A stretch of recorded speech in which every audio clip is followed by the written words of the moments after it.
The thoughts, views, and opinions expressed by this podcast as well as its hosts are for entertainment purposes only. I repeat, it is not serious. It is not real.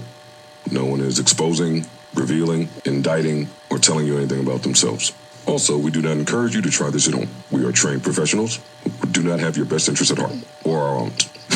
Enjoy the show.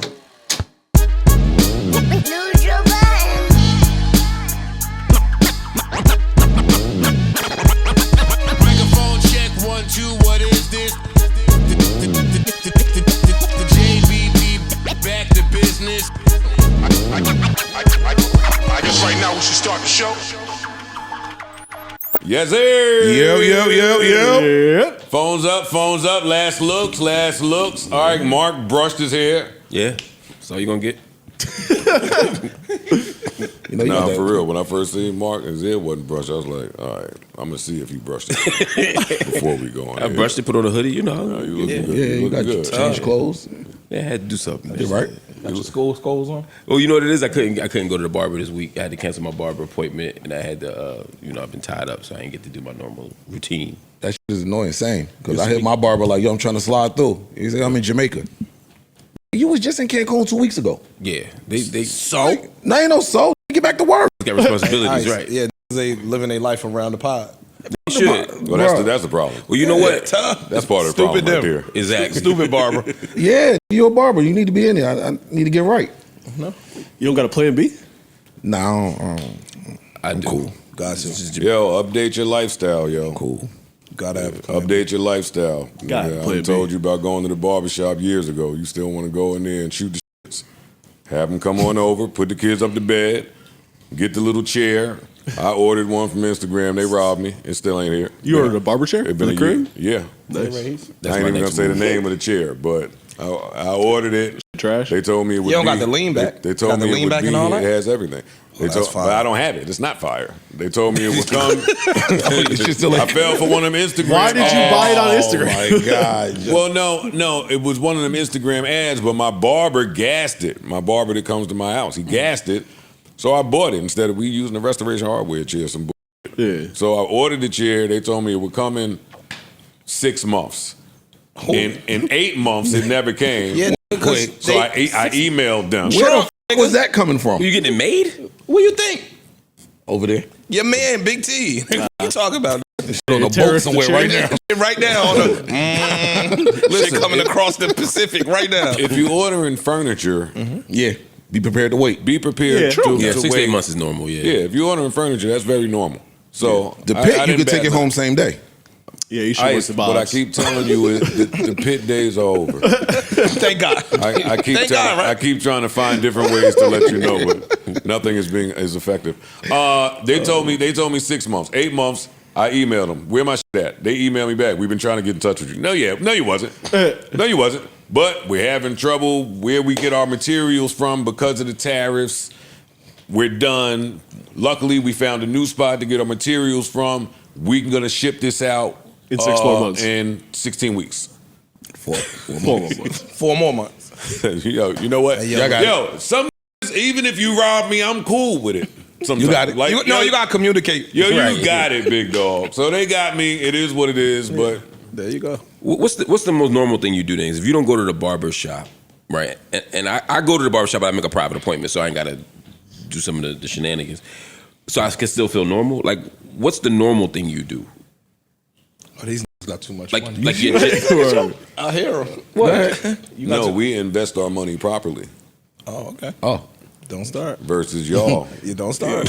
What? Y'all do that shit where you just put it all in your pocket. Excuse me? Go ahead. You can't put it all in your pocket is what we're saying. It's worth making a private appointment with your barber to not see pedestrians when you're getting your line up. I enjoy seeing my people, though. My people. All right. I f with the people at Man, my you- shop. keep it Salute up. to them. You hate that shit, man. When Keep they it start up. potting Yeah. saying, what about that? What about He complain every time. Yeah. He complain every That- time. that- That, that ain't always the case, though. Like, Okay. I knew these for 20 years. We all have Okay. appointments. You said just so I could feel normal. No, I mean, I get a don't private want to appointment. not do normal shit. There's something that... Because normally you're not normal. You're not normal. No, Yeah, I mean- I know that I do some bougie shit to avoid conversations, certain things. Okay. But then there's other shit I do so that I don't feel like that's my whole life. Like I'll go to a gym, even though it's annoying sometimes, because your people always walking up on me. Or like the barber shop, I'll do it, but just a certain way. You know what I mean? But it sounds like Joe don't do any. I don't hear you say any. Everything I do is to avoid conversations with people. That was before you were rich too, though. Not for nothing. Yeah, no, I'm not saying that's a new thing. It's just easier to do it now. Got it. Sure. But the Newark boy couch paints that as something. I don't paint it as anything. So That's nothing wrong rocking with out. that, bro. Well, let me I ask y'all the don't think opposite. What's the bougie shit? What's the shit you do that would make you look like you was out like extra to person? I got a follow-up question too right after you answer that one. Lately, I'll tell y'all. I told Ish because we make the jokes on the pod and shit. I've been quit flying economy and all of that shit, and now it's first class in the lounge and. You do the lounge Yeah, too? I do the lounge too. Yeah, The lounge is the extra part. I don't want to see. Yeah. All right, that's awesome. Good for you. What you do in the barber? Tilt your chair. There you go. Come on. I know it. I knew it was a barber question coming too. What you do when the barber tilt your chair back and you got your eyes closed, just chilling? But the nigga he owed money to came up to him, and now they having that conversation while your eyes closed. My barber stand You up got the nigga. wet rag While on you. you laid back like this. For shit. You hear the bullshit started. You like, oh shit. Yeah. Oh shit. Yeah. Tough ass.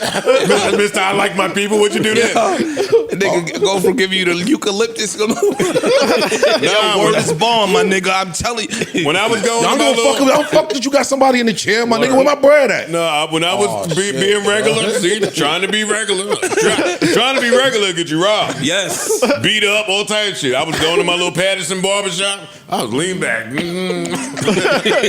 was asleep. I think I ain't get no sleep the night before. Somebody came in there talking mad aggressive to this nigga. Yo, I woke up and started listening. I was like, number one, if this escalate, my little short Dominican barber can't do nothing with this angry nigga. And I ain't really in the position to do nothing with him either, laying back like this. Not just Nor that, do I want to. I don't even know homeboy like that. I don't know like that. I don't know you like I don't owe that. you no bread, my I mean, nigga. your lineup game nice, but you ain't my man. So then my next thought is, these ain't thoughts I should be having. Right. Well, getting a haircut. Right. You know what? I'm gonna fix this. Here we go. Won't be no more of this one. I'm going right to Inglewood from now on. All right, Ice, what you do when the barber put his foot on the little thing to lower your chair, and then he put his balls on top of your elbow? That's why I thought you was going first. I thought that put his balls right on top of your meat. Conversation. I Now what I you was want about to to be a move, but that's gonna make you look homophobic. That's it. You can't just move Wait, your that elbow. don't make you look homophobic? It does kinda. Nah. No, it don't. Pardon your balls. It does. Yo, man, get your nuts off me. Yo, you know your barber ain't trying to put his. You don't know. I don't care, nigga. Yo, dog, your barber's not trying. Hopefully, He might. you should find a new barber. Ice barber. You know how many times I told a chick she need to find a new weed dealer? Yeah. Yo, bitches are bitches. Yo, you ever listen to a chick that smoke weed? Yep. No. And their means, the right answer. but their means of copping. Oh yeah. Like how, drug dealer live right upstairs on the 4th floor. I let him in the morning, and my boyfriend don't know about him, but sometimes I go see him. He give me free weed all month. I bet. All month he give me free weed. As long as I go up there with these, Yeah. Little shorts on. yeah, Coochie cutters. basically. Coochie out. That's all I gotta do. If y'all girl smoke, would you let her go get free weed? No. No. So you would pay for the weed? I can afford Yes. this. Oh, y'all suckers. Hey, whatever you want. Oh, y'all suckers. Y'all gonna build somebody business? Yes. Yeah, support local Goddamn business. right. That's how the Support money. your local That's drug how the dealers. money circulates That's right. in the That's community. right. That's true. I'm buying in bulk too, nigga. Yeah. Money circulates in the community, nigga. Oh my God. Fuck that. Free nothing. Pothead chicks are funny. Huh? Pothead chicks are funny. Yo, they're the best. Shout out to the pothead chicks. Nah, they're the best kind of. Yeah. They just gotta take that little sip of water before they get to doing their shit. They gotta drink a gallon. Yo, sometimes. Hey, man, your mouth Sometimes- is Yo. scratching. Sometimes they don't drink when they ain't sometimes- drinking enough water. Sometimes that should make a nice roux. Yo, we nasty. I'm good. That is right. Nah, he's right. Yo. Nah, You are he's right. nasty, dog. You are disgusting. Nah, he's right. What? That's nasty though. That's a different nasty right there, son. Oh my God. That's Seems to be a little hardier. yo, that is disgusting, bro. That's that. You would be that kind of That's podcast. You that are a buffalo savage. shit. Yeah, that's that upstate You are shit a for sure. caveman, yo. What? You was in Rochester. That Ruby hitting though. Parks is right. I'm good. That's like you ever sleep with somebody that's drunk, so in the morning they waking up with all the last night on their breath, and you just start tonguing them down. That shit is alright sometimes. You want to taste that hypnotic, whatever you were drinking, that 19, or blended with the saliva. Your man. Wait, y'all don't like the hangover fuck? Yes. Not the I love the hangover hangover tongue fuck, kiss. but I'm not, not that. Hangover fuck is different than hangover breath. Nick said hangover tongue kiss. Your breath stink too? Yes. Yeah. cool. I'm cool. Yeah. Y'all ain't never been with a head bust and they catch you before you can run to the bathroom. What are y'all talking about? Yeah. You ain't had time to go to the bathroom. Y'all both stink in bed. Yeah, grow down. Oh, I done did it a million times. That's why I hate light-skinned pretty I eyed ain't niggas. stop- I Get don't the fuck out this talk, reminisce about nigga. it. We talking about nasty shit. You good? Sober ass doof. You want to keep sleeping with accountants. No, baby, don't grab your briefcase yet. Shut up, nigga. With the Listerine right by the bed. Yeah. He sleep with the bitches that steal the fucking travel Listerine from the airplane, bring it home, use it, toss it back. All that. Yo, on Instagram, I seen an ad. Somebody came up with pre-pasted little toothbrushes. It's like 100 of them in a bag. Oh, with toothbrush. Oh, they already got the okay. toothpaste on them. Not a bad idea. That's not a bad idea. Not a Hold bad up, idea. what is it? Pre-pasted miniature toothbrushes. So that are disposable- pre-pasted. little Disposable. Yeah. 100 in the bag. It's not terrible. Not the worst idea is I'm all mad at I'm that. saying. This is not an ad. Yeah. Not mad at that. All right, how's everybody feeling, man? How we Good, feeling? How man. we feeling? Good. Excellent. Good. Feeling Great. good. You're looking Glad good. to be here. Happy to have y'all. I assume I know what the first topic is. So, I mean, did everyone see? Of course. Of course. Ish ain't watched this shit. Not at all. No. Not one minute of it. Ish didn't watch it at all. And know what's funny? When I text him, because I text the Android separately from the group chat. Oh, right. He hit me with some Brother Ali shit. Nah, for sure, no doubt. Got you for sure. Did you watch it? Joe didn't tell me to watch anything. Joe's lying. Uh-oh. Phone's on. Uh-oh. Joe's lying. Uh-oh. Uh-oh. Erickson, I'm gonna send you the text. I'm gonna send it to you so you can put it on your And then we got to screen. play the little... Yeah. Dan, he's absolutely right. Oh. He's right. Oh, got him. Oh, yep. Got He's him. right. Got him. He's right. I'm wrong. I confused texts. I texted him about our guest today. Oh, okay. I confused him. He is right. I am wrong. For the people that have never heard That's me say growth, that. boy. For the people that have never heard me say Damn. that. Oh, y'all ain't gonna clap? Nah. Accountability, Joe? Nah. Nah, let's go. Y'all, I clap by myself. You niggas is fucking crazy. You think you got more accountability than me? There, Dog, there, we're not there you go. competing. I mean, There that's you a go. good question. I didn't ask you that. I didn't ask you that. Do you think you have more accountability than Joseph Anthony Budden Jr.? I'm not having You, this conversation with you. mere mortal Antoine, do you think you have more accountability Me and than, my mortality? than Thanos me? That's the problem. You don't think that. That's the problem. You don't think think you that. Thanos. You don't- Thanos you didn't have don't- no you don't- accountability. It's all right, dog. Can we move along? Why Thanos didn't have accountability? He did. He had all accountability, actually. He knew what he was doing and copped to it. Yeah. No, he justified the bullshit. That is what people that don't take accountability do. Nah, I don't look at it like that. I bet. But I also feel like Thanos made sense. Yeah, I was on his side. So, He wasn't all the way wrong. huh? He wasn't all Yeah, the way I thought Thanos made a lot of sense. I was on a lot of the villain side when more I look back. You know what Thanos is? I hear the reference. I never watched it. Okay. You don't watch shit, boy. Yeah, you just been. Just be in the He's house just been- on... I watched that damn catfish documentary y'all made. I was I talking watched about that the other too. day. I went home and watched that shit that night. That shit was crazy. That shit was crazy. And the mom. That mom was a psycho. Yo, And that then was the they let her, craziest shit hold ever. the, They came in a restaurant while she was holding the kid. And the kid, yeah, I watched this shit. Shit was crazy. You see it? Oh, yeah, she was. Yeah. Shit blew my mind. Nah, when the cop blew the lid, she hugged the daughter. That's what I'm talking about. They let her. I mean, you just let her do that. Dad came in like, Yo, get her out of here or I'm going to jail. I'm telling y'all, take her or I'm going to jail. That's it. And he wasn't wrong. No, I was with him. yeah, but it seemed like it was for every reason but what she did to the daughter. That's a fact. Yeah. He was like, hold on. So you got fired how long ago? Yeah. From Did you both ever have jobs. a job? Right. Yeah. He couldn't even sit down no more. Like, he can Well, they lost their house and all that shit. Yeah, I'd be tight. What? Yeah. I like the new shit Netflix is doing where they're going to have a confessional with the person that's guilty. Fam, that was the crazy shit to me because she's fucking my talking head through up. the shit. Like, Yes. It was fucking my head up. Yeah. I had to go back and watch it again now. Now that I know, I said, all fire. right, let me go run it one more time. It was really She's good. batshit crazy. Yeah, nuts. Even though, I mean, Yo, No. Oh God. this ain't the one. no. I'm not on mom's side.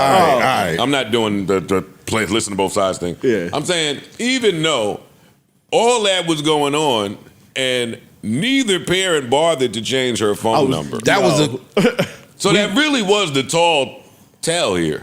Yeah. bro. And then they justified not only- changing the phone number though. Yeah, exactly. I didn't get that part. Like this was only happening via text. Yeah. So But it if wouldn't you- have mattered because the parents would have had the new number. Right. Moms had the new number.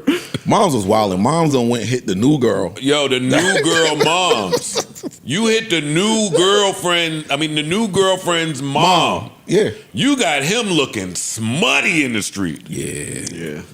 And I feel bad for dude. Dude was like a quarterback. He was cool. Yeah. He couldn't get no rhythm. He was fucked up. He couldn't get no rhythm. My little brother's in college getting rhythm. My little brother's in college exploring. That poor girl. What? We ain't even gotta do it again. No. We don't. I'm on y'all side now. Okay. I'm on y'all side All right right, now. cool. Sorry. Cool. Sorry, Oh, Mom. shit, that's twice? All right, now I'm a clap. What? You lying. I'm on y'all side clapping with now. that. I'm on y'all side with What that. the fuck happened? Oh yeah, yo. Another 20 dropped in there. Yeah. Something happened. Something happened. Prize pit. Something happened, nigga. They got accountability bonus. Word. Yeah. Enough, Daddy. Get these drops out the way for the best crew in the world. What's that? Real icy fresh. It's Marc Lamont Hill, pussy. All right, what episode is this? 859. Welcome to episode 859 of the Joe Budden Podcast, brought to you by, fueled by, powered by Prize Picks gang. Yeah. I'm your humble, gracious, grateful, happy to be here, host Joe Budden, and the gang is all here. We're here for a good time, not a long time, so let's not waste any time. What's up, y'all? How y'all doing? Great. Excellent. We good? Great. Yeah, great. Good. How are you doing? Couldn't be better. Word. Couldn't be better. It's that time of Yeah, year, well. boy. Yeah, That time of year? It's that time of year. It's hard to feel bad when could the be weather's better. like this. Shit. Huh? My whole house sick. It's easy to feel bad. Oh, damn. Whoa. Whole house sick. Whole house sick. The dog sick. Damn. The whole house is sick. First day of school, everybody came home sick. Fuck. I was like, I'm sorry. Quarantine yourself. My immune system You don't is get super. sick. I don't really get sick like that. It's very rare. No, I'm just saying.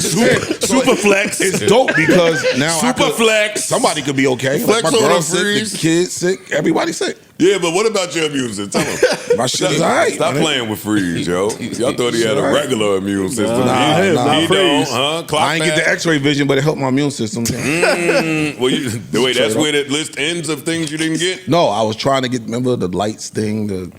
You missed it. So, Yeah, it's all right. I'm It's slow. all right. It's fine. Yeah, I'm chilling, man. I feel good. Say? I feel good. Mark, how you doing? I feel great. I had a good weekend. Got to hang out a little bit, relax a little bit. Didn't have to travel for a long time. For the first time in a long time, went down to Philly. Got to hang out with my frat brothers at a little cookout. I ain't been on barbecue all summer. So you still travel too. But I mean, like driving to Philly ain't like flying to Denver. You know what I mean? That's right. That's easy. Yeah, I mean, I don't even consider that travel no more. You know what I'm saying? I had a good time, man. And today is my anniversary. Oh, happy anniversary. shit. So Your marriage anniversary. my marriage anniversary. Yes. Got it. Make some noise for that. Yes. Make some noise for that. How many years? Just two. Okay, just two. Yes. We've been together a long time, but married two. two. That's dope. So I'm trying to figure out. So we're going to go to dinner tonight. Okay. And I don't know what else I should do. I was going to ask you, Parks.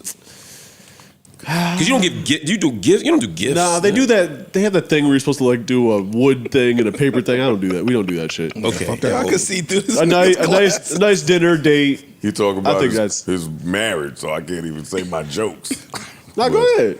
No. I love it. I love the guy, but you just tell when a nigga ain't laying it down no more. That nigga You got me. flowers. He trying to come up with shit. Helicopter rides. Hey, you ain't got to do all that. Just lay the pipe right. Well, yeah, that's it. Go have dinner. I mean, it does go a long way. Light a candle. Yeah. This Put the is kids what to bed I and- do to get you. Play a song that she ain't heard in a while. Garden, yeah, Yeah. Find some little cute romantic shit, and that's all. That's you good. it. Go on Amazon, order search sex toys, find her vibe. Yeah, all that shit work Pun before. intended.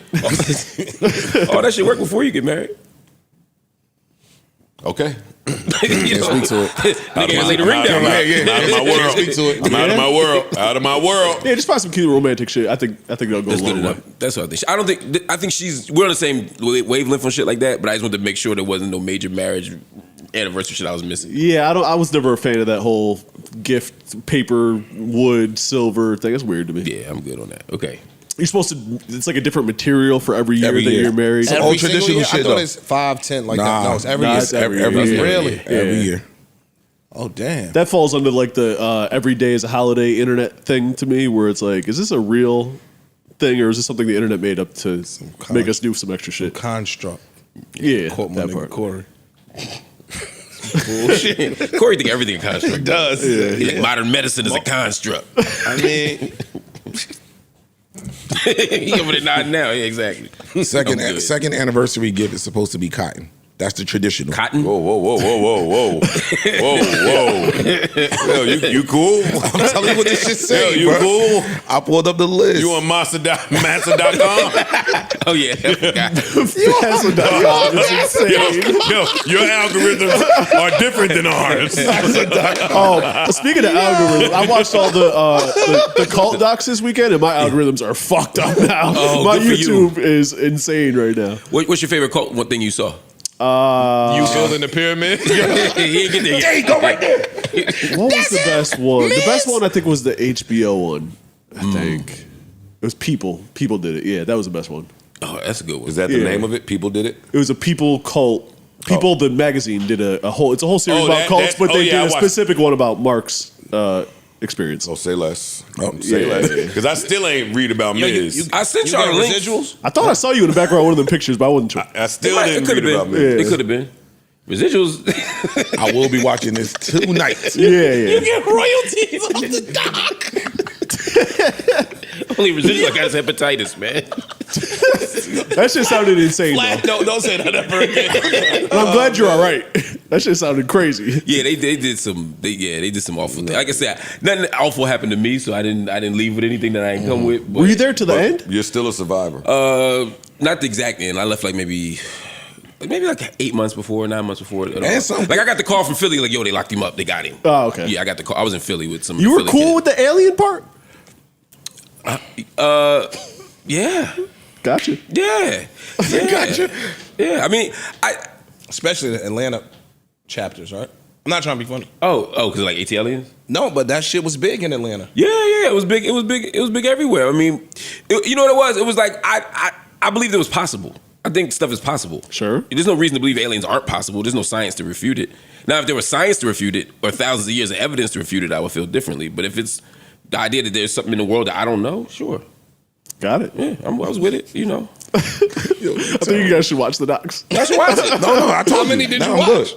I watched 3. All potato to Correct. Cult. And I'm looking for more. What's that? And they're More you might fuck around and join. Text me the 3 you watched. That's Text me the 3 you I'll watched. text you. They're in the Nigga, group I chat. put it on the They're in the group group chat. chat. Yeah, but we talk a lot. we talk a lot in here. If you go to the That's true. links, it's right in there. All right, say Okay, less. so that's what I'll do then. Yeah. Because I do want to see Miz. I want to see Miz. If you watch it, I will send y'all some unaired footage. I watched too many of those cult docs, so I can't remember them the way I'd like to. But the one where everybody's self-transitioned at Oh, a that certain one's crazy. time. Yeah. The Jim Jones one or the Heaven's Yeah, Gate one? Jim Jones. Oh, Jim was Jones. different. Yeah, in Guyana. Was yeah. it that one? Oh, it might have been Heaven's Gate too. They were That was Heaven's Gate. Heaven's Heaven's Gate Gate was It was the Heaven's Gate Gate. with the Nikes. It was Heaven's The Gate. comet, and it was gonna. Yeah. Yeah. We used to watch that one. That was like on our Pinterest board. Like when I was in the cult. Wait, Yeah, what? We used to talk about. Excuse me. not literally. Y'all watched other cult shit? Yeah, nigga. You gotta. Yo, look how they They doing didn't it. realize that you were in one. No, that's the They point. was getting pointers, nigga. That's watching game. You gotta watch the game footage. You see how LeBron? Yo, that cult is kicking our ass right now, yo. We gotta turn this shit up. Pyramids. Fuck you talking about? No, you know what it is when you watch other cults and you look at the differences. So you be like, you know what? They're a cult, and here's why. And then they point out the things that we don't do to show why we're not a cult. How was the nightclub? Club Ramesses. You know, I was the driver for Club Ramesses. Oh my god! Yeah. Y'all have to watch this now. I used to bring the accent. That's actually how I first got into like getting into like music journalism. Was I would started to meet the acts and we would drive up and I would interview them and talk to them and all this other shit. And I was like, oh, music is really dope. And I started getting into it. But yeah, I love Club Ramesses till they shut it down. I promise y'all, I will not return to work without having it. Oh no, no. I'm This telling is y'all, tonight. It's on the board like the Thug interview. Yeah. This is I'm tonight. going to learn I'm gonna rewatch them. about this guy right Oh here. yeah, no, I'm in there. No. Club That's- Ramesses. I'm so I'm amazed by. Pyramids and Ramesses. I get it, Pharaoh. He was Pharaoh. Sources Don't ever call me confirm Pharaoh. your vibe was weird, and yes, everyone felt it. Oh shit. Nice transition. Speaking of Atlanta, Yeah. Oh, it's good. All right. so Here we are, face to face, a couple of silver spoons. Yo, dog. It's time. How do you have that shit in your mental Rolodex? I think that's one of the best theme That's a songs good of all time. Open the fight together. We're gonna find a way.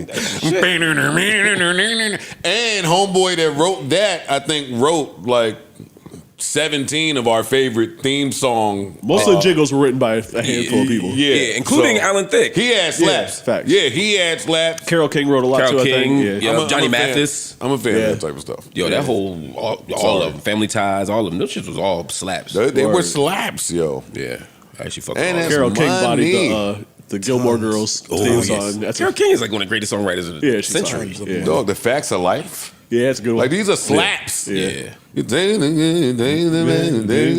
That's somebody's got to be creative to come up with this stuff. But anyway, we're off on a tangent. Yeah. Young Thug, Big Bank's interview. Whew. I text most of you, asked you to watch it. Thank you. You probably would have watched it. I would've watched it. It was a long watch. It was 3 hours. It was, but I wouldn't have watched all of it if you hadn't assigned it Yeah. for homework, but I'm glad I did. It was great. it was really It was really It good. was one of my favorite Really hip hop good. interviews in a long time that wasn't on this platform, of course. Same. Yeah.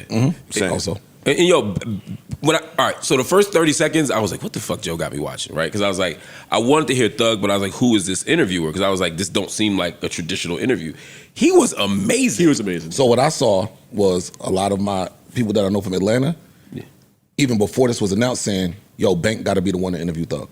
Like they were saying that, like if he sits with somebody, it has to be him.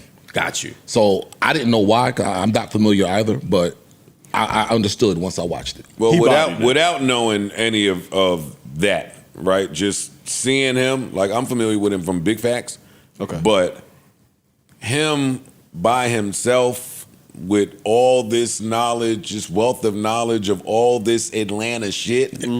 Oh my God. And I love the tone he set from the interview from start to finish. Yes. From start to finish. It wasn't just an interview. It was, you could tell you could cares. tell this It was person therapy. cares about you. Yeah, it was therapy, damn near. You're talking to somebody that cares about you, that cares about Atlanta, that cares about some of the people that are adversarial Yep. to you. Like, it was great. This might have been my favorite piece of content since the Cat Williams shit. Yeah, Yeah, I'm with it you. was I'm with you. fire. I'm with you. And he didn't jump right into the street shit. He started with his childhood. He started with like Jeff. Like I'm not Let's even wondering about- separate Jeffrey from Young Thug. Yeah. When did you first feel betrayal?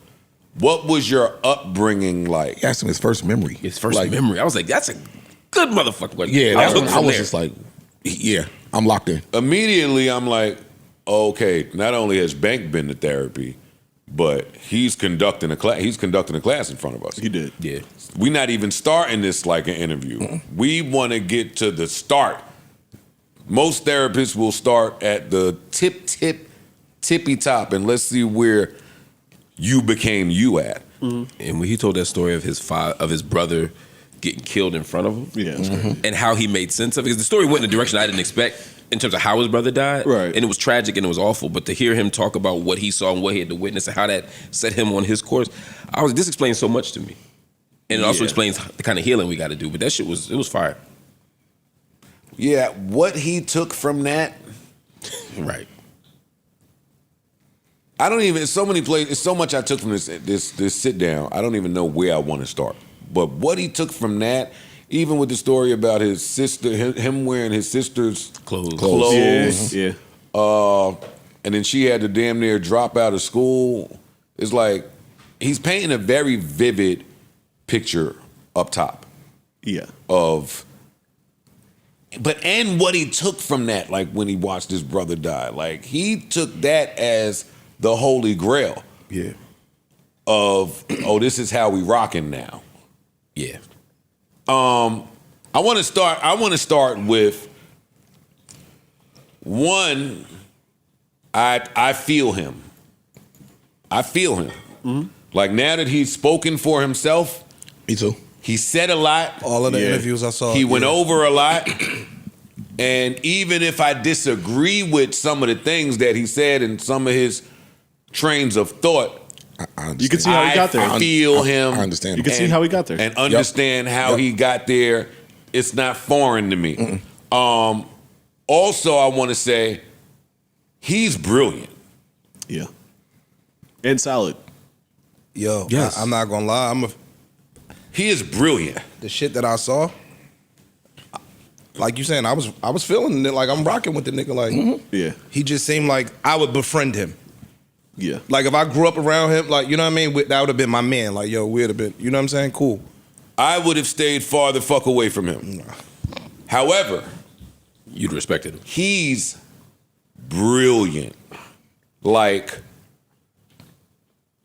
I always say that there's gonna be some people from different walks of life that may not carry it the way you're used to them carrying it for society to identify you a certain way. You're gonna run into the people with all the words. You're gonna run into the people with all of the degrees. You're gonna run into the people with all the experience and the worldly travels. Some people process information differently. His processor is different. Yes. For sure. That's what I got very early on in this. The way that he processes and retains information and then executes how to go about that in this whatever adaptation is that he created is brilliant. It is.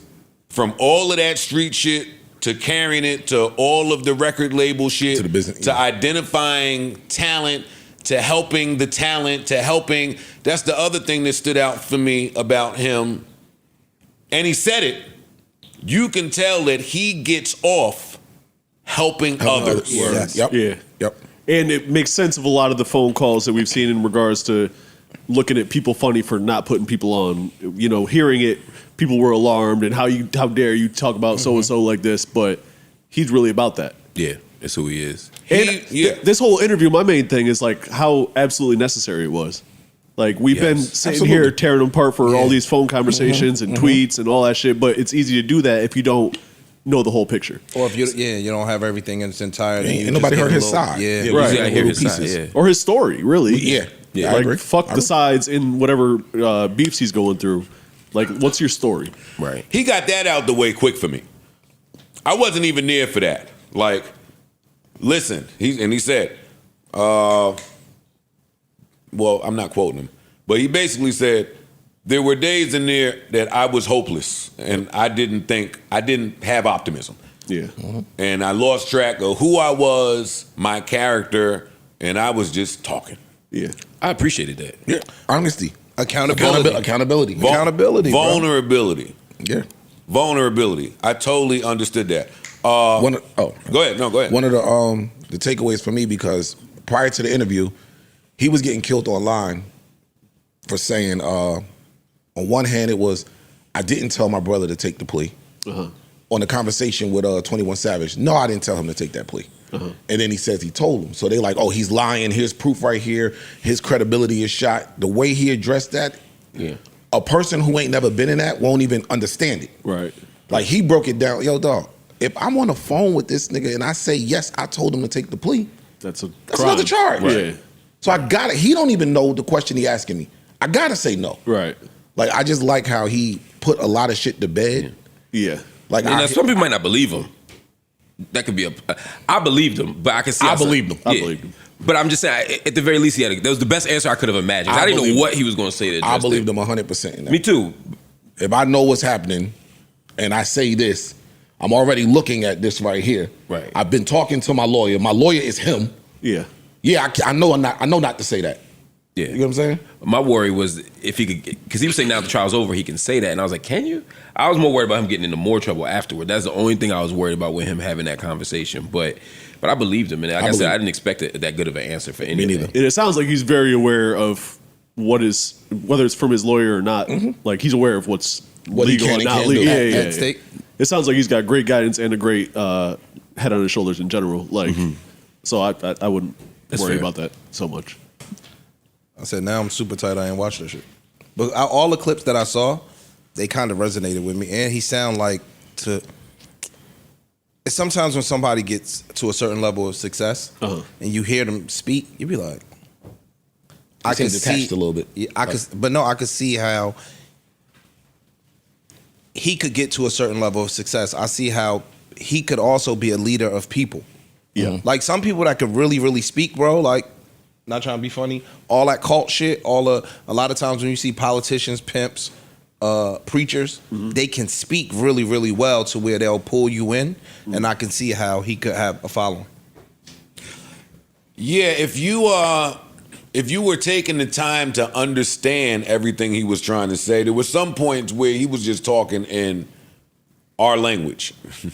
Like he wasn't necessarily articulating what he was trying to say. But you got it. But you knew what he was trying to say. He got the point across. Yeah. I got a lot of points to get to with this. I'll start with some of the more lighthearted points. I already know. Come on. I'm just starting with, I do have serious points to get to. Okay. Gotcha. And this is serious too, but it's just on the lighthearted side of things. And y'all know me so well. Yep. There's something to be said for those of y'all that are still fucking women that are starstruck. That phone call with homegirl, where I can't believe y'all are still fucking girls that are starstruck.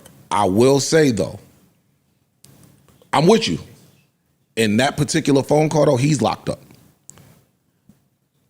I know certain people that have been like, you just talking on the phone to whatever you could talk to. And I had this conversation yesterday. Dog. I laughed, like I didn't take, if he was out and that call happens, that's looked at totally different. I agree with that. Being locked in like that and making that call, this goofy ass girl giggling and shit. There's only one problem with what you're saying, but I want to address that problem after I finish talking about fucking bitches that are starstruck, because that's a fair point. I want us to ping pong that. Right. I can't believe y'all are still fucking girls that are starstruck. The same way they say it take you 10 seconds, it take a guy 10 seconds, 20 seconds to know if he would sleep with you or not. It only take the same amount of time to know who you should not be sleeping with. Like he clearly on the phone in jail trying to have phone sex. Clearly. He trying to get you there. You know what he's trying to do. He like, yeah, girl, you like that? What else get wet? And she like, oh my God, I can't believe it's you. Yo, dog, hang up now. Hang up now. There's no reason to continue talking. You got your dick in your hand, and she just on the phone giggling because you are who you are. Hey, from me to you, stop fucking the girl that's starstruck over you. That's rule number one. Dangerous game. Rule number one. It's dangerous. Slippery slope. For y'all that don't have experience, you should not be doing that. I don't give a fuck how famous you are. It's dangerous and it's bad. And there's a difference between fans and someone who's starstruck. That's number one. Okay. Number two, we get to freeze this point, which typically would be correct. However, this is the same girl that had a fight with your girlfriend in a club. This is the same girl that your girlfriend has caught charges over. If you telling me that you him, no, that's not the girl that you should be having phone sex with while you're in jail. That's crazy. What if you look at Nigga. No, Joe, I'm not crazy I'm to looking- anybody that want to keep their girl. This is the point. I'm looking at life. You can't whoop-de-doodle. Hey, he said it. Hey, oh, great. No. Stop. I know what he said about that. I'm talking about I'm in jail. These niggas in jail be writing the same exact letter to 40 girls. They tell every girl, you know, when I get out of here, it's me and you. I'm tired of the rest of the playing the games. I know I was doing you X, Y, Z. It's me and you till the wheels fall off. And you can't do that to the girl that already fought your girl and has charges pending with your girl. You are bugging. No, you are sitting here thinking with this logical brain, thinking like with you this free brain. outside, That's what like you you thinking with. outside You free thinking with a free moving brain. around. No, I'm thinking with the brain of somebody That that wants girl's- to keep their girl. And from Dog, what it looks like. Never coming home. Yo, don't life jail me to death, because clearly you are willing to sacrifice that, and we'll get to that point later. But don't start, I'm facing life in jail, me to death. I'm not saying it like woe is him for that, but that's a reality. That's a reality. If I'm I'm here. facing I life might in jail, never I go gotta home. get mine so off as how many I can. people that's gonna send me some suit packs, some naked pictures, some whatever the fuck. Nigga, what you talking about? Hey, let's pretend there's no right or wrong here. When your girl finds out, chances are that's kaput. See, and that's what I mean. Hold up, no, because that's what I mean about men. Men just making. No, it ain't. As it stands right now, we don't need to have a passionate fight about it. As it stands right now, she's out of here. They leave. We did this with Offset before. They leave. And you say they come back. At No, some point, we know they come back. At some point, you get to a point where you don't want to risk that with somebody. So y'all keep talking all this macho machismo. This is not bullshit. macho you shit. talking this When you find a girl you that you talking don't, this mature shit. You talking about a logic that a nigga that is looking at life in prison don't have. You just said that he got in jail and he forgot who he was because there was days where he was hopeless. It's time and to felt start Let me moving finish. with logic. No, it's not. You are behind fucking bars. Anything that could free your mind from where you are, that's where you focusing your energy. You talking about it like a nigga outside moving around with millions of dollars. Yeah, leave them groupie bitches alone. Leave the fans alone. I'm sitting in here. You just said the nigga was going through mad hopelessness and despair. Anybody that could put a smile on my face, whether it's jerking my dick or sending me a picture, they gonna get some attention from me. You accepting the collect call? You gonna get some attention from me. You talking like a nigga that's outside moving around with free options choices. and You can go to choices. McDonald's if you want. You can go to Catch Steak if you want. This nigga is sitting in a fucking box with limited options. Anybody that's willing to give me their time, guess what they gonna get? My time. Yeah, But y'all make a lot of excuses for decision making. Y'all make a lot of excuses for decision making. But, your decision making is what got your stupid ass in this fucking position. We not talking about saying that. that. That has We're not nothing to do talking with about this. that. We talking about him being the in this crux of decision. your argument starts with the position he's in. True. So your decision making needs to be fucking questioned. Joe. Dog, we're speaking. What? only- Dog what? Listen to Answer to what I'm saying. I'm about to. When you go to the strip club every night, right? Or whenever you go, not every night, but when you go. Thanks, because that was sassy. Cool. No. That was I was like, rare. That was a Get it, little, go. yeah. Listen, Come on, keep it clean. whenever you go to keep it clean. Whenever you go to the strip club, right? You are putting yourself in a position for anything to happen to you. Cool. Once you in the strip club and it happens, you deal with it right there. You don't go home and say, yo, I should have never been. Nigga punched me in the face in the strip club. Let's get it the fuck on. You don't say, you know what? I should have never been here in the first place. It was my bad decision making, lack of discernment. You get it the fuck on. He's in jail. Whatever got me here, but I'm going to deal Now I with the gotta deal with it. circumstances while I'm here. And I'm going to make the best of it while the fuck I'm here. I'm not going to sit back and say, you know what? I can't talk to this girl because this girl had a fight But with let my me ask you girl. a question. Fuck what? Let me ask you a question. I agree that you should always make the best choice you can make in that moment, regardless of what happened to get you there. I agree with you on that. But while I'm in prison, and there's, 50 million women in the world, in this country, whatever, that's available. Yeah, these niggas sound stupid. Why They not available, Mark. I don't have their phone How- number. I'm how not many going to text the club. They are see what I'm saying? available. They are Can't available. you just take that one They off are the list? available. I'm just How saying, why am not I- just take the one off the list that fought your girl in the club? That's all I'm saying. Yeah, Yes. what are they talking about? I'm not saying that he can't. What I'm telling you is we are speaking from a privileged state. No, I'm saying something a little Well, we're different. though. having a conversation here in a plush living room. I ain't trying to get locked up and talk about it. Right. We don't have a choice, but we True. are. What I'm saying No, but is let you me got to finish- let me put finish- let me yourself in the finish this thought. position that he was in. Right, but what I'm also saying is, in addition to saying, well, even if you say he's going to get attention from whoever he wants, you could just take that one person off the list. But also, like, it seems to me that the discipline you need to not go to jail, the discipline you need to talk about who you told to take the charge or not. That discipline he's actively using in the jail, he could also use with regard to his dick. Like he could also be in prison saying, you know what, doing something that's gonna piss my girl off and get her to walk away could also put me in further danger. Because having a lover who is scorned while you're in prison never works out. That knows your business. That knows your business is also a bad choice. So even if we just talking business, it's a bad choice. And so the same way we praising him for saying, you know, I had to lie about what happened with 21. I had to lie about this. I had to lie about that. We could also criticize him for saying, yo, like. And again, I mean, dog, I'm one. speaking on a call that I don't think nobody's ever gonna know about anyway. This is just a phone call. I don't think that these tapes is coming out. I'm waiting to see him sue the state. Like that's a whole other thing. I've been sitting here. He talked about that in the interview a little bit. I've been sitting here saying like expecting privacy on a jail call already. They tell you it's recorded, but you're also going to jail, not expecting privacy from the world. Right. I get it. You know what I'm saying? I get it. People have explained like it's still rights, and I'm like, all right, if his rights have been violated, he should actually he should sue. He should. And he talked about that in the interview a little bit, not so much the suing part, but like, you know, he was saying that stuff kind of leaked like a year ago that they stopped a lot of that from coming out. Right. He said somebody has it. But somebody has it, and that's the point. Somebody don't fuck with him. They got the tapes, and even though he was able to, he said it's not on the website. It's not on the right. You can't. It's not on the prison website. Like, you can't go get them today. Right. But somebody already got him. Somebody don't fuck with him, and it seems like they timed it, and that's what Bank was kind of pushing him. Like maybe they're timing it to fuck with you in a certain way. He kind of ducked that a little bit to me, or didn't take the question head on. But I'm curious to know who has that, and also what else is coming out. So you do believe more is coming out? I do. Absolutely. Absolutely. Years of phone calls. Absolutely. I believe it. Niggas locked And I'm not up sure the damn worst near has 2 come out years, yet. bro. I take it all with a grain of salt at this point, though. They just throwing the bullshit out to At this discredit, point, yeah. to discredit his gangster. Yeah. Oh, you're a gangster?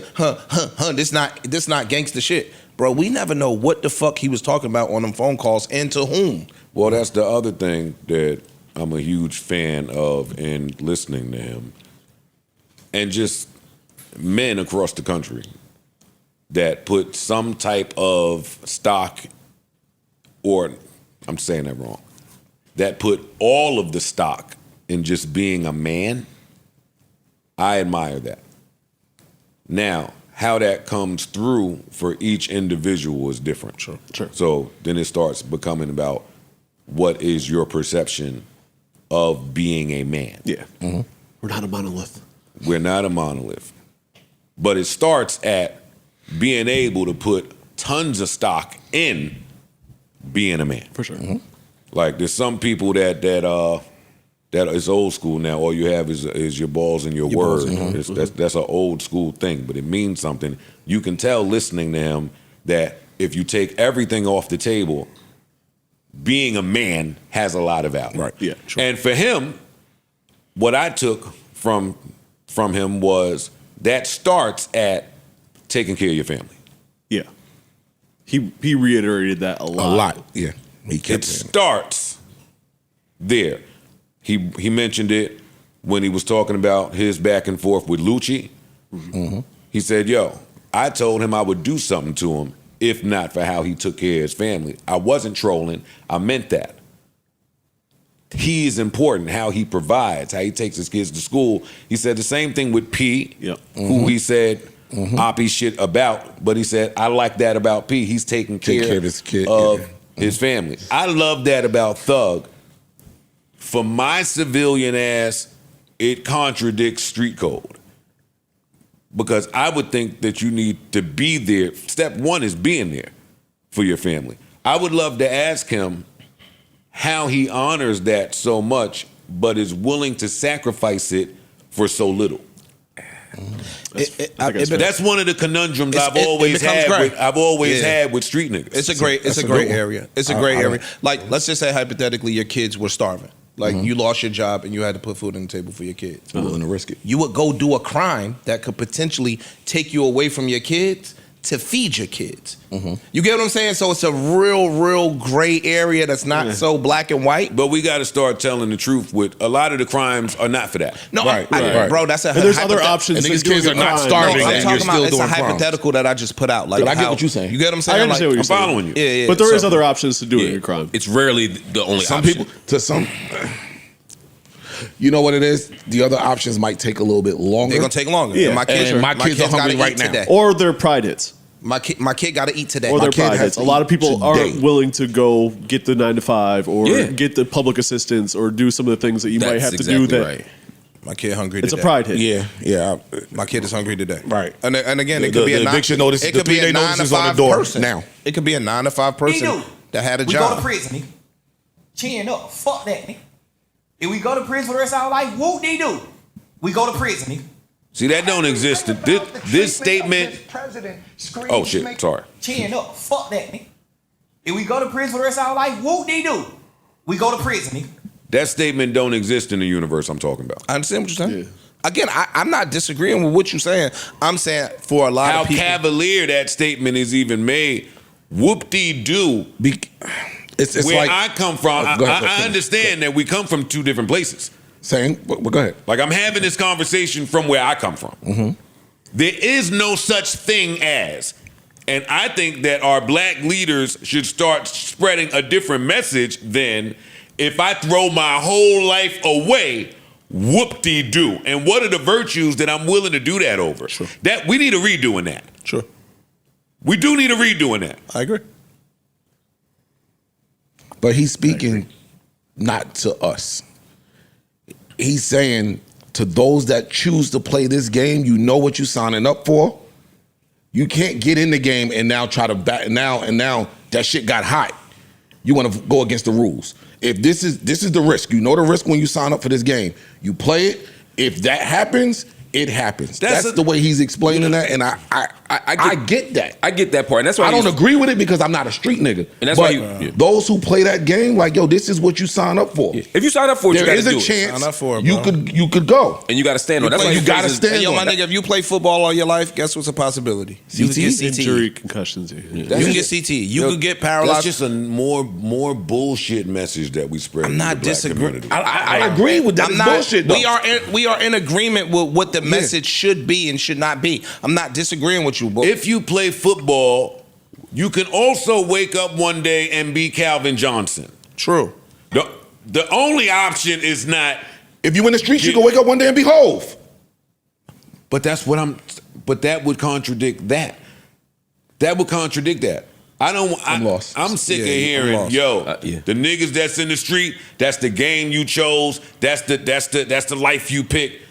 No, you could reserve the right to change your mind. I see. Y'all talking about two You can different things. reserve the right to change your mind. Oh, you don't you're have saying to. once in, you once always in. something, blood Got in, it, blood got it, out. The got only it. way out is through death. Right, got it. Please, I don't want to. I don't want to got preach it, that. Right. You Got talking it. about snitching. He talking Yo, about when the I game. when I was in my He not teens, talking about talking about I'm not Or talking just about. being like, He's talking about success. He I'm said, talking yo, you about can wake reserving up the right to change your No, mind I'm and with you. nothing else. And When them gang niggas made their way to Jersey City and I was a teen and the popping thing to do was to join that and they start talking about once you in it's for life. No, now.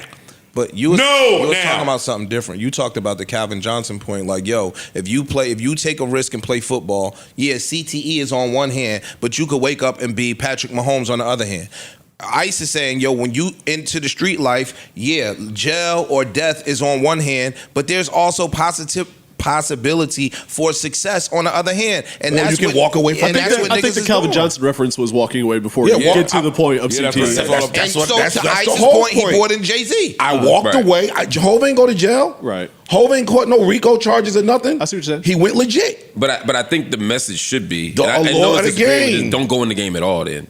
Right? Because you don't have that much control over it, right? It's like you can't control when you get that hit that's gonna give you CTE. It could be on game one. It's not like I'll just play 5 years so I don't get Right, hurt. right. Similarly, you could get popped on day two of selling dope. Exactly. You can't control that. So just don't do it. You ain't got to deal with that problem. Or if you do, understand the risks.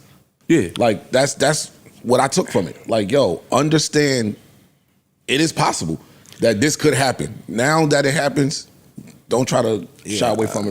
No, and again, I get his mentality with that, and I agree with what you just said. It's just there's a way that when you hear it, it romanticizes a little bit. Like when he's talking about his brother and how he's like, you just did 12, don't take this other bid. He's like, fuck it, if you go to jail for life, I'm going to jail for life. And I'm like, I get the loyalty, and I admire. There's something about that But I to a admire. in terms of- 19-year-old listening to that, That's you all I'm almost saying. sound like, Yeah. yo, he going out in a blaze of glory. Yeah. Meanwhile, No, he's you got ain't. putting millions of dollars in a lawyer to avoid not going to jail for life. And most people don't have that luxury. You know what I'm saying? So I agree with that. Also, what I saw on him, is that carrying the type of resentment that he's carrying is heavy. Yeah. It's wearing on him and only him. It seems like the whole Gunna situation, he just seems sad. I was about to say, do you think it's resentment or more sadness? Yeah, hurt. It's hurt. It's pain. It looked like betrayal, bro. Like when you hear him saying, like, yo, dog, I was around this nigga damn near more than I was around my kids. Yeah. Like I put mad shit and Not damn near. He said no, specifically. he said that. And we saying that he's a giver. Yeah. Right? Pause. Like if you keep I'm giving you shit, I'm trying to make you be the best person you could be, and then I feel like you betrayed me, whether he did or he didn't. Right. There's some emotional shit there. Of course. For sure. Guys, y'all all pulling the fruit out the same basket. Hurt, betrayal, resentment, sadness. All of it exists. And you still work for me, right? So your success benefits me. That's a real tough internal struggle to be having. Like, nigga, I don't want you to be successful. What I do? Well, slow down there. Because in his version of things,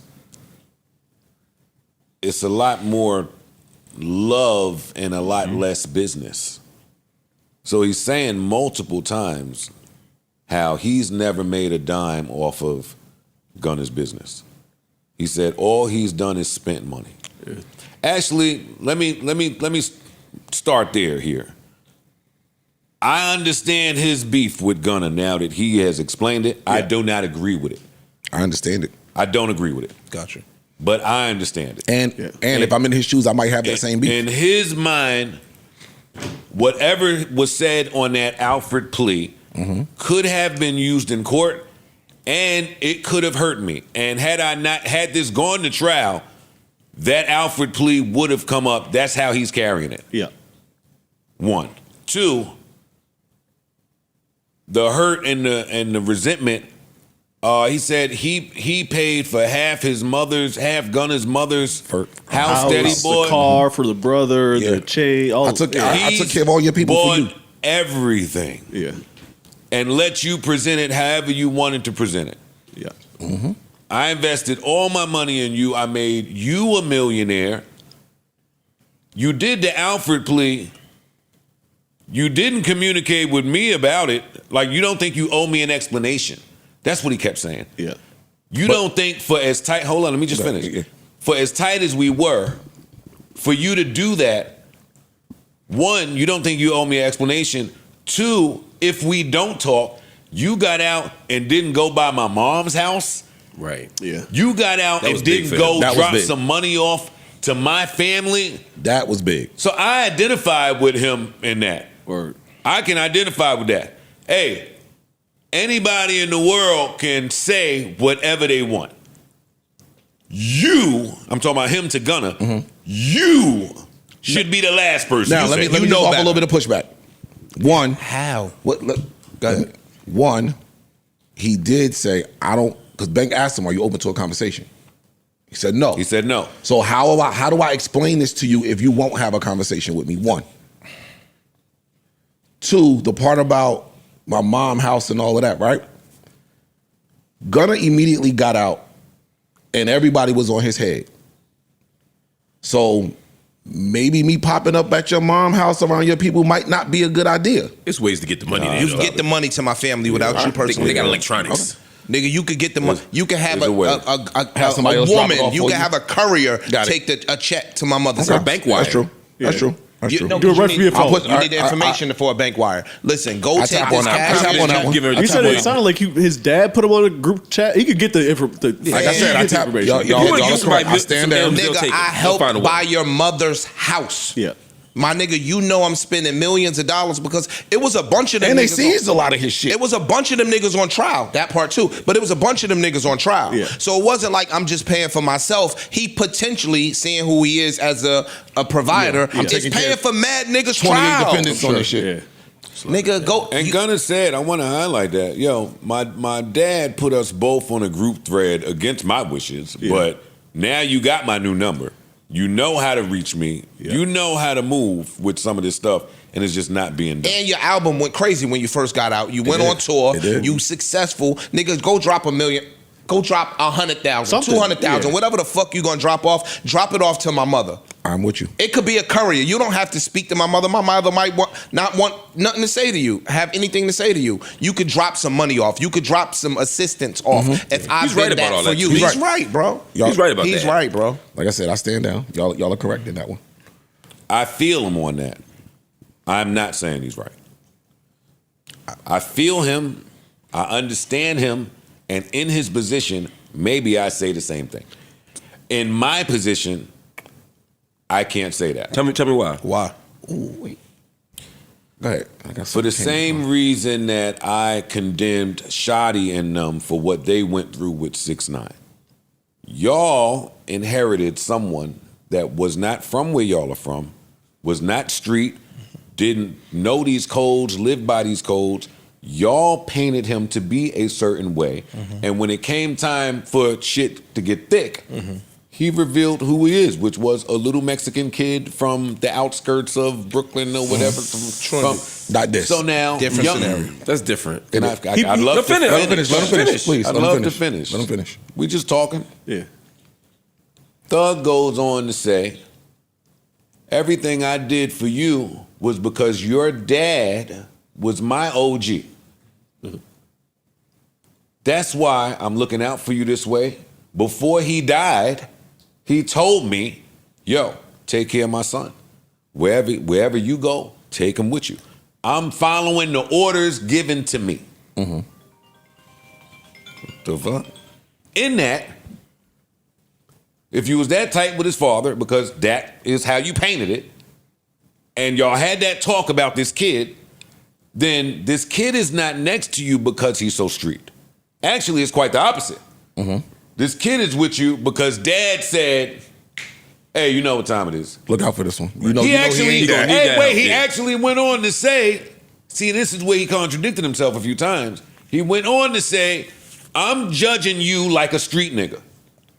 What you say in your raps and what you portray in your raps and the things I hear you say around me, you talk like a street nigga. I think that totally contradicts what you should have known from being close with his dad. Not the same. This ain't no street nigga. And for Thug to say I'm taking your portrayal as such goes against everything that's happened in hip hop from the fucking start of it. Niggas get on these songs and lie. You cannot strip an artist of the ability to get on a song and tell a lie. And you know who the number one liar is in music? Is the civilian like me that signed to a street nigga like you. Yeah. That is the number one liar in hip hop. You ain't about to change the course of shit from how you view things. No, you was moving a certain way. His dad carried it a certain way. And now you putting that onus on him. And when it's time to show up like that, he can't show up like that because it's not in his fucking fabric. Yeah. It's two things. You're conflating two things to me. Yeah. I'm sorry. Oh, no. How so? I think we about to say the same thing, but I think that's true for the Alfred plea point. Yes. It's not true for the humanistic point. Exactly. Take my mother's fucking money. That's what I'm saying. Because if I'm from the suburbs, I ain't never seen a street. Let me ask y'all one question. And you did that much for me, and I come home and I got this much money, and you locked up, and I know and all that shit. I should be doing something decent for you just as a person. Fuck the street shit. The streets ain't the only place where you do decent for people. But I feel you on I never said nothing about that. No. I'm not talking about your expectations of what should be done. I'm talking about your expectations of a person. No, I'm with you. But what I'm saying is, there's two things here. One is how he did the legal shit, and then there's what he did when he came home. Yes. Thug said he's upset about not contacting him, not reaching out to him, not being transparent about the Alfred plea, and he's saying I'm upset about how you carried it when you came home and I was still locked up in terms of not taking care of my family, not sending money, all of that. I'm saying putting street expectations on him is unfair, and that's why you shouldn't be surprised that he did the legal shit. But I don't think it's just a street expectation to give somebody money or give my mom some money when I'm locked, to help my family when I'm locked up. Let me ask you real quick. If you got locked up, I would want Ian Schwartzman to do that for you. You see what I'm saying? Mark. That's just being human. That's just like we people. Nah, y'all missing one part though. I just got out of a RICO with y'all. So now, following the money, that could open me up to some shit. Nigga, too, find your way, bro. I'm just saying. Find a way. I hear you, but now I go drop $1 million to your moms. I'm on tour. I'm just saying, give what you can do. Something. Something. That point, what you're saying is not really negating. At first I was with it. I don't know what though. I'm saying. Man, shit. I understand what you're saying, Freeze. I'm sorry. Go ahead, Bart. I understand what you're saying, but clearly they have And he's still representatives, on my proper label, right? Yeah, he has representatives, and someone can find a loophole to make sure that this gets done. You without on my label? This is a implicating me in none. whatever. This is some fucking what's the shit y'all got paid back? 360. Yeah, along those lines. in advance. Like Advance. it's gonna be advance I'm giving back. You can make it to You can where find something, I yeah. owe him this money. So, I was That's just thinking that. One of his Until- professionals. And to your other point, your point is valid. Unless, and this is we don't know this to be true, you grew up under this man. I know how this man give it up. I hear what you saying around me. Fuck the raps. I hear what you saying around me every single day. You sound like So that. I'm assuming that you came from this tree, you saying this type of shit. This is how you are as a man and as a person. Stop it. Stop it. Stop it. I'm not gonna on one hand say that street niggas are as brilliant as I view them to be, and then say they keep getting tricked by niggas that's not as street as them. Them two is not gonna coexist for me. I think It's the street been- niggas. it's been happening I think since the street beginning of niggas. time. Or you would have to show me that. I think street niggas. Sammy the Bull had it. It's been happening since the beginning of time. This nigga had a body count like a fucking the city morgue got his name on it. We're not having the same talk. Sammy the Bull was into what they was into, and he flipped. Listen, I know. Listen to what I'm saying. I'm talking about street niggas having an innate ability to tell when someone is not like them at all. I am not exonerating them for intermingling with people that are not from where they're from. And this Gunna shit is a prime example of that to me. It is a prime example of that to me. And he went as far as to say that. He was saying, I believe the raps. Okay, well, that's another one of the decisions that was off. But you also said, yo, I believe what he's saying around me. Fuck rap, because the rap is rap. Those are lyrics. I'm talking about when we are outside, when we in the mall, I'm hanging around you every fucking day, and you are saying you stand on these principles. And I know I stand on these principles, so who am I to not believe you, being that I know who your dad was? The person that is only If calculating. I'm around you every day, I could see some of the shit. If Yeah, I know, if you yeah. living this or not. Thank you, Ice. The And person if I'm around you every single day, I The kind of person know that's you a little only bit. calculating off what somebody said Not your words. is probably an idiot. So to my point, John Gotti didn't see that Sammy the Bull was a rat? Sammy the Bull put in work, Issue. No, Ish, I no, wish but- you let us have this No. talk. You didn't see it. I wish you let us have this talk. Sammy the Bull was a rat. I mean, Sammy the Bull was a rat, but he put in work. Yeah, we saying This that. conversation is you not got a about nigga around putting you in who work. ain't putting in no work, but talking about it. Yeah, I do. Then explain it to me. I think he's saying that even as a street nigga, there are things that are gonna go Y'all past you. saying that like if you're a bona fide street nigga, you got discernment. Yeah, and I think there's It certain ain't- things it you can don't. discern. Like you should be able to look at Gunna and say he's not gonna stand tall on the stand. He's not gonna stand tall in the police room. He's gonna tell. He's gonna do whatever. Right? I'm with you on that, and I'm not exonerating him on that. But what I heard Thug say was that wasn't the thing that hurt his feelings so much. The shit that hurt his feelings was what happened when he came home. And to me, the shit that happened when he came home, when Gunna came home, is not about being a street nigga. Oh, so then we read that wrong. There's a gumbo pot of shit that is hurting him about For sure. Gunna's actions. For sure, it's all of it not, together. I'm not putting more weight on what happened when he was free than what happened before. He's hurt, period. Right. I agree with you. I'm siding with Mark on this one. I feel like the personal shit probably hurt him more than the legal shit. Personally, that's how I took it. That's how I heard it. Yeah. Cool. All right, now I'm gonna put myself I'm in Gunna's still shoes. saying it is unfair for Thug to hear records and put a certain identity on Gunna. I'm telling you, I agree with record that. shit, It's I'm not with fair, you. it's not I'm right. telling y'all as Not fair, not right. Look, Nope. now we treating Gunna as civilian, not non-street nigga. Even though he was saying that, this is what we took from it. That person who non-street nigga don't play those games, even if I hang around it. Get my first close call with it. I get caught up in a RICO almost on life, and I make it out. I'm gonna be honest. I'm not talking to none of you niggas ever again. Nobody associated with you. Then you still put music out on my. I mean, I had that. I'm look, putting music out. I can't do it no other way. Cool. I'm not This talking is to you to awkward. put my music And out. to my point, I'm trying to get off the label. Remember when he first got out, it was he's leaving, going to this label. That's He's leaving, interesting. going to this. That's hey, interesting. they even spoke about before on one of the leak calls that Gunna was trying to leave and go sign with The Weeknd. So I'm trying to get away from y'all.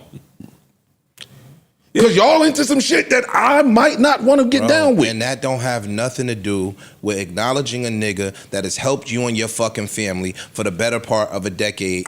And yo, dog, the two things don't have to intermingle, bro.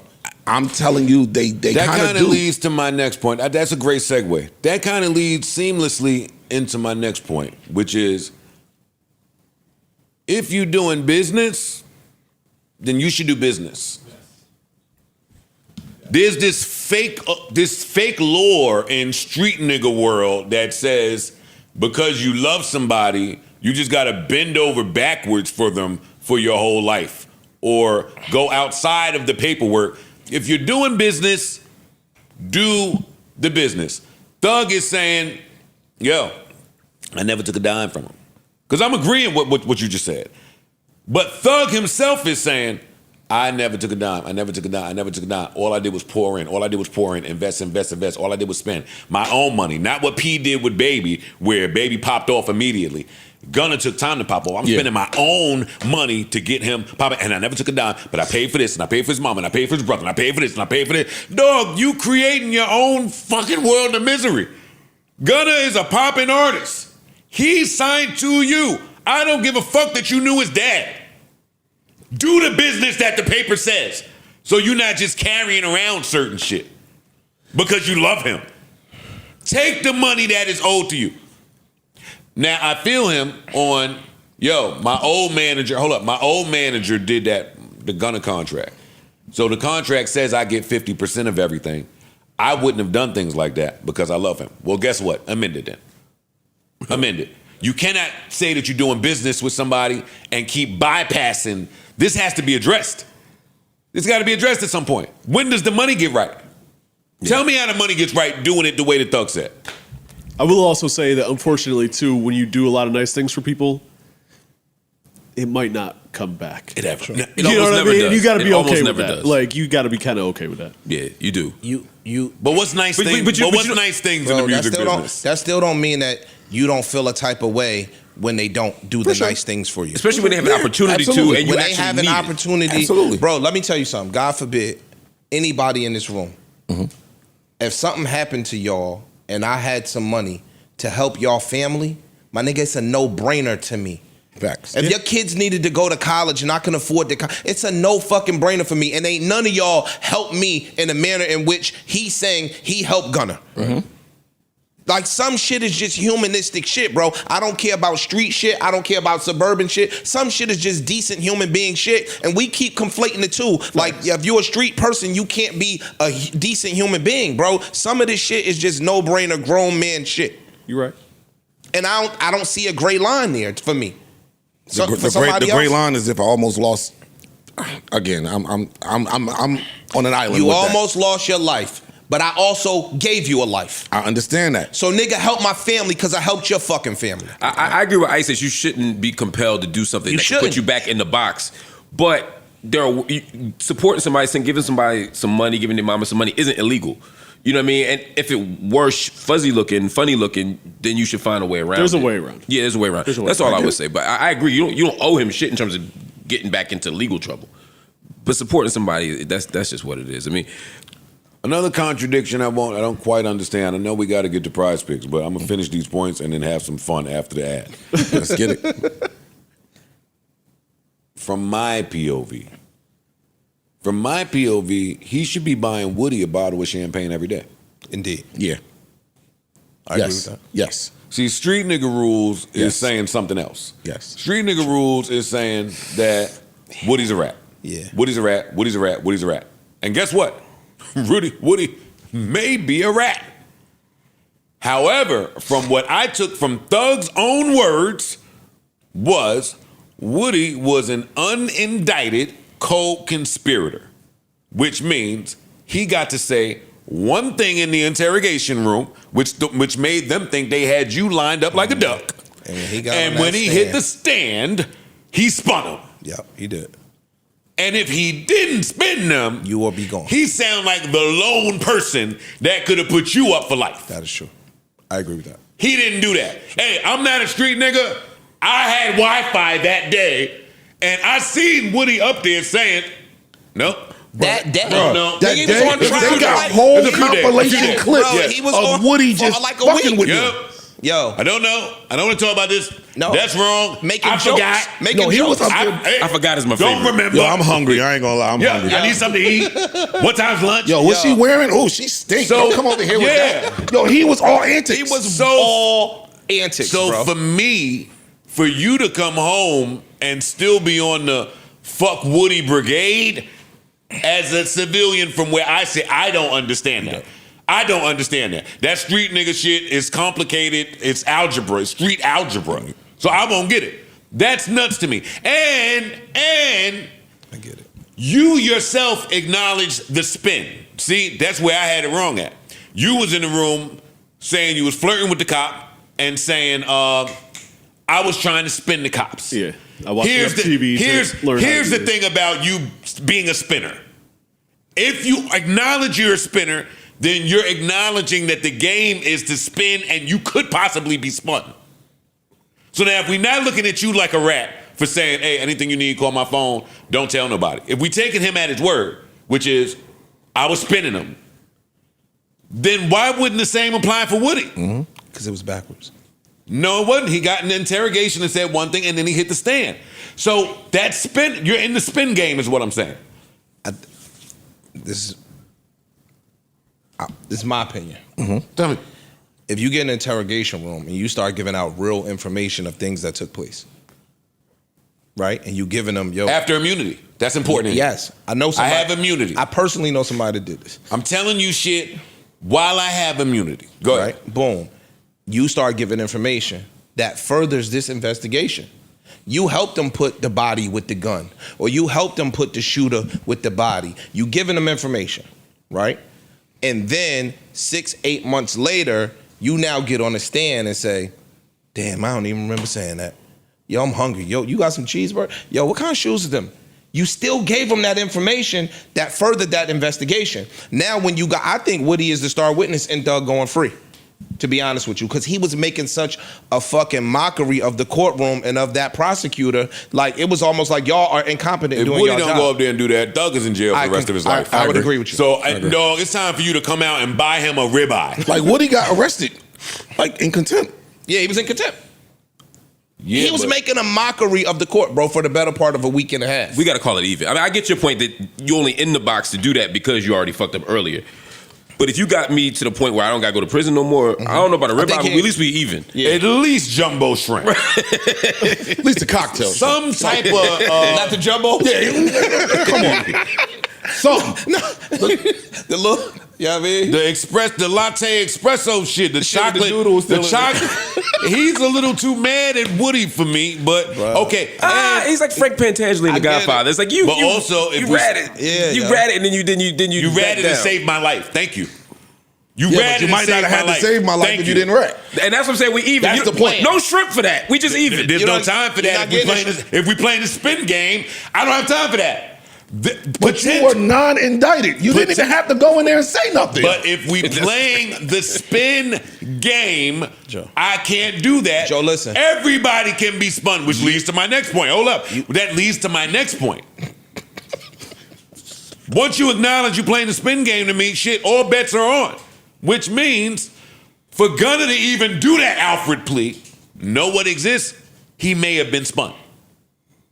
Gunner got spun. Yeah. He may have been spun. He said that on one of the records or something. He No, acknowledged so that you the lawyers. acknowledge all of these variables.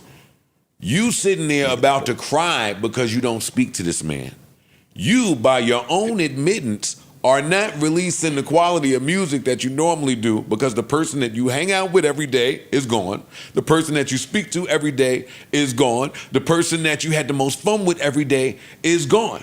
I understand that.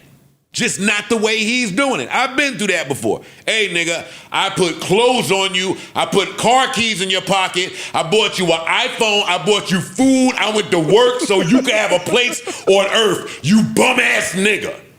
If anybody can say something about Joe, it shouldn't be you. I feel him on that. But guess what? When you make that decision, you're at peace with it. If everything you said is true, and now that look, if everything you said is true, no, let me finish. If everything you said is true about this bum ass nigga, you put the first million in this bum ass nigga's pocket. He don't know what to do with himself unless you came and opened up the cat food. Put it in a little.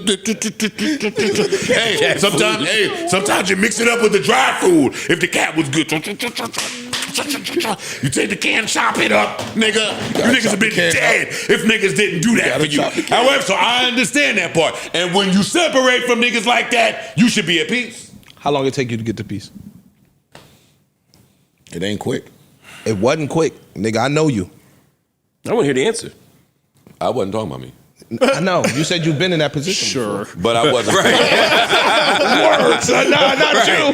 Not you, big dog. How did y'all put me in that mix? You did. That's crazy, right? That's crazy. I'm asking you a question. It wasn't overnight. Let's it just was say accountability bonus day. Yeah, exactly.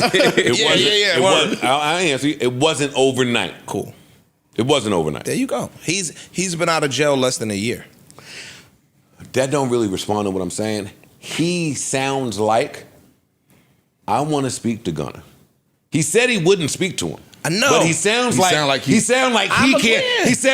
can't even be himself if he don't speak to him. It sounds like he needs to. Yeah. Whether he wants to or It not. sounds like he might want to. And if your pockets was putting you on a group chat, it sounds like other people are aware of this too. Right. And then you got the nerve to tell me that you excused mad other niggas for this. Because he then went on to say, hey, other people did this. I loved them and I told them to do it, so I'm at peace with it. Nothing came of that. My nigga, are you spinning me right now? No, but also they were put in that position because he put I get everything he said. that. I'm speaking from where I sit, not where he sit. I get it too. And because they did it because he had no choice. Yeah. You backed everybody back up Once against you the wall. say we Once a you gang, do that. now we got to make these other moves. We might not have had to do none of this had you not said that. Right, everyone That's had to. what I was trying to tell you the other day when me and you was arguing. I was like, yo, bro, if they ain't do that, because he said, no, we ain't, no. And I acknowledge that's what are we, young love? What was YSL? Something like Youth, something leadership, like he was bruh, you went in there and put gang on our back. So now, again, we here. You put us in a position now where we got to watch for the left hook. Because you made that happen. You get what I'm saying? So now we got to play defense about, like, yo, and listen, bro, I'm not no street nigga. I get everything what he's saying. And I also understand what y'all saying. But, dog, you can't. If you fuck my girl and you my man, you fuck my girl. She fucked you back. No, I didn't. Y'all both wrong. You know what I'm saying? Y'all both wrong. It's just some hookah. But one, she wasn't my girl And a kiss. anyway. Yes, she You know was. what I mean? It's cool. Yes, she was. She wasn't. That's your boo-boo When stink I stink. kissed her, she was. You can't fuck my girl. Wow. You can't fuck my girl. I wouldn't want you. My friend is. Nah. You are my friend. Anyway. You think I want to fuck you? Like, don't do that. Yo, anyway. I kissed her though. She wasn't my girl. Y'all don't move the fuck on. So what I'm saying is, like, dog, we here now. You know what I'm saying? We here now. So it's not about what coulda, shoulda happened. This happened. We got to defend ourselves against that. That's all I'm saying. Like, yo, dog, we be looking at bro, that nigga, it's some biker group. It was like 70 white bikers. I don't know if y'all heard about it. They all got locked up at the same time. Nobody ratted. Nobody said a word. This internet story. Bro, everybody came home. I'm just saying, everybody came home. So if y'all was following that, to Thug's point, we all could have came home, but y'all niggas started breaking. And because y'all started breaking, I had to start modifying what I had to do to make sure everybody landed somewhat in the best position. I also disagree with Thug talking about, yo, it's 9 terabytes of evidence against us. Gunna's name is on 1 page. Go sit tight. But he couldn't do that because he wanted to get home and see a hoe or be with his family or just go home. And I'm like, yeah. What does Thug not understand about that? Yes. Back to my point about you fucking with people that's not of the fabric that you from. Yes. If my name is on 1 page and they got 9 terabytes on you, and I have to say this to go home, and I might have been spun to think that this can't be used against my brother. Yes, I'm doing that. I just wanted to tell you the line that he did address that on. You start Pharrelling? He said, lawyers and the DA did some sneaky shit. I fell for it. On my P's and Q's this time, I'll be prepared for it.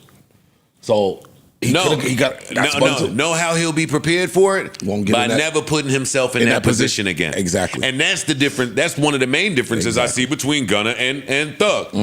Gunna has come home and completely changed his life around. Said, I want no It parts. reminds me of me when I almost got shot in the head, but the gun jammed. Like, once God give you that type of chance, you look back at how you've been living, and if you're lucky, you say, you know what? Lesson learned. Gotcha. Lesson learned. I heard you. I heard you. Hey, I hear you. That won't happen again. And that's what it looks like from Gunna, and the music sounds good, and he's seeing success from that. Thug looks like the complete opposite of that.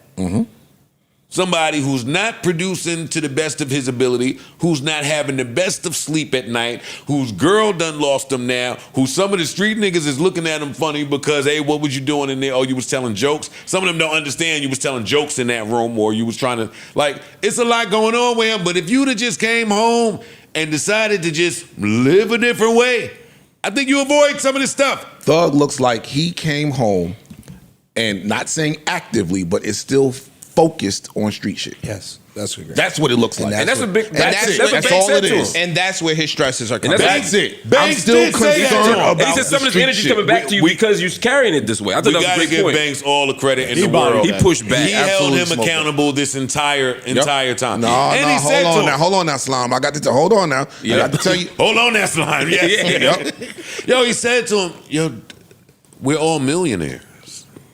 Like, sometimes you need people to repeat what you saying back to you. Yeah. Right. Yo, do you hear what you're saying? Everybody that you naming is a millionaire.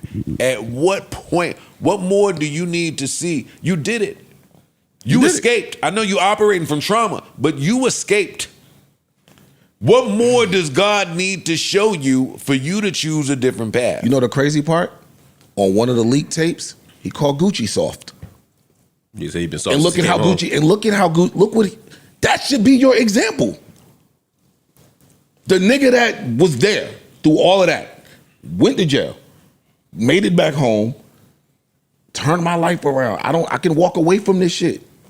That is from Atlanta. That's an example right there in front of you. That ain't Hove. That ain't New York. That ain't the West Coast. That's a nigga right here That you know you personally. know. The nigga that put you on. Right. That said, oh shit, look how he did it. That's what I need to do. The law of the game.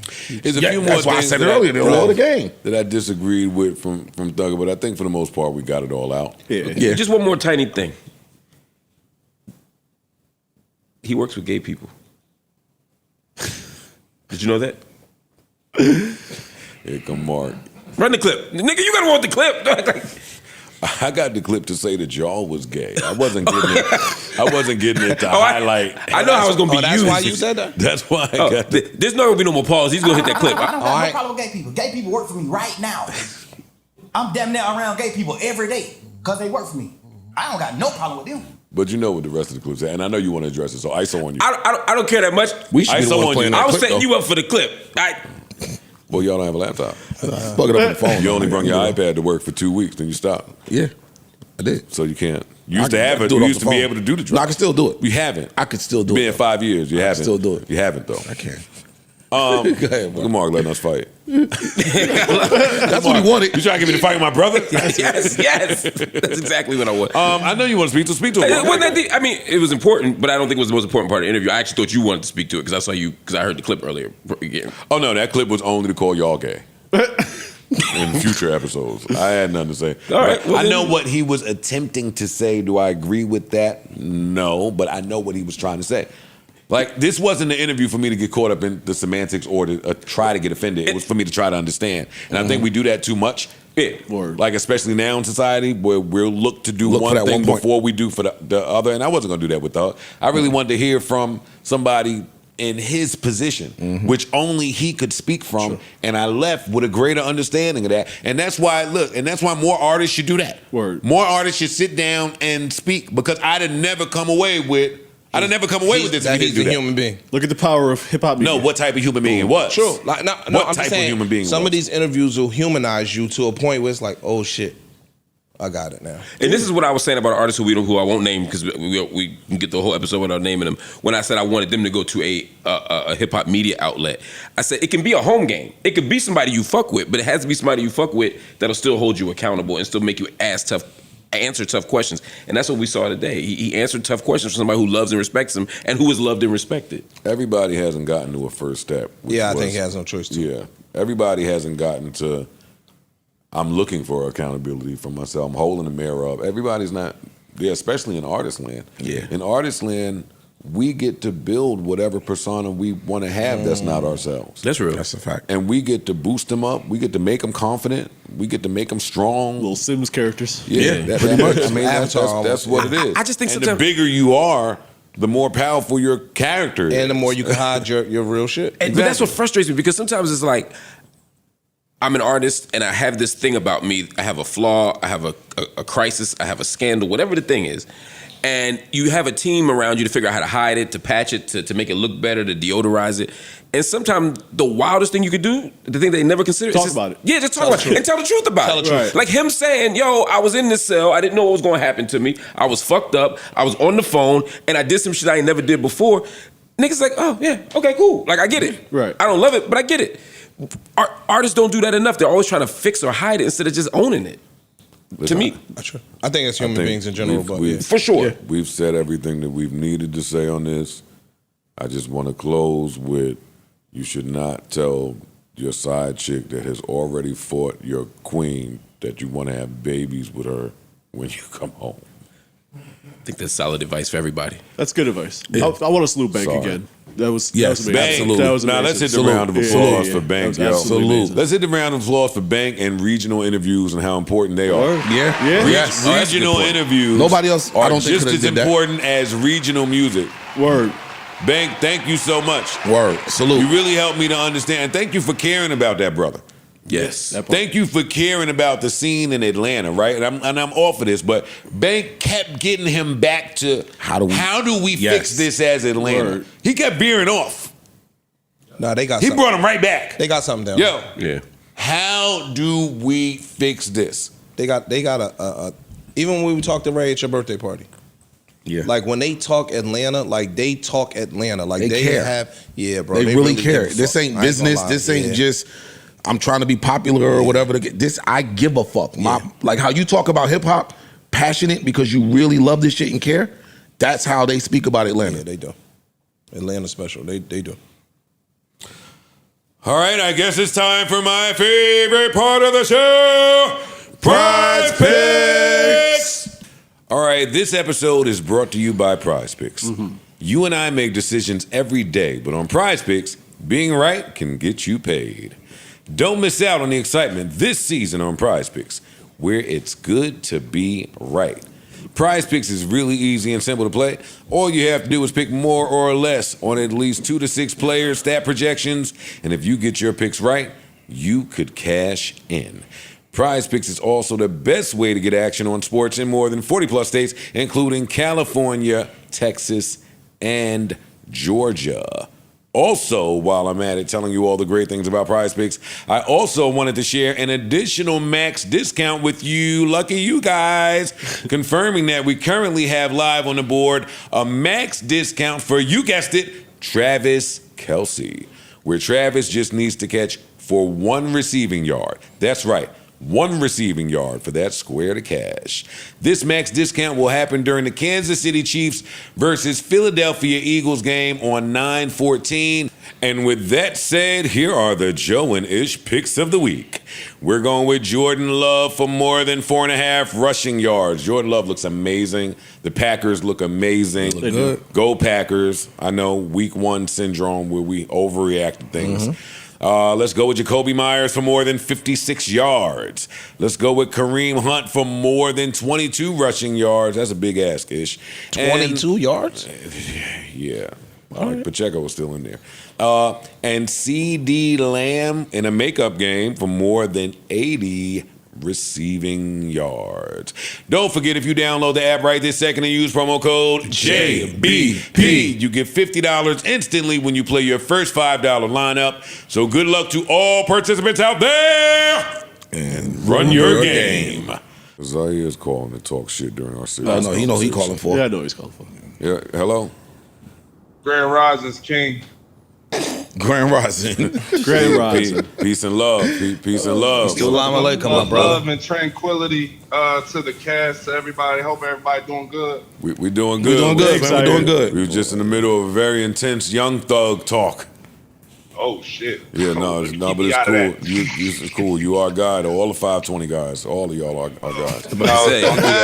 No, don't do that, Joe. Don't do that, Joe. Don't do that, Joe. Hey, what's up now? What's up now? What you call him with? I just wanted to check on my man Parks, man. I ain't heard from him or nothing, I responded That's to you. my guy, man. I responded to you, Z.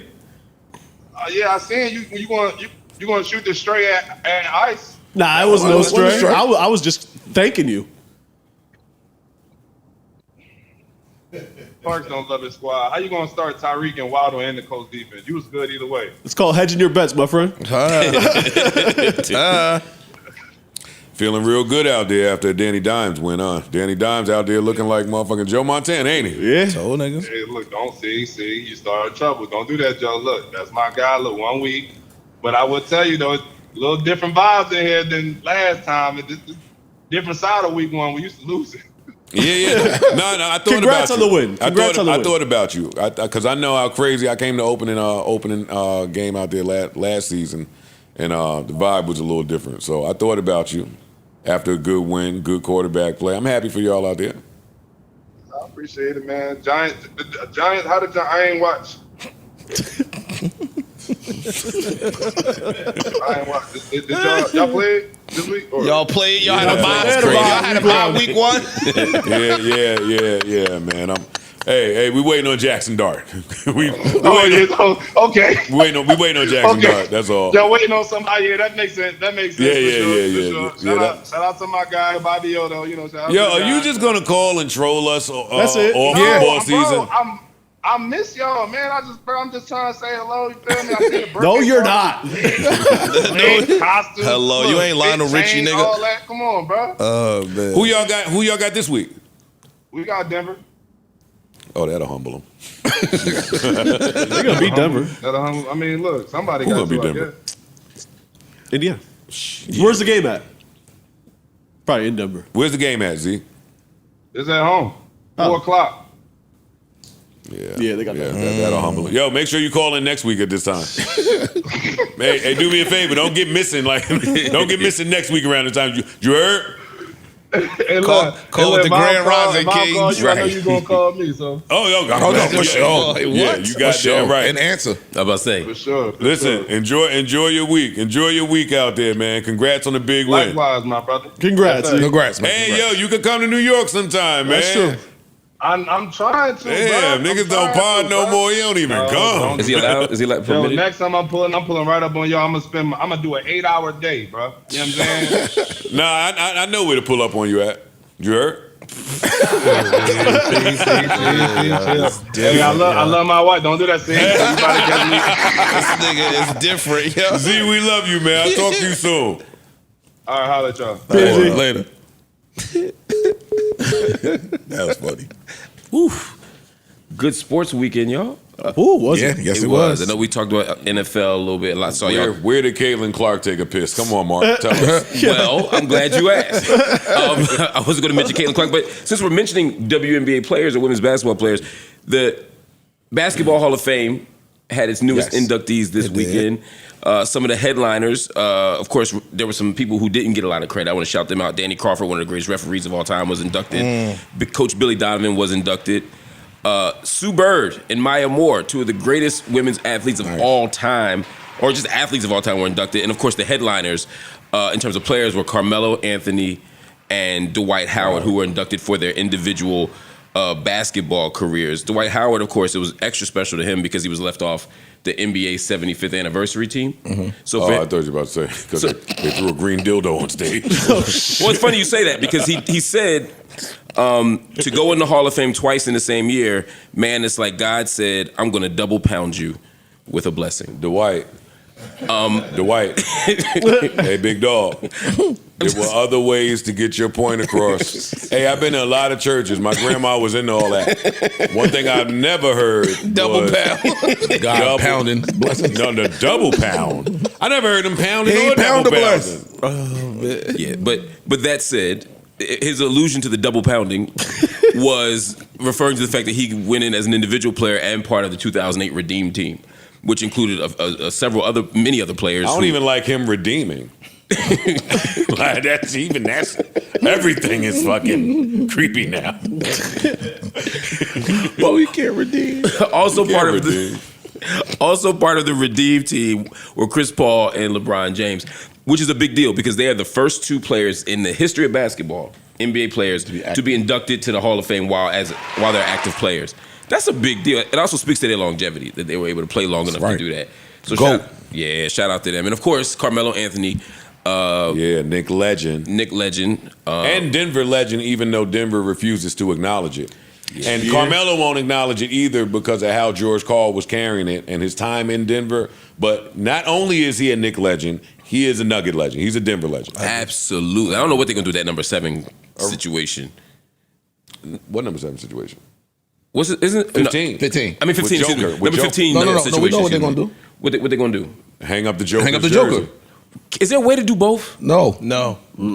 It should be. It should be. Yeah, like you can just make new rules. The proper thing to do would be to acknowledge that. It would have been to retire Melo's jersey, number 15, and to retire Joker's jersey in the future because he's not even eligible for that. He'll be playing for a while. Like, you could have done both. Yeah, and I don't think Denver did that to disrespect Melo. I think he was a second round.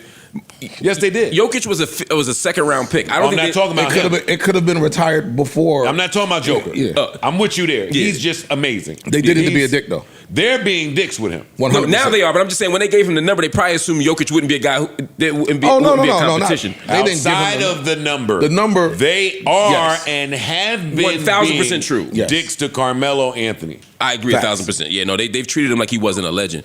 I got another Carmelo question for y'all too, but he gave a speech. I thought it was a wonderful speech, Carmelo Anthony, as he got inducted into the Hall of Fame. It was also good to see AI on stage as one of the people middle of welcoming the him. pod is when Mark takes us to Pierce Land. I know where you're going. You see the before setup, he even right? go. You see it? He bring in a topic that is only going to get us canceled.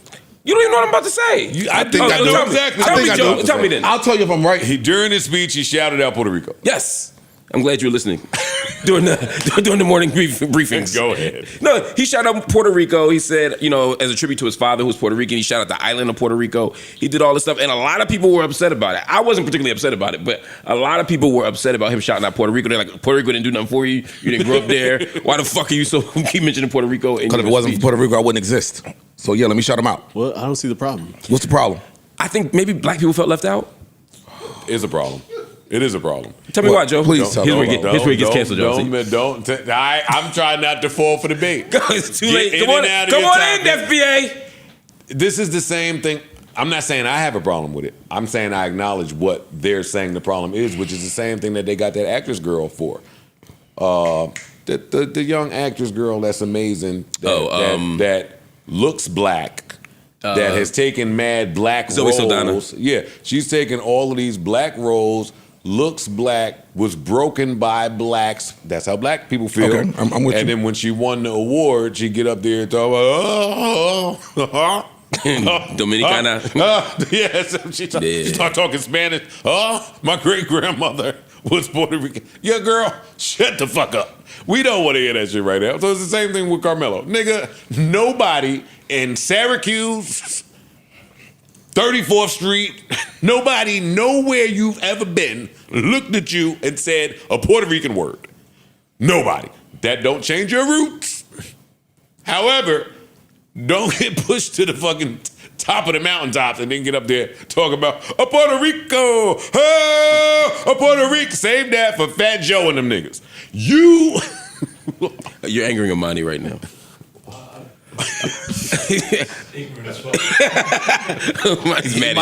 Imani know he got 20 years of ignorance. But I mean, we would have had to face this if he were Hall of Fame worthy. Like we're talking about, we're talking. Yo, why y'all coming to swing? Wait, he's in the part of the month club now. I got ride with him. No, that's fucked up. Yeah, took it from you. Yeah, acknowledge it. He got one of them. Took it from you. He got half of one. He got half of one. Took it from you. And made merch. You will hear from my legal team about that merch shit, man. You could. That shit's unauthorized merch, by the way. I'm suing every one of y'all niggas. I'm not saying I feel like that about Carmelo, but you understand. But I understand the gripe because black people are possessive. Well, I the same way white people are possessive. They done went around and took all the fucking seasonings from that page. No, they took people. Sorry. All right. They possessive. That was a good one. Well, you know that was a great one. You over there, y'all over there jumping rope and shit. Wait, what the fuck are y'all doing? Anyway, black people are possessive. Go ahead, Ish. You got a racist joke. I see Two ropes. Yo, he's on a roll today, man. Yeah, it's cool. Yo. Pardon me. I understand. I understand. My other Carmelo question for y'all was, there was talk about a statue.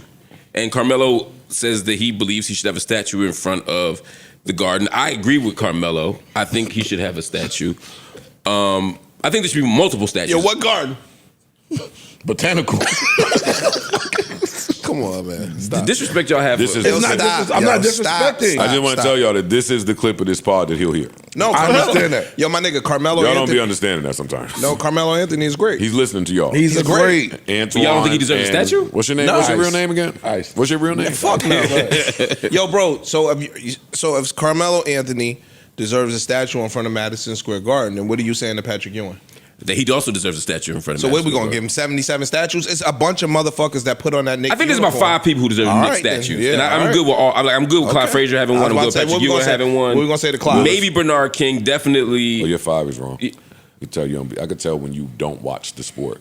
I don't watch the sport. Name how many. If you go into 5, it's gonna be tough for you to get Bernard King in there. That's what I said. Maybe Bernard. He King. said maybe. Because Willis Reed, Clyde Frazier, Earl Monroe, and Clyde Frazier. Pearl and Clyde gotta be. Those 3 have to be there. Sorry, and then the 4th would be for me, Melo. Ewing. Oh, yeah, sorry, Ewing and then Melo. So that's 5 statues. So you don't get to that Bernard King is all I'm saying. Then cut Bernard King. I'm not dying on the Bernard King hill. I'm just saying. Mark Jackson, no. No. Rod Now, Strickland, no. That's what I'm saying. Lynn. Huh? Jeremy Lin. I had a joke for that, but No, again, this takes nothing away from Melo, but I'm just saying, like, if you gonna say this is Madison Square Garden, my nigga. It's been some niggas that put that uniform on that brought greatness Jalen to Brunson. New York How City. about maybe One day. how about in Syracuse? Oh, he get one. Absolutely. There. Absolutely. Yeah, get one. no, for 1 year though. Yes. That's a good Yes. point. Because Yes. no. Yes. 1 year is tough, but Yes. They won. They won a championship. They won. yeah, but then you got. So, what you do to Derek They Coleman? won. That's about to say you. What you do to Sherman There have been Douglas? greater What do you do players. to I mean, Derek winning is Coleman? important. You What do mailed Thompson? Derek Coleman a candle like everybody else. Shut your The fucking fuck out of here, Derek. I don't see no Coleman. That's universe my man win. too. Don't make me. You be making me talk bad about people I love. I do. You just started You just did that to us about about Melo, and the Melo's great. Wait, I'm not talking bad about Melo. No, you just tried to line it up. Yo, Yeah. you know he gonna hear y'all saying shit. Well, he's gonna hear y'all was kikiing too much. I was trying to protect y'all. Y'all did a lot of kikiing. Y'all said botanical gardens. Yeah. I don't think we forgot Not that. Madison When you Square. I'm said what standing on garden, that. I'm just letting you know what Chris Brinkley is going to play for him. I think if you look in LA, if you look in LA, Not Philly, other major cities, the statues don't have to be the biggest ones, but they should be. The one they gave Iverson. No, you that's good? different. You We're not good? going to do that. Are you love good? Allen I Iverson, just want to make bro. sure you're good though. No, I love Allen Iverson. What I'm saying is you can have, like in LA, Magic should have one, Kareem should have one, Kobe should have one, Shaq should have one, George Mikan should have one. Four corners and call it a day. Yo, once you say George Michael, Then y'all don't watch the sport. If you don't think George Mikan was the fucking George Mikan, Jerry West. You don't think Jerry West is a fuck statue? out of here, nigga. We gonna give Kobe, Y'all sound Magic, Captain, and Shaq a statue. You don't think Jerry West deserves a Jerry West statue? will get an entryway. Something like that. That's it. Everyone. All right, felt it. yeah. All right. Sources confirm your vibe was weird, and yes, everyone felt it. George Gay Mikan. people work for me right now. Yeah, George Mikan deserves a fucking I'm statue. damn near around gay people every day because they work for me. I don't got no problem with them. that wasn't what I was arguing. I was saying once you have to say the name George Mikan, we're kicking past our coverage. And I'm saying that's okay. Y'all can say that, but for Go ahead, get your shit off. every center in the NBA does Mikan drills for a reason. Yo. The Mikan drills. Yeah. I've heard the Mikan drills. Y'all can laugh, but George Mikan was George Mikan at one point was the all-time leading scorer in the NBA. You're right, yo. You know what's great? You're right, yo. Hey, go to night school. Y'all niggas, y'all actually go to night school and break it down. What George Mikan did. George Mikan was the all-time NBA leading scorer. You're right, though. We got it, big dog. All right, so moving back to Carmelo Anthony then. To wrap it You all gotta up. tell the nigga they right. That's all. Yo, y'all don't see how Mark get when he introed this one. Look at him. I'm just about to ask you about Carmelo Anthony again. We can move on from Carmelo Anthony. I was going to ask you just on the final analysis who was saying yes, who was saying no to the Melo statue. I know y'all saying no. I never got your straight answer. I agree with this. If you do a Melo statue, you have to do a Patrick Ewing statue. Yeah. And a Jalen Brunson. It's just too many great people that came before him. No, and it's not a disrespect to Melo at all. It's just too many other great Knick legends that don't have a statue that would be more deserving of a statue than Melo. I think that's true. Like I think Patrick deserves one more than Carmelo, but I think Patrick deserves one. I think there should be 4 or 5 statues out there, just like in LA and Philly and these other places. That's all I was saying. So like the big shits, you know, like the little like how y'all got somewhere in the middle. Somewhere in the middle. Not the Hall of Fame road joints that we saw in Philly, but like not the Rocky one either. Somewhere in the middle. That's all I'm saying. 2 statues. All right, is there anything else that needs our attention besides George Mikan? You know what? If George Mikan was alive, he would fuck y'all up, I'll man. beat this shit out of George. He'll jump this shit out of George. Be quick, too. I would finish George Mikan. Fuck, what? Do I got an aluminum bat in the trunk? Beat the dog shit out of George Mikan. Anyways, Joe, why is there something on the board that says Joe testifying at Megan trial? Because they call rap man in there. I was about to say that's why he was explaining all that shit about. Yeah. Yo, because that's why I'm on the side of my man. You know I'm a what I'm civilian. saying? You flip. What you said? Spin them. That's how you go. I was just spinning. Oh, yeah, you gotta spin spinning them. I was just spinning them. You just spinning them? Me and Kylie Jenner. I mean, and I'm only saying that, well, it's only on the board because there is a report that traveled around saying that we're going to be called to testify for the defense. I heard that. I have not received that subpoena. You ain't check your mailbox. I also don't check the mail and would be able to identify the courier when he steps foot in the strip club. He gonna catch you in the elevator in your building and be like, yo. They gonna have it's gonna be a female. Nah. Oh, they gonna send a banger at you. Oh shit. She gonna be like, you gonna think she'll speak English? Your butt, right? You have been served. hit your surface. Oh, y'all in sapphires. Oh, yeah, y'all in the mothers. I got it. Y'all in the mothers. I got it. I feel it. It's cool. Y'all love that sapphire. Yeah, so it says that's I know as much about it as you do. Will you show up if somehow with that you are shit on? Giving Give him looks. Can't disappoint the courts. Yeah, you Gotta give him looks. Gotta get on your Cardi. No, that nigga gonna go to. Well, who show up? Will Joseph Anthony Budden be in the courtroom? Junior. Under any If circumstances? they ask me to, Yes. If they make you to take the stand and testify, Yes. whether on the side of the prosecution or the defense, yes. This nigga been waiting for this. You crazy. I don't really think they want what they asking for. You like Woody, right? I'm getting there, and boy. I don't think that they want what they're asking for. I think that this is a mistake. Could you imagine sarcastic ass Joe on the stand? I don't know. They might have you shook in there though. I ain't gonna lie. You gotta bring Poe with you. This is a mistake. Whoever is the brain trust behind this, I'm telling you, this ain't what you want. I got an outfit laid out on the bed, first day of school. No, 2. And you gonna switch at lunch. And I'm a phony nigga too. So I mean, I gotta see how I feel that day. Or who gonna get this testimony? See what the vibe is, right? And my testimony for sale too. like, I'm gonna get up there and be on bullshit if they call me. And Meg might put her weight back on. She put her weight back on. You definitely gonna get up there and be like, you know what? I was never romantically into. It's a joke, my nigga. Meg, you're not funny. Never romantically. Shut up. Shit. It's us. I don't know. I'd hope that this doesn't go through. That's not true. I hope it does go through. I don't think it's going through. It's too good to be true. me going into a court to take a stand on a case where jail time is not an option for me, like on something that I didn't do at all, just to take the stand and give my opinion on both the prosecution, the state, and the defense, because I got opinions about both of y'all. I got thoughts on Meg. I got thoughts on that Milagro lady. So we got to see how it goes. Joe gonna be in there breaking down the legal system. He gonna get everybody their podcast. Listen, y'all thought academics had fun at that little deposition. You wait till they get a load of me. Brother Polite in that bitch.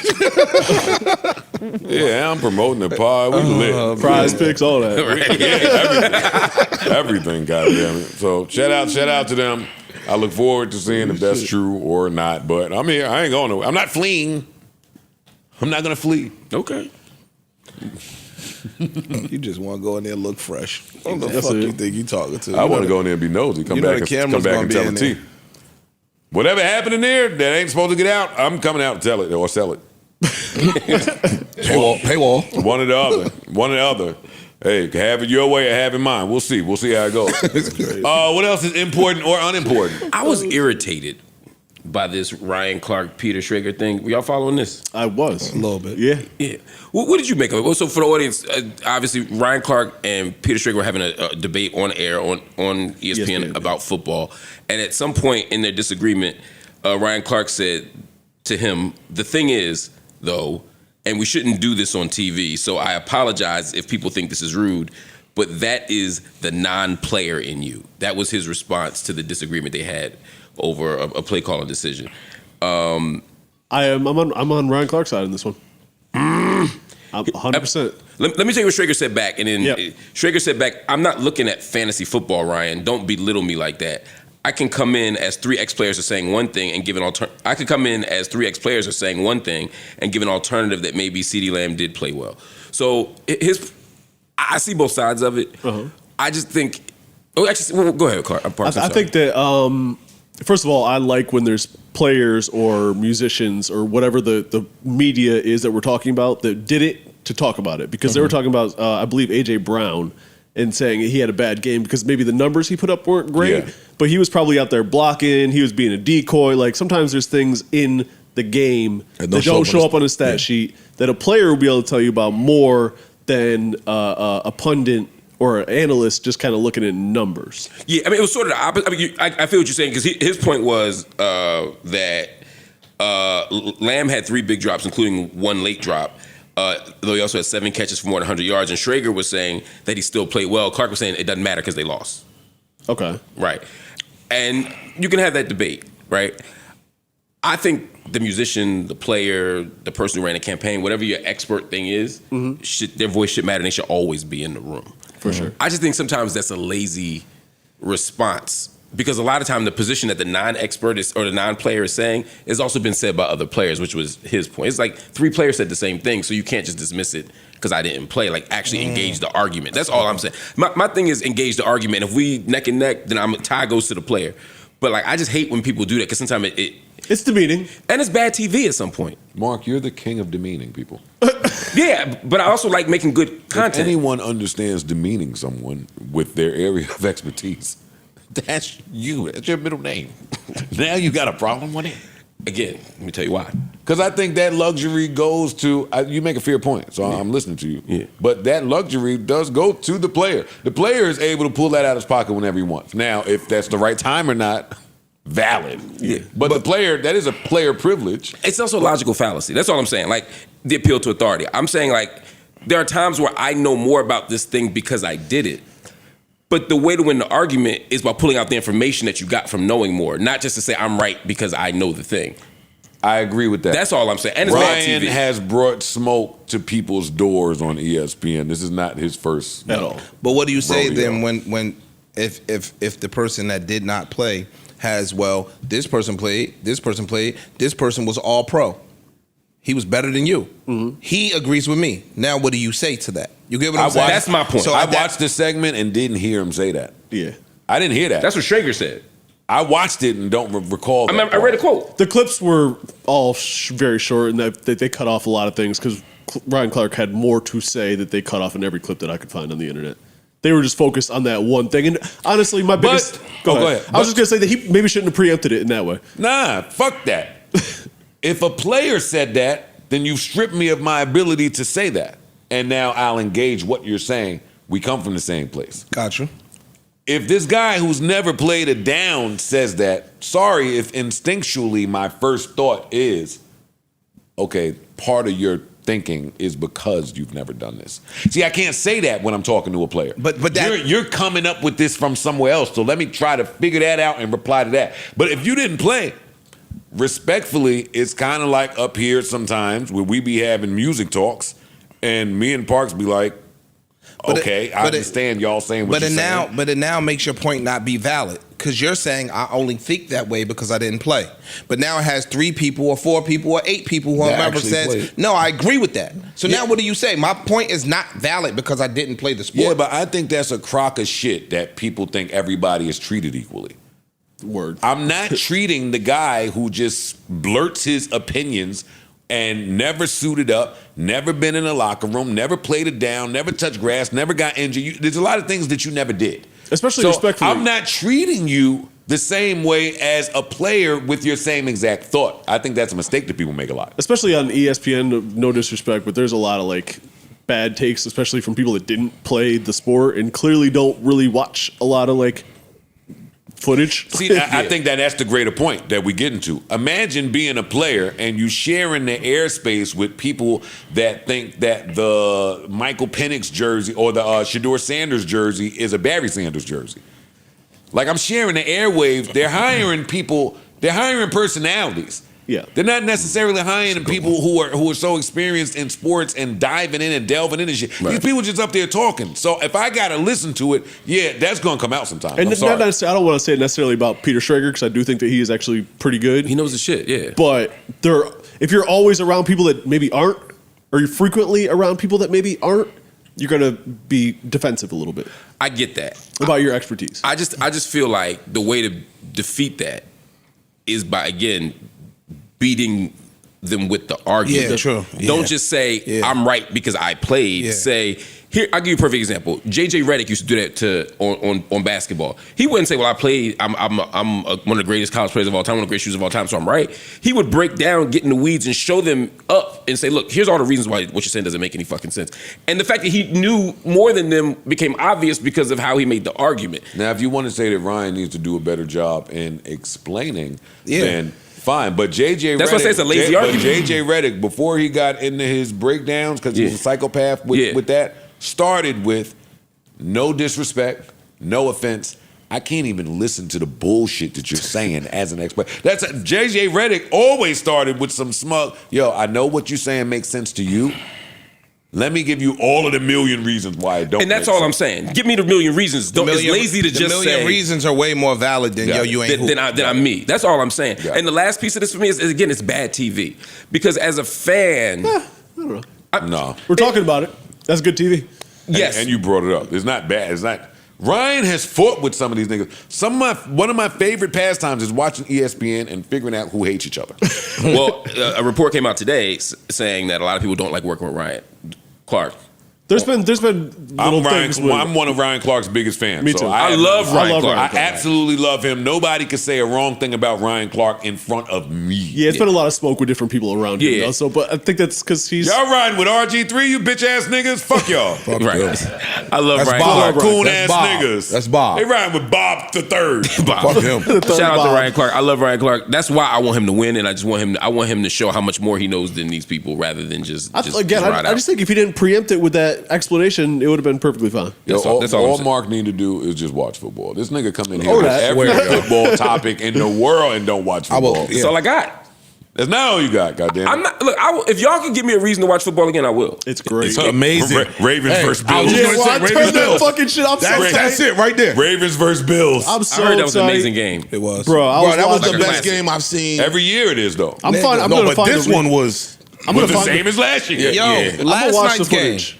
That was a good game too. Stop. No, that was a good game. I ain't watched that. was a good game. You're bugging. That was a Last good night's game. game was a good game. It was. Who played? All right, whatever. Vikings Bears. Minnesota and Chicago. Chicago was kicking their ass, and the Bears just JJ McCarthy the fourth looks like quarter he went might be crazy, something. and they came back and won the game. I'm mad I turned off that Bills game, though. I was Man, my I saw wife and her Shrager. friend came back from being out, and I was like, this is a They made- blowout. Let me go to the They VMAs. made you They're watch gonna the watch VMAs? it. That's They what I didn't thought make too. me Well, watch actually, it. that's the perfect segue. Which one of you guys with vaginas left the Bills-Ravens game I'm sorry. to watch It was the me. VMAs? It was me. Hit the drop. Hit the drop. It's okay. It's okay. All right. I'll Wait, gotta do I'll it. take it, There pause or unpause. I don't got no problem with Because gay I was a people work for bitch me right now. on Sunday I don't got no night. problem with gay people. Gay people work for me right now. I'm I'm sorry. damn near around gay people every day. I let 'Cause they Nas work for down. me. I don't got no problem with You them. let Nas and Joe down. Yeah, my bad. All right, you watched the VMAs. I didn't see the VMAs, I didn't so see I shit. saw on you. It was absolute trash from what I saw. It was not many big artists there. Busta Rhymes did a big set. Salute to Busta. Mariah came out. Salute Busta's to our Stevie Wonder. He's They won't let having him a sit Stevie down. Wonder year Yeah. this year. But the rest of it was, I don't know who these people are. Respectfully. I went to read the winners, and I was with you. I don't know who the fuck none of these are. I did. Well, y'all old enough to I was shocked that that was Mariah's No, there was first. pops. It was like teenage pop stars. I was very shocked that it was Mariah's first VMA. That was unbelievable to me. Because when I saw that she won Best R&B, and I saw the other nominees, I'm like, how the fuck? But if you think about it, But then I saw, okay, she did the performance. She got the thing and- Vanguard Award, which is like their that's their lifetime achievement kind of thing. it surprises me a little bit because of how the VMAs used to operate. But at the same time, if the award it really is for best video, and Yeah, when I you think of can't Mariah, I tell don't me think of if like bomb ass videos. What? She had some fucking classic videos. Like what? Which one? Fantasy was amazing. Fucking what's the shit where they did the whole? She got kidnapped. Was it? It was the Q-Tip produced record. I'm with Parks on this. She had some Vision very of good Love videos. was amazing. Yeah. Y'all had a crush on As her. a Y'all was video? thinking of her as a Love video. Takes Time. Yes, I had a crush on her. Vision of Love video? Hey, You think Vision of Love video was She an sat amazing in a video? room sitting on the floor. Was she sitting That's in the good dark? enough. That Yes. video was that's one of the first albums I bought and first. I know you singles sing I with your bought. hairbrush in the mirror. You told us before. That video worked. The Emotions video is iconic. The Honey video, Yeah, I'm with you, though. like she's got that's video. what I'm thinking of. Honey, Nah, It's The just- Honey video. That was a kidnap. She's Like, got like videos. when I think of that era, I think of like Janet Jackson as having like the amazing video. She got it early. I watched a lot of MTV in that era, and Mariah Carey was on both that and VH. Like you would turn off. Oh, she MTV. lived on there. I just didn't. Yeah, I loved her. I didn't love the videos were video. And I'm not trying to say award-worthy. that she's Janet's comp in videos. I'm Right. just saying Mariah She Carey also It's a deserving had video. big budget videos. I mean, deserving was as well. known for. She was known for videos. for great videos. Okay, maybe I'm wrong.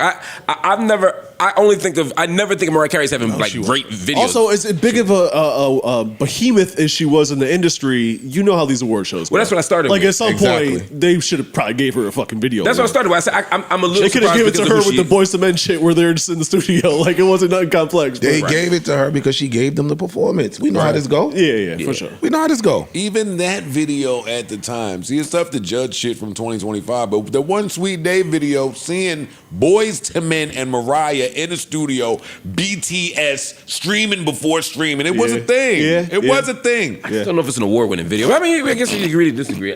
This nigga was just jerking off to Mariah Carey. Oh, I was absolutely. Oh, no, jerking no, off for to sure, Mariah Carey for sure. videos. I've never jerked off to Mariah? Oh fuck yeah! Yeah, absolutely. Yes. You don't like Mariah? Which Mariah? Nick Cannon? She wasn't. Which Not me. She wasn't Mariah. jerk off worthy. Wait, so Parks and Freeze have jerked off to Mariah. Oh, and the Busta Rhymes video where Busta Rhymes was in charge of babysitting dude's wife. Oh, that's a classic video in my household. Ish, did you jerk off to Mariah? No. Ashley Witherspoon. Who the fuck is that? I'm just naming white people. Reese Witherspoon, I think. I'm about Oh, to yeah, say Reese. that's That's what I'm high. saying. That's why I'm like, what? You don't know white people. He's like, I know, that's not my bad. Yeah. I keep saying that's not my bad. That's Ash. White people's not my girl got some white in it. Anyway. My girl. Oh my God. Monday night. Talk about fishing for a fight. It's Monday. She tried it. You been acting funny. How, baby? Oh, God. You ain't called me all day yesterday. I said, Sunday. Sunday. So The first week It's one a- Sunday. Word. it's a trap. It's a trap. It's a trap. It's a trap. But I fell right for it. You mean yesterday? When football was on? We've been waiting 8 months for this. All day. She said, yeah, I was texting you, I was calling you, you ain't see that, but you have time to be on Instagram. You have time to be. I said, Yeah, it's different. I can be on Instagram. And watch the And I watch the football. game. Yeah. I can do whatever I want and watch the game. Guess one thing that no man in America did yesterday. Call or text or talk to a girl. Hey, or talk to it. That part. It was the morning. I was going downstairs. I was like, "Hey, babe, I'm gonna go downstairs." She's like, "Oh, so I guess that means you don't come down, right?" I'm like, "Yes." Well, I mean, yes. No, it's your house. You can. That's married for yes. You can do what you want to do. It's your house. But I'm gonna be watching the game, bro. I told Shorty yesterday. Wings It was on the about way. 10:30 in the morning. I'm like, look, I'll get lunch together for everybody, whatever. I said, because look, before 1. Once 1 o'clock get here, before 1. Yeah. Oh yeah, big breakfast. Saw that. Yeah. I straight up, yo, look, when 1 o'clock get here, don't talk. Yeah, to 12:30. I want to see some pregame. See, that's my problem. Don't talk to I'm me. not communicating well. Yes, you got to let them know what that means. I just got the 12:30 call in. 12:30. Hey, babe, love you. You the best. Okay, bye. I don't know. You gotta let them know. You the only girl I love. I'm let 'em know. faithful. Okay, bye. Guess what happened at 1:07? 1:11. Yeah, right there. On the FaceTime. text. Hey, you think you'd be able to mail something for me? My nigga. Well, I said, Post office closed today. I swore. Wait, no, because I be thinking I'm in La La Land. I swore I just said to you that this is week 1 of football. Damn. She said, all right, fuck you don't want to talk to me. 2 hours later, here come her favorite meme. I love it. I love it. Another meme. Now she's just me. I'm like a dog. Do not disturb. Yeah. Get that little half move. No, you got to tell. You got to say it. You got to say But she it. fried me the next. She tried to fry me the next day. But I'm like, you frying me. You got to loosen up the leash. You got to loosen the leash. Fam, I'm in the house watching football. Yo, I'm talking to my fantasy team co-manager. I'm looking up stats like football. I'm doing mad guy shit. Word.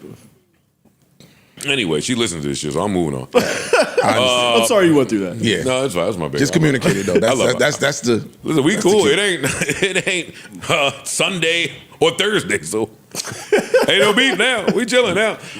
Anyway, what else is important? I know Mark was that Dame Dash shit was important to you, and Dame said some shit about me too. A lot of niggas been talking about me. Yeah, Dame's been back in the news a lot. Dame Dash and Cameron.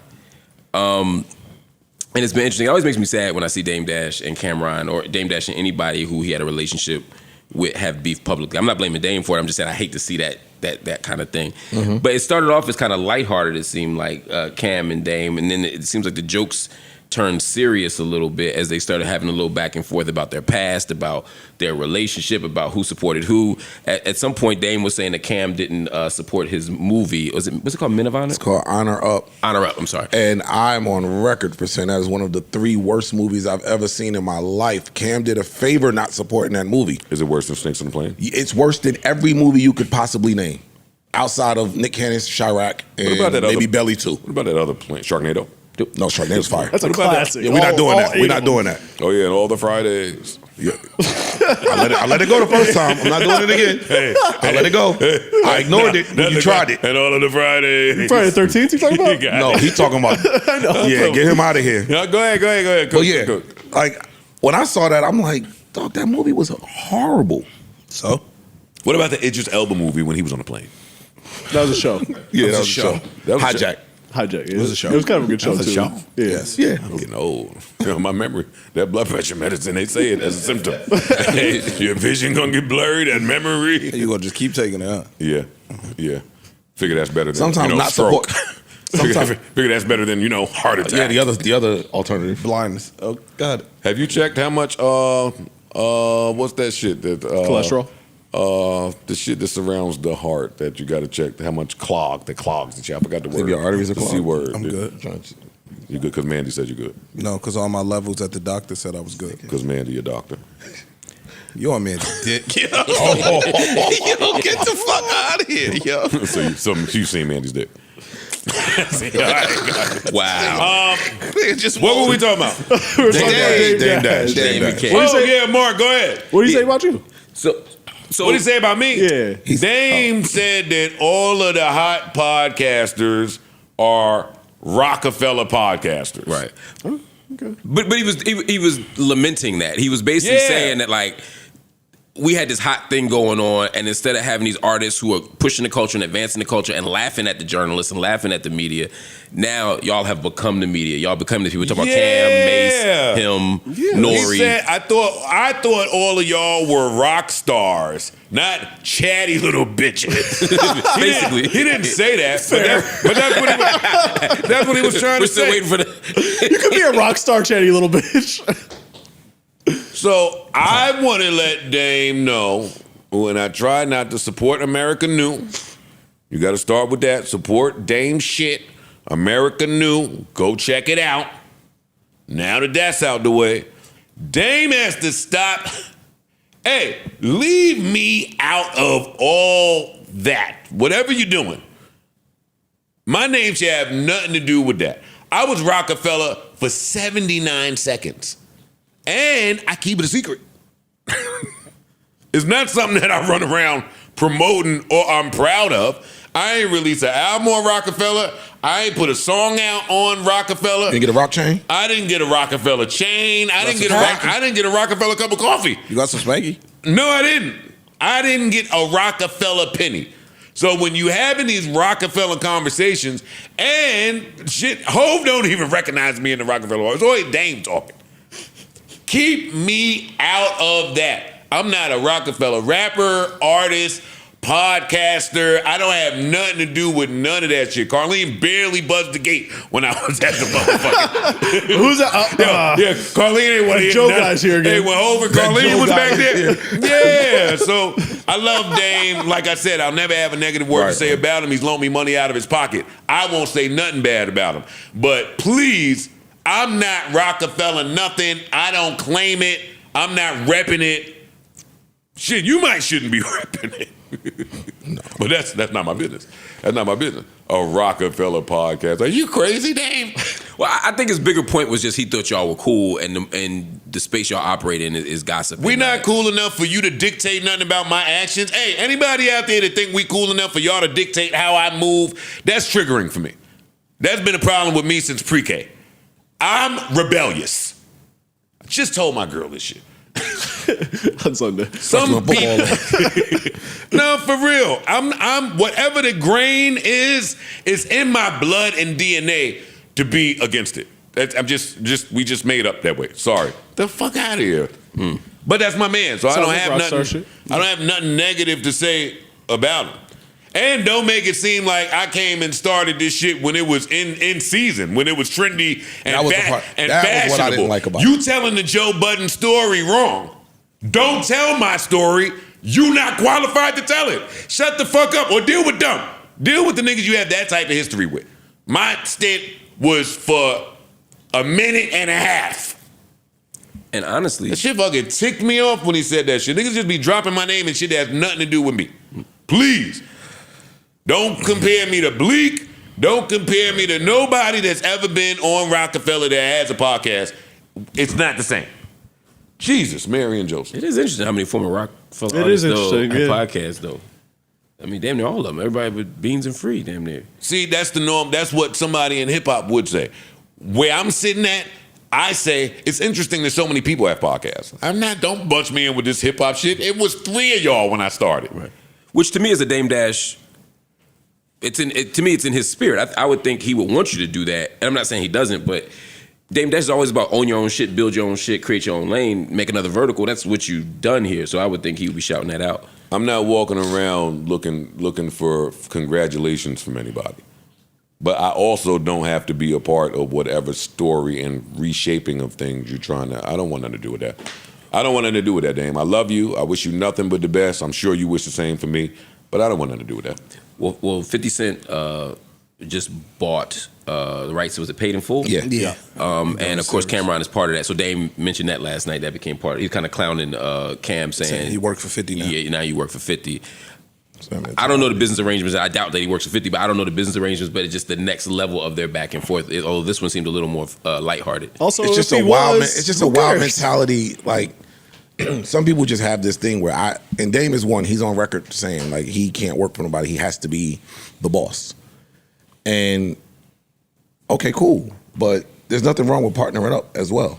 Yeah. And Yeah. it's like some people just always want to look down on that. Or if maybe 50 I might work for you Yeah, to level up to the, now I go do that. Like, so 50 what? has built an empire in TV and film. If Cam was, and I don't know that he is, if he was hypothetically working for 50 in this case, I don't think that's a terrible thing. It's a good spot to be. Right. This idea that you never will work as talent to me is weird, or that you'll never, because he was clowning.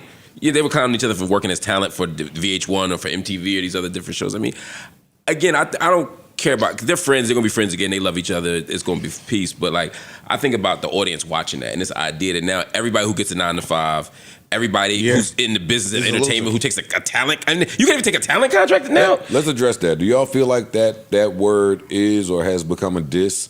And if somebody calls y'all Absolutely. just talent, are you taking offense to it? They call us just talent literally to diss us. I haven't heard anybody. I call see you, it so regularly. I'm just asking. I see it. I don't give a fuck. I don't give a fuck. But you take it as an offense. No, I don't take it as nothing. Let me tell you, I know they mean it as one. Let me tell you what the funny That's how they part mean is. it, though. Yes, Nigga, when you go to AT&T and you answer that phone, you talent.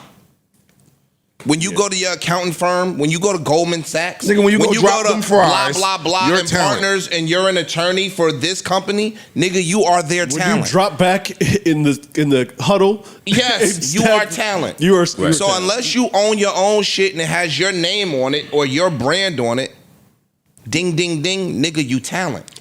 So you can't insult me calling me talent. Should that be a diss today? No, No. nigga, what the fuck are you talking It about? shouldn't. You gainfully employed. What happened is niggas learned this ownership word. Yes, and ran it niggas into heard the this fucking ground. entrepreneurial shit. That's it. And Now and it's- jumped out now the you window ain't with shit. it like it's the thing to be. You ain't shit if you don't own it. And that's the thing I disagree with Dame about, because to Dame's credit, I love Dame Dash, bro. It's a horrible message. It's a horrible message. Exactly. I just don't speak on it a lot because I respect Dame. Same. I really, really, really, really respect Dame. It's a horrible message. When he got on Hot 97 and said it, it was a horrible message then. yeah.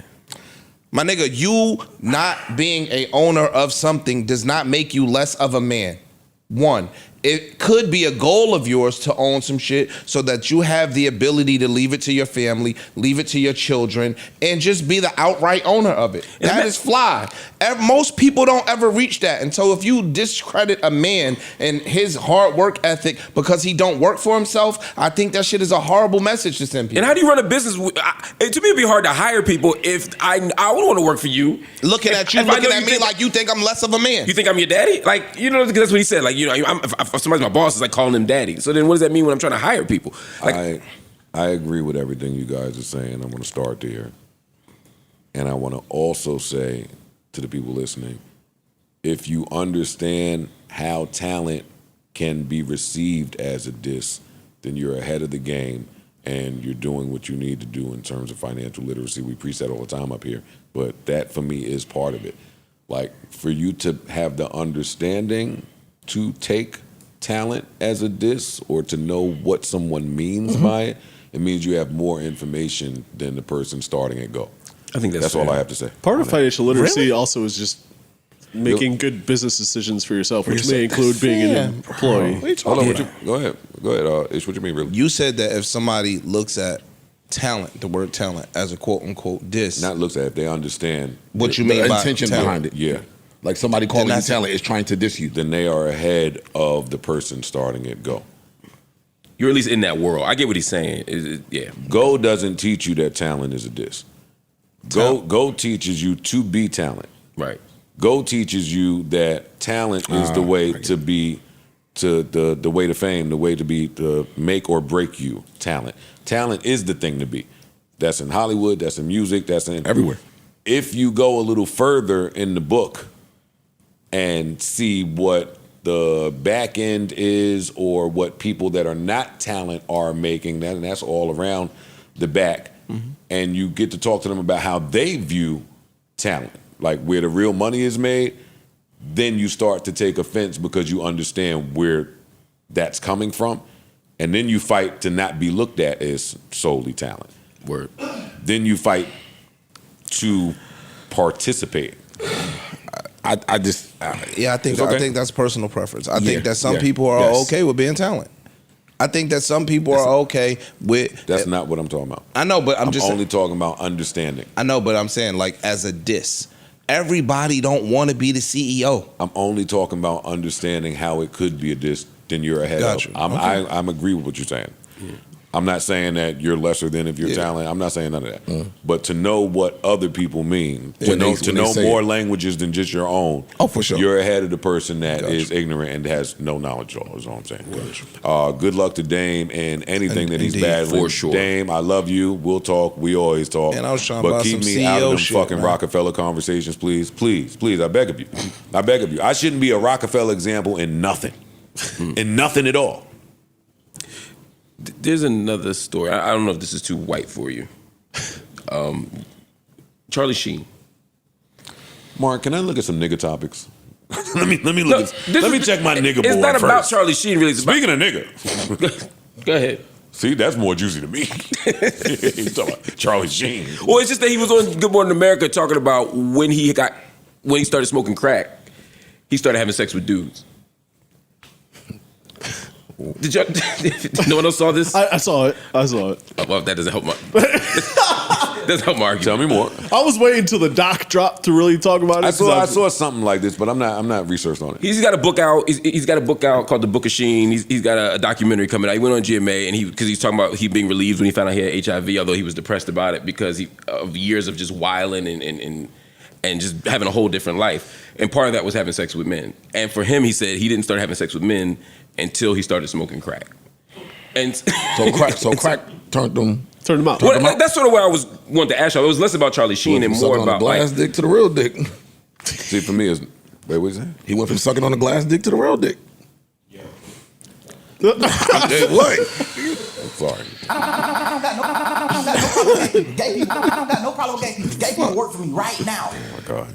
I'm damn near around gay people every day because they work for me. I don't got no problem with them.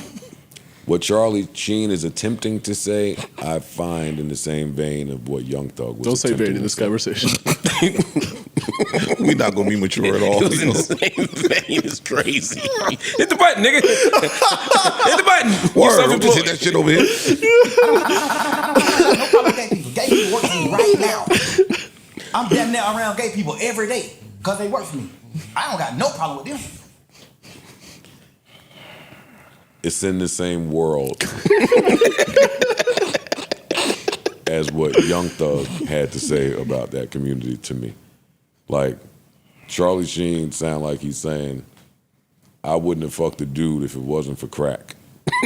Now. But then he said, but now I'm cool with it, though. He cleaned it up. No, Charlie Sheen. You were cool with it. Yeah, it was always in there somewhere. I know we need to look for justification. I know we need to figure it out within ourselves. Charlie Sheen, you was cool with it, and he happened to have some crack on him. Oh shit! I got two pipes in the same. It's a few. Yo, play it again, man. God damn it, bro. Jesus. I don't got no problem with gay people. Gay people work for me right now. I'm what the around gay fuck? people every day. Sources confirm your vibe was weird, and yes, everyone felt it. Everyone felt it. Everyone felt it. It's also crazy. It's all All this to me was just like pre-roll for this book and doc. Yes. And guess what?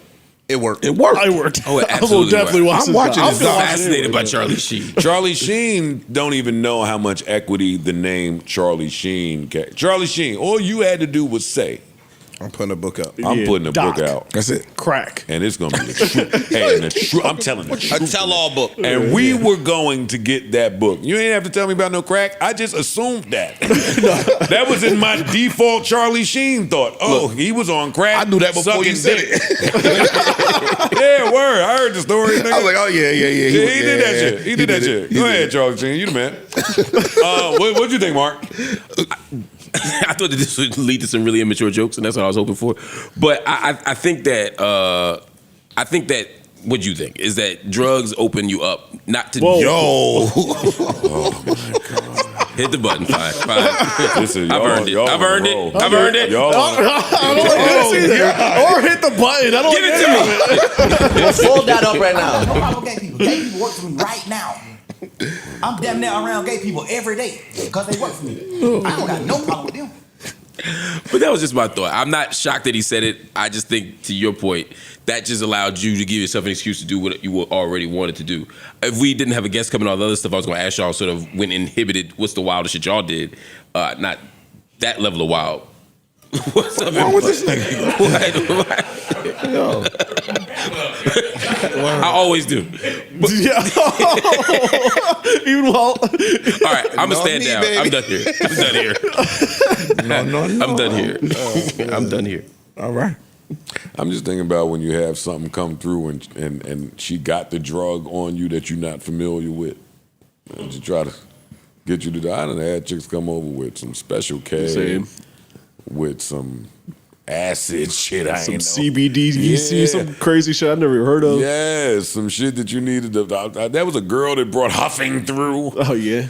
As a dude, I wasn't home just like let me huff. So you never did it? You never dabbled in it? I huffed. So after I hit the bitch, after I tried the special K, I gave her some special And I'm saying huff, but it was the laugh gas shit that they said Kanye got.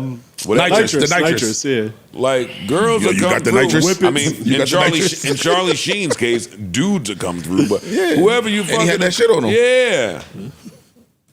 What? All right.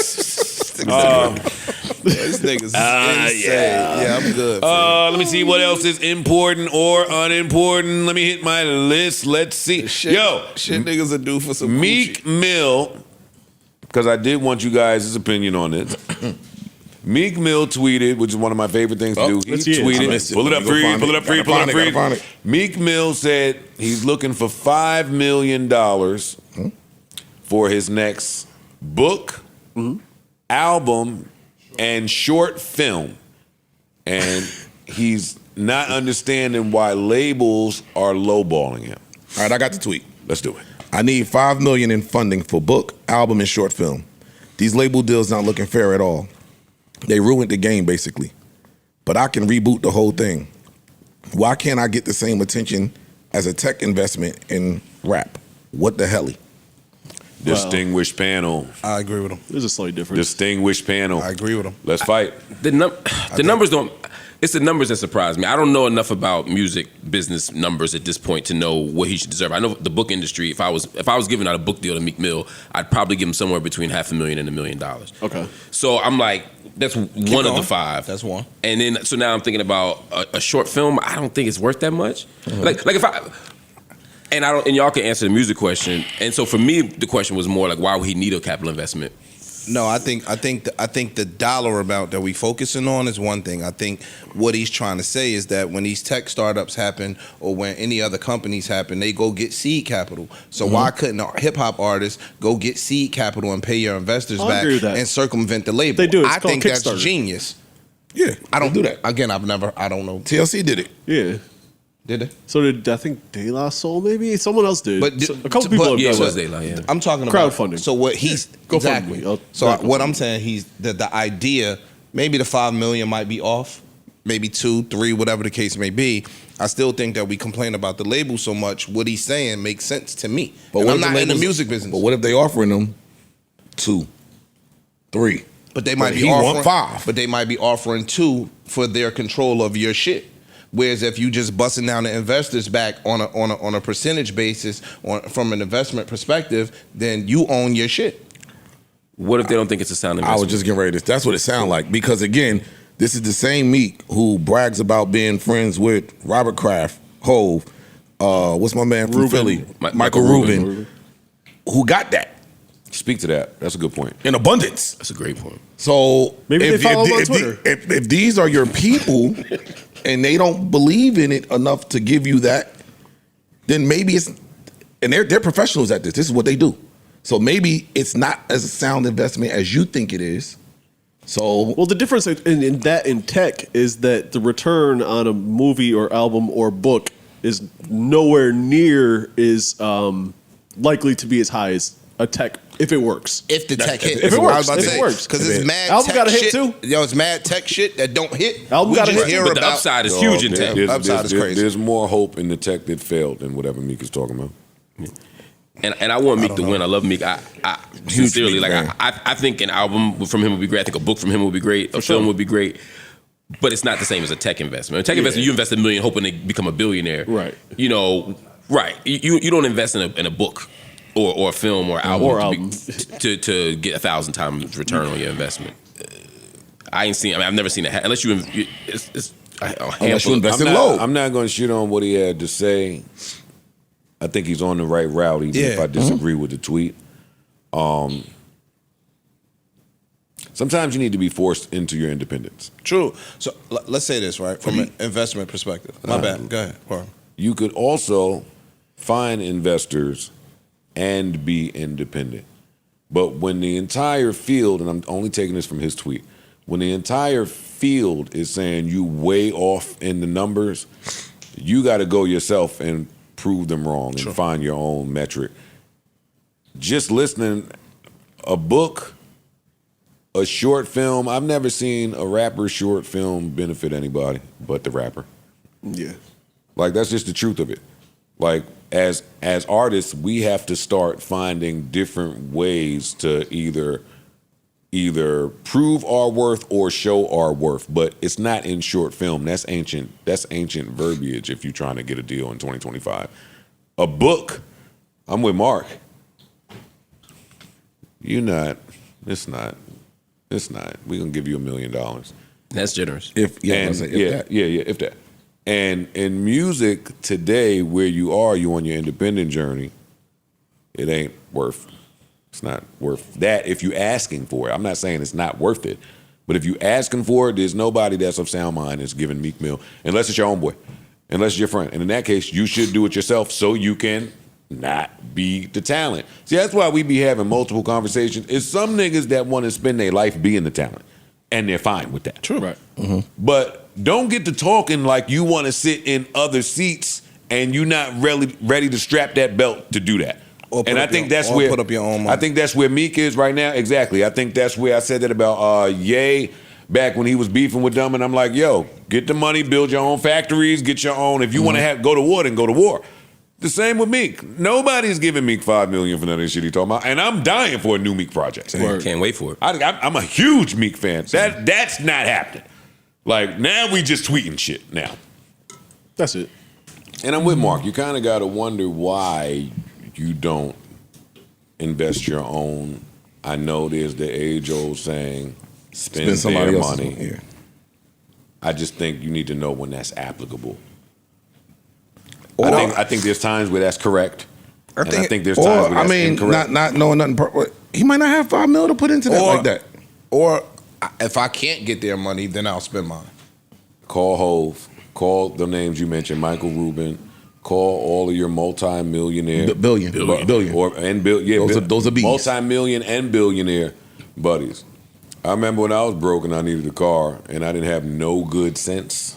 And I called Andre Iguodala up. Yo, I need to put a car in there. I said, get the fuck off my phone. You serious? That nigga dunked on you. Fuck you. Why'd you ask him? Huh? Y'all that cool? No. I just said I was ignorant, unaware, naive, young, all of the words that you could put with being that young and desperate. It was desperate. It was just desperate. Wow. Shout out to him. That's my guy, though. I love Andre Iguodala. Yeah, me too. That's my man. All right. A few people I need to That nigga tomahawk to your head. Off the backboard. Yo, get the fuck up. Who this? No, but first he said, who this? My bad. Go ahead, introduce that. Look at your face, yo. My fault. That's my bad. That's peace. Yeah, tomahawk. Yeah, go ahead. Go ahead. This nigga called Andre Iguodala for a car. That's the wildest shit I've ever heard. I just sat down for Are you serious? Oh, man. And y'all wasn't tight like that. Why you ain't never tell nobody that story? This might be why. Oh, man. I didn't tell you guys. You ain't no ish back then? Nobody else had credit? You ain't had no chicks? Oh, man. That's what niggas was doing. Oh, shit. Oh, man, yo. I got here at the right time. That's great, bro. Oh man! This is him I at the hope he Sixers. responds to this because I need to hear. Please. Bro, Yo, please Go on one. go live. I don't care. Yo, go on anybody's show and bring He this ain't up. gonna say nothing bad about me. I just need to hear how Andre that. Iguodala loves me. I understand that. Not enough. Not enough to get the whip. I think this is a really funny joke. But Also, it makes me want to return fire. Oh my God, yo. man, sit your I hate when niggas just, why feel niggas just like can't be the joke? I just feel like that should be explained. Nigga, be the joke. To a couple niggas who I know they business. Oh, nigga, I put a few. Y'all having a lot of fun. Antoine ain't never had no car in nobody's name. You can't say nothing about me, nigga. Well, because a few of the girls said no. I've never tried to put a car in a Don't girl get an name. attitude with me. I did. Don't get an attitude with me. And all of mine that was mine would have said yes, nigga. No, Joe, you ain't gotta do that. I just take their car, nigga. Don't put the name. And car is my car. And not for nothing, mine had nice cars. What you talking about? Give me that for the free. What? You guys, I don't have time to be immature with y'all. Crazy. We have a very, very, very, very, very, very special guest here. We do. Yes, sir. Somebody that I've been dying to talk to. This person put out arguably one of my favorite projects this year. Yeah. Yes. Do me a favor, put your hands together. Amani the singer's here.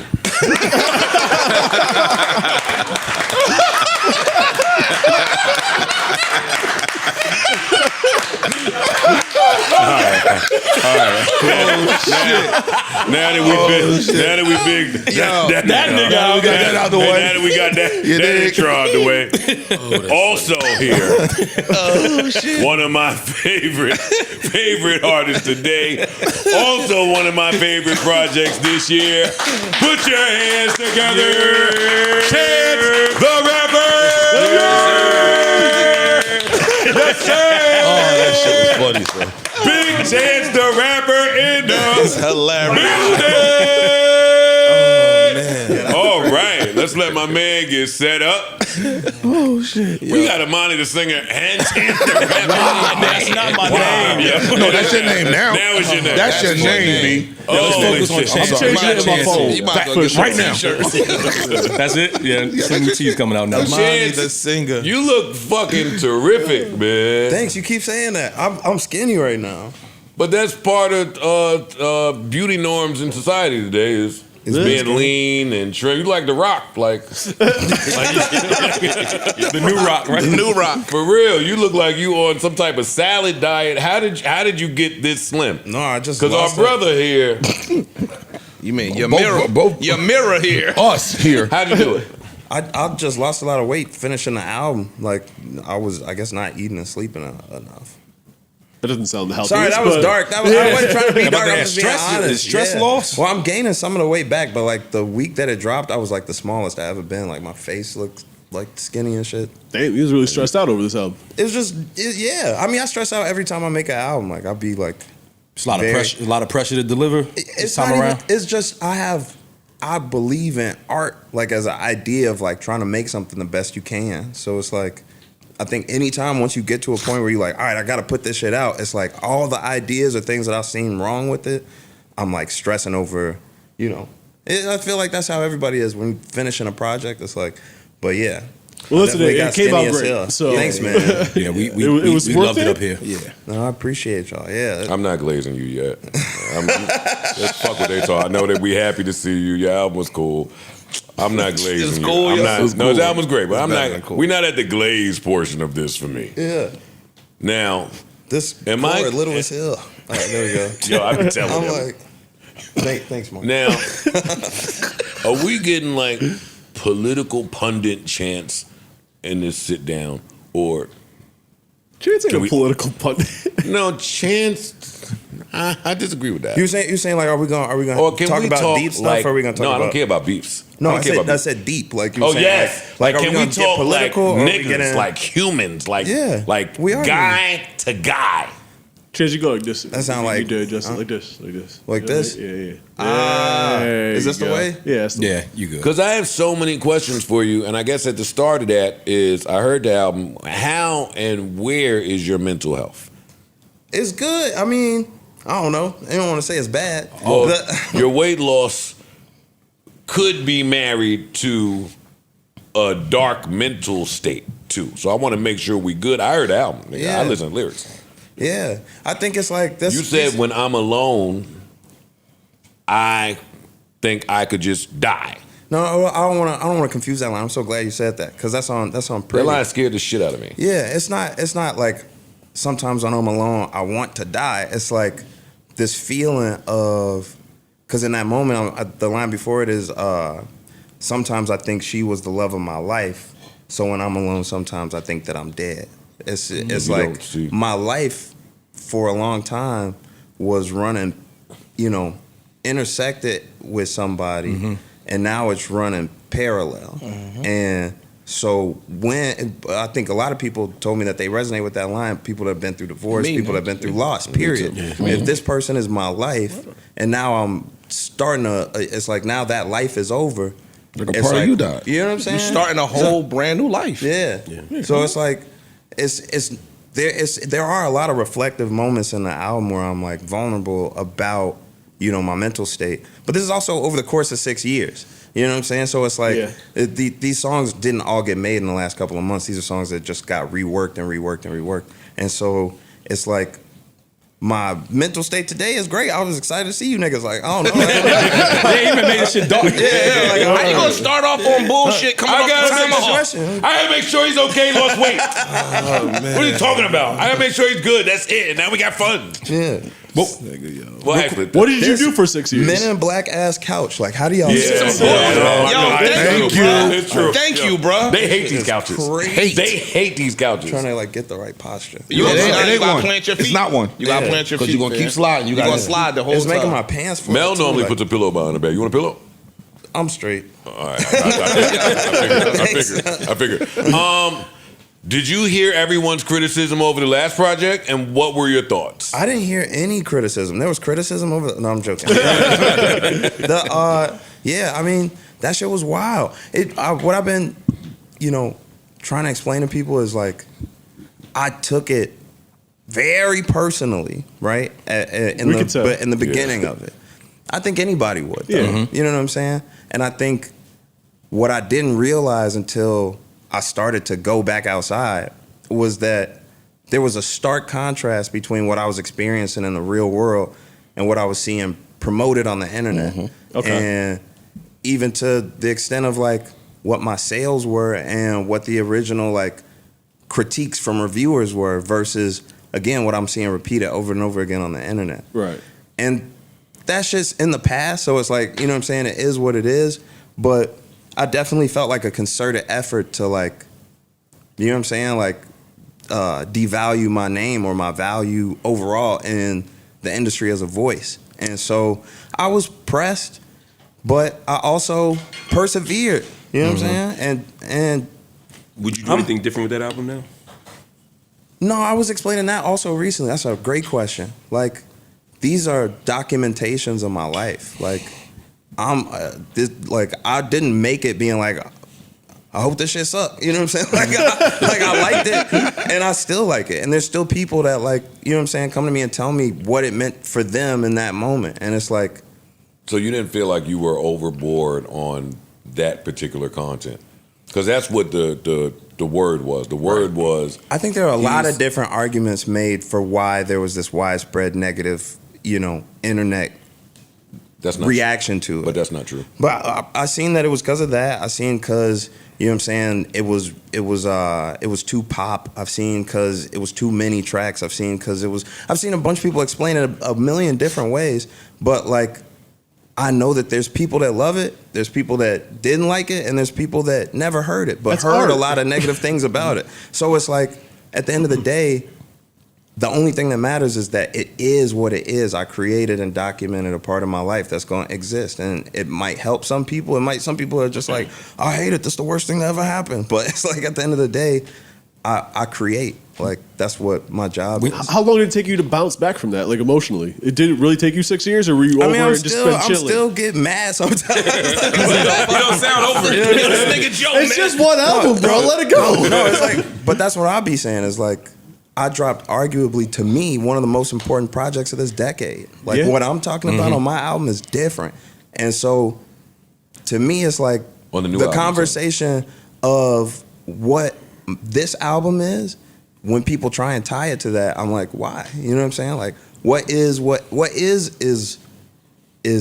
it is what it is. You feel me? Well, Like, if you heard what I had to say, and you did, you told me, then the juxtaposition was important for me to highlight, right? Like, and it was.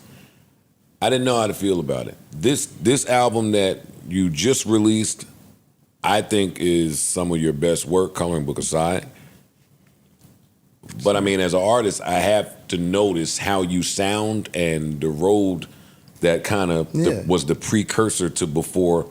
No, this. 100%. It's a part of my story. It's not like I'm trying. I don't think that the project is important to everything. Is, you know what I'm saying? Like it's like a bunch of works all coming together cumulatively to be who I am today.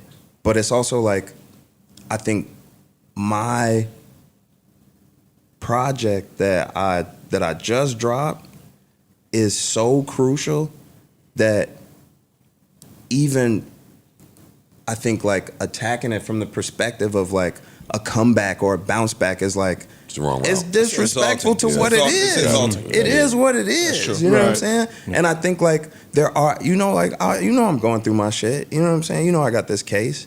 So it's like, I know that there's people that win by seeing me viewed through a certain lens. And I know that y'all know the climate of how information gets spread now, right? And so I'm fighting the good fight with my music. I'm doing what I'm doing with my music. And so the way that the context around how you present anything is gonna like affect how people take it in. That's a fact. The Big Day is a great example. There's so many people that didn't even hear the album, that just heard visceral or repeat visceral reactions to it. You know what I'm saying? So I understand how information gets spread and how shit is portrayed a certain way, and I just be getting that. All right, let me move around it with some great songs, Some fire. For those people, could I play a couple of my favorite songs? A couple of seconds. I want to know what your favorite. Yeah. Well, shit. If you want to know, I'll tell you before I play. I'll start with some Joey Badass. Why not? Great record. Can you explain that line to me? Because I'm tired of trying to interpret it in my head. The crib feel like a gunfight, but the strollers, that's the holster. We can make amends over old memes and mimosas. I'm saying like the crib is contentious. Like it's always feels like we in a battle, and the thing that's holding us back from blowing this whole bitch up is the kids. Yeah, the babies. Yeah. That's what my I thought favorite you line that people don't get is I say whether I'm alone or Creole lady marmalade in it. Like that's from that Voulez. We know that menage a trois. Part of my France. Yeah, that's a one. Man. That's a U verse. Ooh. Sounds like some shit you would have wrote. You know what's crazy? When I recorded that, I recorded that in Atlanta with Joey. Like we went to some Earn Your Leisure. They had like a big thing in Atlanta with like business. Yeah, he just spoke out there. Yo, this was years with ago. Dr. Like Cheyenne 3 years Brown. ago. Yeah, but we went to the studio, me and Joey, and after I laid my verse, Sci-Hi was in the room down the hall. And he came in and he blessed the verse. Like he was like, "Hey, this is an all-time verse." Like before the beat got even crazier or anything, and I was like, "All right, this is going on my album." That's like 3 years ago. Do you have a favorite verse on this project? Because I thought you was. What's that other verse? I'm packing my bag, and once I unpack, I'm back in my bag. Yeah, like that. I love the joint with me and Victor. Back to the Go. My favorite verse. That's my shit. Yeah, that no Speed of Light shit is crazy. The last verse on the album is crazy too. That's that's damn near the best. Yeah, I want to play that, but I also want to play this too. I feel like you got off here. You probably don't even know you got off here. No, this is actually my best. Okay. You fuck with this one? So you do know you got off here. Hey, let me just break this down real quick because there's 3 important things you got to know to understand this song and to understand the whole album. The whole album works in motifs and they fall throughout the album. So one, at the beginning when I say, you know it's dirty when the sink dirty. Nowadays you 13, you got to think 30. And I lay out all these rules for growing up now, being 13. I want to ask about those rules too. That's adultification. And so adultification is like, it's not just like over-sexualizing kids when they're young. It's also like thinking that they're ready to bear the pain or don't experience the pain that they do as children that adults do. So like there's this way that we imagine black boys especially as men that is like just a part of living now. That's like culturally there. The second one, obviously in the second verse, you talk about like medical racism and malpractice. And the third one is intersectionality. That's the my problem is your problem. But like really big on the medical malpractice thing is mislabeling and misdiagnosing things. Children especially. So throughout the album, I'm talking about how I was graded or valued over time and having this opposite understanding of myself. Like, no, I know I'm smart. I know this work. I know I'm creative, but I'm being labeled or mislabeled or diagnosed or misdiagnosed or, you know, graded unfairly in this way. I make a lot of references to that throughout the album. So if you understand the use of words and how powerful they are, like throughout the album, you get to love it way more because it's like a lot of reaching into that. How do you promote something like that? Like that. Get these moments to where you can speak in and be heard. Literally, that's the best place to say that. Some people need to hear it out. Yeah, I needed to hear it. I love the album. I've been playing it, but I never caught on that From detail. that perspective. Yeah. Can I ask? Do you feel like you have that like Donald Duck Matthews thing in music? I don't know who that is. I thought you was gonna say Donald Duck. No. So Donald is the guy from 5 Heartbeats. Oh, yeah. Robert Townsend? Yes. Yeah, so they would writer. say he was always going to be at his peak or always achieve his prime when he's going through the worst things in his life. Do you feel like you... I hope not. I hate that idea. Like, I think we gotta stop promoting that idea. Like, everybody is a human being. Like, no matter what they is. No, I'm saying this is serious though, because you've been an artist. Like, it's a thing. Like, They used to say the same shit about him. That's what I'm saying. Don't promote that to artists, because that's how into it. artists end up dying. And words have power. We listen to the fans. We cannot control it. Like, we cannot control. That's the reason why we get on stages in front of cameras, because we love adulation. We love being, told by the people we're doing good. And so we listen to people, and that whole like, oh, we gonna bully this artist. Oh, we gonna, you know what I'm saying? Like this artist should be sad. This artist should be, they were better on drugs, whatever, shit like that. Like, even if you feel like your tweet's not getting to people, like that, niggas see that shit, they feel that shit. So yeah, that's why we didn't get an album for fucking 10 years. Yeah, no, I'm saying it's really like we just forget that people are people in all senses of it. Even just going to a restaurant, period. And we just got to keep reminding ourselves that people are people. So like, you can't lean into the idea that like, I need heartbreak. You do need experience. Like, you need to live life. Like, I was living life for 6 years. I was doing a lot of things, like building a lot of stuff. But thinking that you have to be depressed, or you have to be going through heartbreak, or you have to be on drugs, you have to be, suicidal, whatever. Like, that's not real. Like, like I like happy music, to be honest with you. Like, we all have different emotions and moods. Yeah, sure. You know what I'm saying? Different music for different times. Sure. Word. You preaching right now, but I still like this dark version of you better than the 3-hat version. It ain't all I'm just older and better. I'm better at rapping. I'm better than everybody at rapping. No, the 3-hat. Wait. Before you say the 3-hat, let me just say this. Go ahead. Listen to my album, man. Go listen to my album. You feel me? Because I'm rapping not just better than Chance 3 raps, not just better than Ass raps. I'm rapping. I said that. Yes. I said that. That's why I need you to say that. That's why I need to be able to be up here. Because y'all was having a conversation the other day about how do you promote music without drama? Like, without the with just the music. That's what I'm doing right now. I'm the people's champ, and I'm good as fuck. So it's like, Nah. That's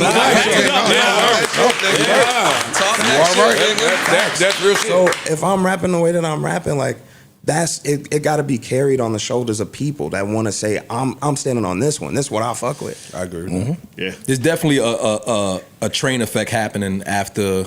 I hate to keep going, but after the Kendrick, you see the clips. Freddie Gibbs, people just wanting to get back to we just rapping. Niggas really rapping. We're putting together Print out great everybody's raps. raps. That's how we should judge it. Print out everybody's raps and read them. They can't do that. Niggas Print can't out everybody. Every time we talk about niggas can't do that no more. Every time we talk about all the raps that's coming out and like it's just a good summer and it's just a man Starline. Print out my raps. Print out everybody's raps and read them. What are your favorite albums this year? Starline. Not you. Starline. Yeah. He said he hasn't eaten all year. You ain't listening to nothing. He ain't listening to no damn. I'm listening to everybody. I'm not disrespecting anybody's art. I'm just saying, like, I gotta fight for my life out here. Yeah. Like, and my shit is available, so you could always listen to my shit and just say, "Wow." And it's great. That shit is great. It's great. Greatness is important. Highs and lows did sound like Kanye was coming on in the end, at the third verse. I meant to ask something about that, but go ahead. I mean, I'm just talking about the record, right? You Yeah. know what I'm saying? Sounds like it feels like it. Yeah, but I had an assumption, and people killed me for it, or just a thought that when people work with Kanye, they first get with him. It's a great experience as far as creatively you learn, but you start to do your best work after you remove yourself from him. Do you feel like you've had that feeling like you took what you needed to take? But there was also a freeing thing of not having to be attached to him And in some gave type what of way. you needed to give. Yeah, We ain't and just gonna gave- talk like. Well, no, of course. Right. But yeah, Yeah, I feel like that chick to gonna fuck answer you it, up. it's not. It's just like I'm just like to frame it. Like I don't feel like I was ever under Kanye. That's what I I helped said. him. I helped him.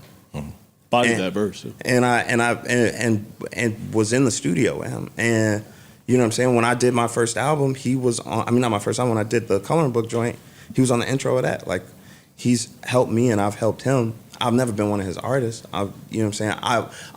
I've always been very open about how influential he was on me making music. Period. Like me wanting to be an artist, him being from Chicago, the certain type of influences that he had always spoke to me. And so that's always been in my music. Even before I met him, I've always sounded like somebody that grew up listening to Kanye.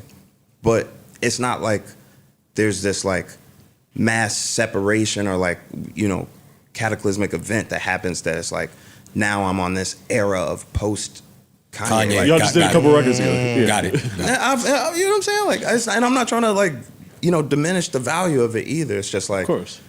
I don't look at my life like pre and post Kanye. Like, you know what I'm saying? Yeah. How important was it to start the album with Do or Die? It was everything. For you. Everything. Because when it came on track 2, I'm like, that's intentional. Yeah. Because the whole thing of this album is like, it's important that it's subversive and like that everything's not super in your face. Because I got a lot of records that I made that are angry and I probably could have gotten in trouble for. You feel me? So like making it in a way that's smooth. It's subtle, yeah. That's, to me, that's pimping. Like Chicago is heavy on pimping. Like, just like, you know what I'm saying, fly shit. So speak and fly and all that shit that comes from Do or Die, like to me, like that's like West Side pimping culture.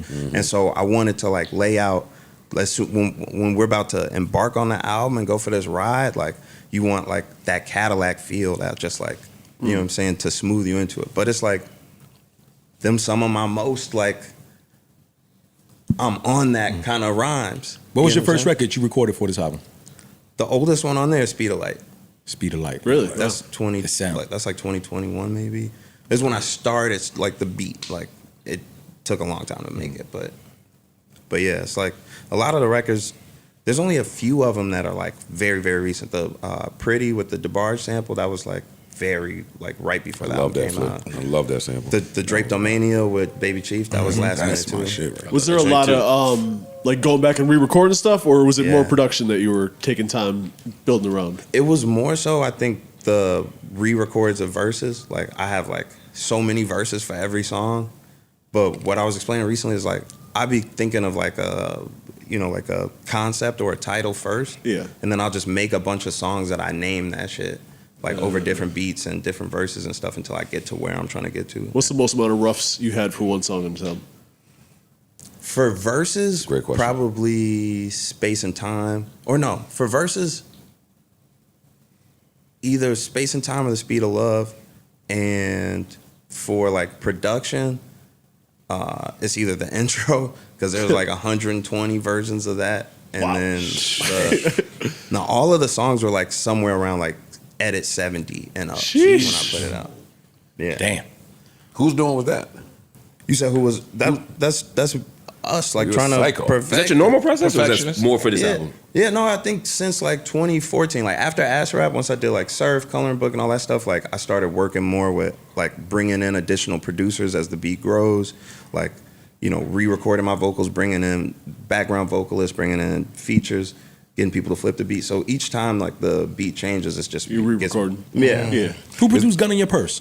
That's my homie Dex. He's from Iraq. Like he produces for G Herbo, but that's my executive producer. That's like who made most of the album. Oh, word. Dope. Yeah. Salute to him. Dope. It's fire. Yeah. Was there anybody that you wanted to get on this project that scheduling didn't line up, or you just couldn't get it cleared? Hell yeah, it was a lot of people. It was a lot of people whose schedules didn't align, and then Do you think that was real? I don't know. You think they're I don't know. I don't know. I still work with any of those people. You know what I'm saying? I don't know. They'll but- probably work with you after. Yeah, after the album came That's out, what happened. like, Now they see the reception. It's like, oh, yeah. They had to see if he was still lit. That's it. Yeah, That's all it was. Yeah, it's crazy. But I still like, I think it's like everybody that was on there was supposed to be on there. Like, I love like the wide like array of like just different tones, different styles of like, and I like getting back with people like Jamila Woods, Vic, BJ. Jay Lang. You know what I'm saying? Like, it's like there's so many like people that I grew up with or like worked with over 10 years ago. But like we've been in community, we still be seeing each other. We all live in Chicago. But like getting on a record again and having new people, you know what I'm saying, find our old shit together. Because that's another thing that I'd be taking as a luxury. Like, everybody don't know Acid Rap. Everybody don't know Coloring Book. You think they do. Sure. But like, If you don't, go listen. go to check them. them out Yeah. for sure. But it's people that's hearing Starline that's like, I never listened to Chance before. Like, sure, yeah. this shit is hard. This and is it's a like, great introduction to people if perfect. they've Yeah, it is. never heard Chance. yeah. And I mean, I'm only gonna make more music, so it's like it's good. Like, I'm 32. You know what I'm saying? So like, I feel like I'm going to. The way that it's working, I'm getting better. Like, It's not going to take 6 years next time, is it? You recording I right don't now? think so. Hell no. I haven't been recording. I was supposed to do like 3 feature verses the other day that I just went Just to dub sleep. them You niggas. dubbed them, huh? I'm gonna do them. I'm gonna do You them. dubbed them niggas. We'll get to The it. schedules didn't line up. Scheduling. It was scheduling. You know what I'm saying? The schedules. One of the things you rap a lot about is faith. This album, there were 2 tracks that I thought you did that really interestingly. One is the J Electronica track, which is more like what I'm used to. But letters, when you write that, you're writing a letter to the church and talking about the church. And it made me wonder, like, has your faith journey changed? Do you look at things dramatically different now? That's a great question. Dramatically different? I don't think so. I've been explaining to people, my grandmother, who, you know what I'm saying, that's my entry to the church. She took me to church most. Put me on to, are you familiar with James Cone? Mm-hmm, of course. Liberation theology. Liberation theology. The cross and the lynching tree is one of the major bases for this album. And basically, I could feel that. So once you understand that and understand the motif of burning and trees throughout the album, like everything really makes sense. But the letter song is like me, I feel like espousing my faith because I love God. You know what I'm saying? I love Christ. We are the body. That's what I'm saying, the whole thing. But I'm also critiquing the church in the ways that it's not like Christ. And what I got a better understanding of is that, you know, the church, it in a lot of ways won't protect the least of us. And in a lot of like history that I just learned recently, like the people that was doing them lynchings was church congregations. The pastors, the deacons. White church KKK burns a cross. congregations. I'm saying the whole church is throwing a party to lynch niggas. Yeah. And so when I'm starting to understand the history of faith and the separation of the black and white church, that's how you get a verse like, you know what I'm saying, the mega church joint. Yeah. But That was the also verse. what I think like people don't recognizing that, you know what I'm saying, is a perfect place to say this. Like, you know, there's so many literary references throughout the album, and I'm you know, quoting movies and quoting all this other shit. The quote that's most important in that second verse is, I rebuke you in the name of the child of God. I boil a pot of living water till it's scalding hot. Because Sonia Massey was killed in her house, and her last words was, I rebuke you in the name of the child of God. So I have to carry on that word, because there's so many words that people don't get to hear until you put them there and burn them in their memory. So I want everybody to hear that and understand that I'm ashamed of the lack of response from the church when that happened. And the only way to get that out and platform it in the best way I can is to rap that and keep putting these words out. So that song is radical, but what's funny is everybody looks at the Water song, the Just a Drop song, like that's like less radical. That's the one. That's the one. Listen in, I'm trying to tell y'all, this shit finna go up. Like, I live in Chicago. Like, we are historically we burn shit down kind of place. But we also, as black folks, are people that have to live, you know what I'm saying, in the fallout of these burnt up communities. The West Side is still fucked up from the King riots. So I'm trying to present an understanding that all you got to do is listen to people, and we be fine. But when you don't listen, shit gets burnt down. That's probably the thesis of the whole album. That's the beauty of the album to me. I mean, I like all your projects, but this one is the most subtle. You know, the first, even Coloring Book, you know, it wasn't heavy-handed, but you were learning and teaching at the same time. Yeah. Whereas here you feel like you're settled in, and you have to kind of find it and listen carefully and break it down. But it feels so. Even having the song titles be things like Star, you know, the album being called Starline, you know, the song's being called Driptomania. I mean, that's subtle and smart, and it forces the listener to do some work too, some research. Yeah, it definitely sat me down when I put it on. I want people to have experiences listening to music, because that's what I grew up on. Like, we didn't have to like rank every album and listen to every album, give it a points and shit. Like, see how we many just units it sold first week. You know what I'm saying? Certain shit just got to us, and we loved it. And we sat with that same album reading the lyric books or going to azlyrics.com and like reading what's being said and becoming that. Like, I ain't go to college because of the college dropout. Like, I listened and I learned from music and kept playing it to the point that I'm still listening to it today and still finding out new shit. This album would be really great with liner notes. Speaking of how we used to consume music, like I wish that all this shit that you're telling us right now was somewhere when I was listening to the album on the couch, stoned. You know what I mean? I'm gonna figure out a way to do it. Did you I want to think about annotating on Genius or something? I want to do a class, because I feel like on some writing shit, like I could do a class on.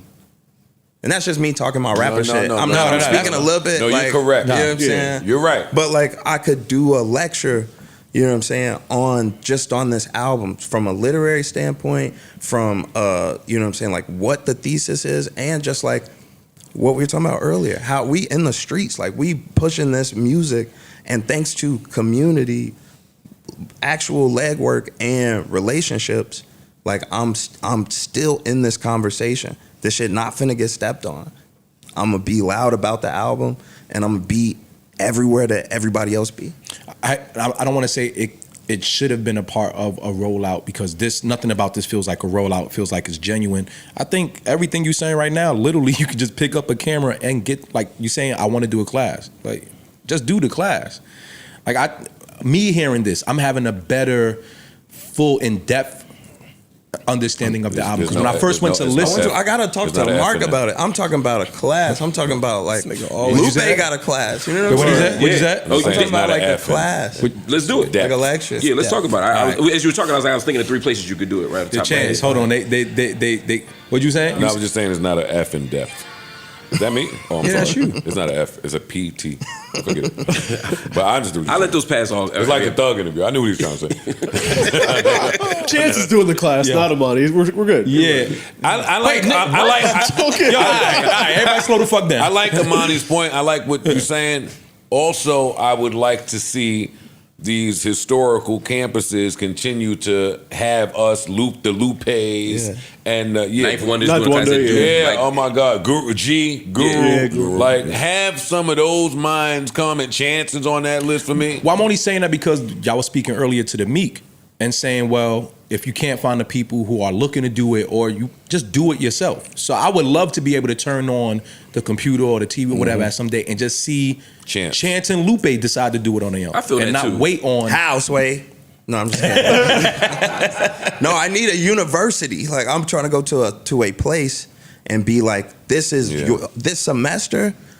Come find out how this works. But know even what if I'm you saying? can't, you'll start with the crawling on Instagram. That's and what start walking into the that's what I'm saying. university to get hold of it and bring you in. Yeah, I'm bringing people into the album because at the end of the day, like the shit that we talking about is like 10th to 12th listen type conversations. Word. You know what I'm saying? Like the intro to the album, like your introduction to the album is going to be based on pitch and melody and recognizing samples and like catchy hooks. Like it's not going to be about the layer that we're talking about. Right. So I have to still give the album time to breathe and keep. There's so many people that don't even know I dropped the album. Yeah. You know what I'm saying? Like, so I got to just keep this legwork of putting the album in front of people. But in moments like this is the best time for me to be like, oh yeah, somebody that's watching this shit that has listened to it 12 times, this is what I was talking about. You know what I'm saying? How does this experience? How does this experience differ from when you were seemingly on top of the world? Like when the Grammys was changing the rules. Like how different? How many people have turned their back on you? How many people that you loved are no longer around? How many people that saw the vision magically disappeared? Like how different is this? Is this experience than what you experienced before? When you're involved in one of probably my worst takes ever, where I was like, Chance is going to take the baton from Drake, and that's going to be the end of that. You did start that. I said that. People quote it I all the said time. that. They're like, remember people were saying that? It was really just only Joe. Joe. Nobody else Joe said did that but me. You were doing that to diss Drake. You ended up fucking me over with that.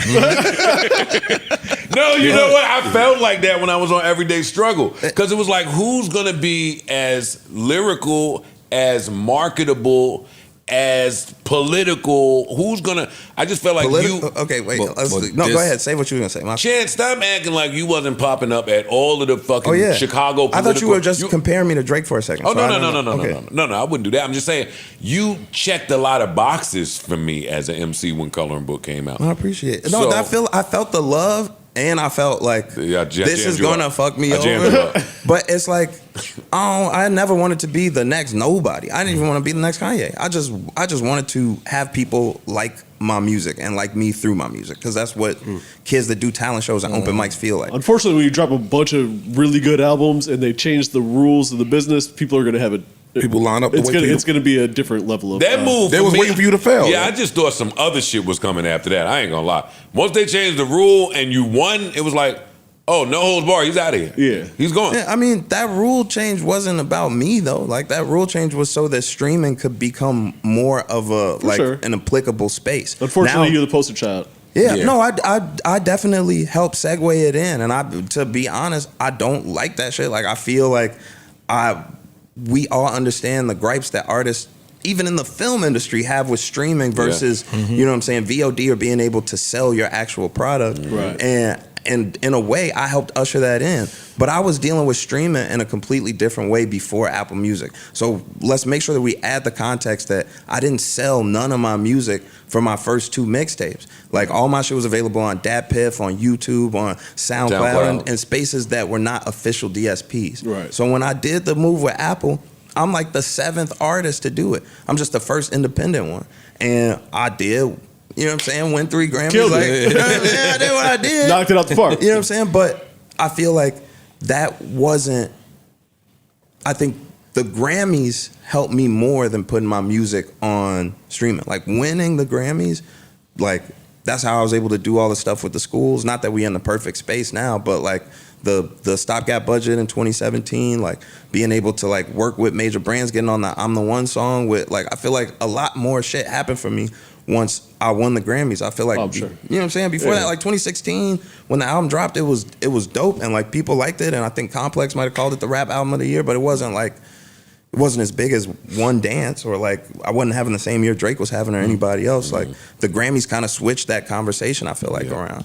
And then I didn't drop another album till the big day, and then niggas shitted on it on the internet. He said, "I'll fuck all y'all." You know what I'm saying? And then now you got Starline. Did you have any feelings about the role that hip hop played in choosing the president? The role that hip hop played in choosing the president. Well, Well, the role, I'm not taking no not just responsibility. not just musicians. Hip hop, whether that's hip hop media, hip hop journalists, the opinion of hip hop, either way, on the Trump side or the Kamala side, did you feel any way about any of that?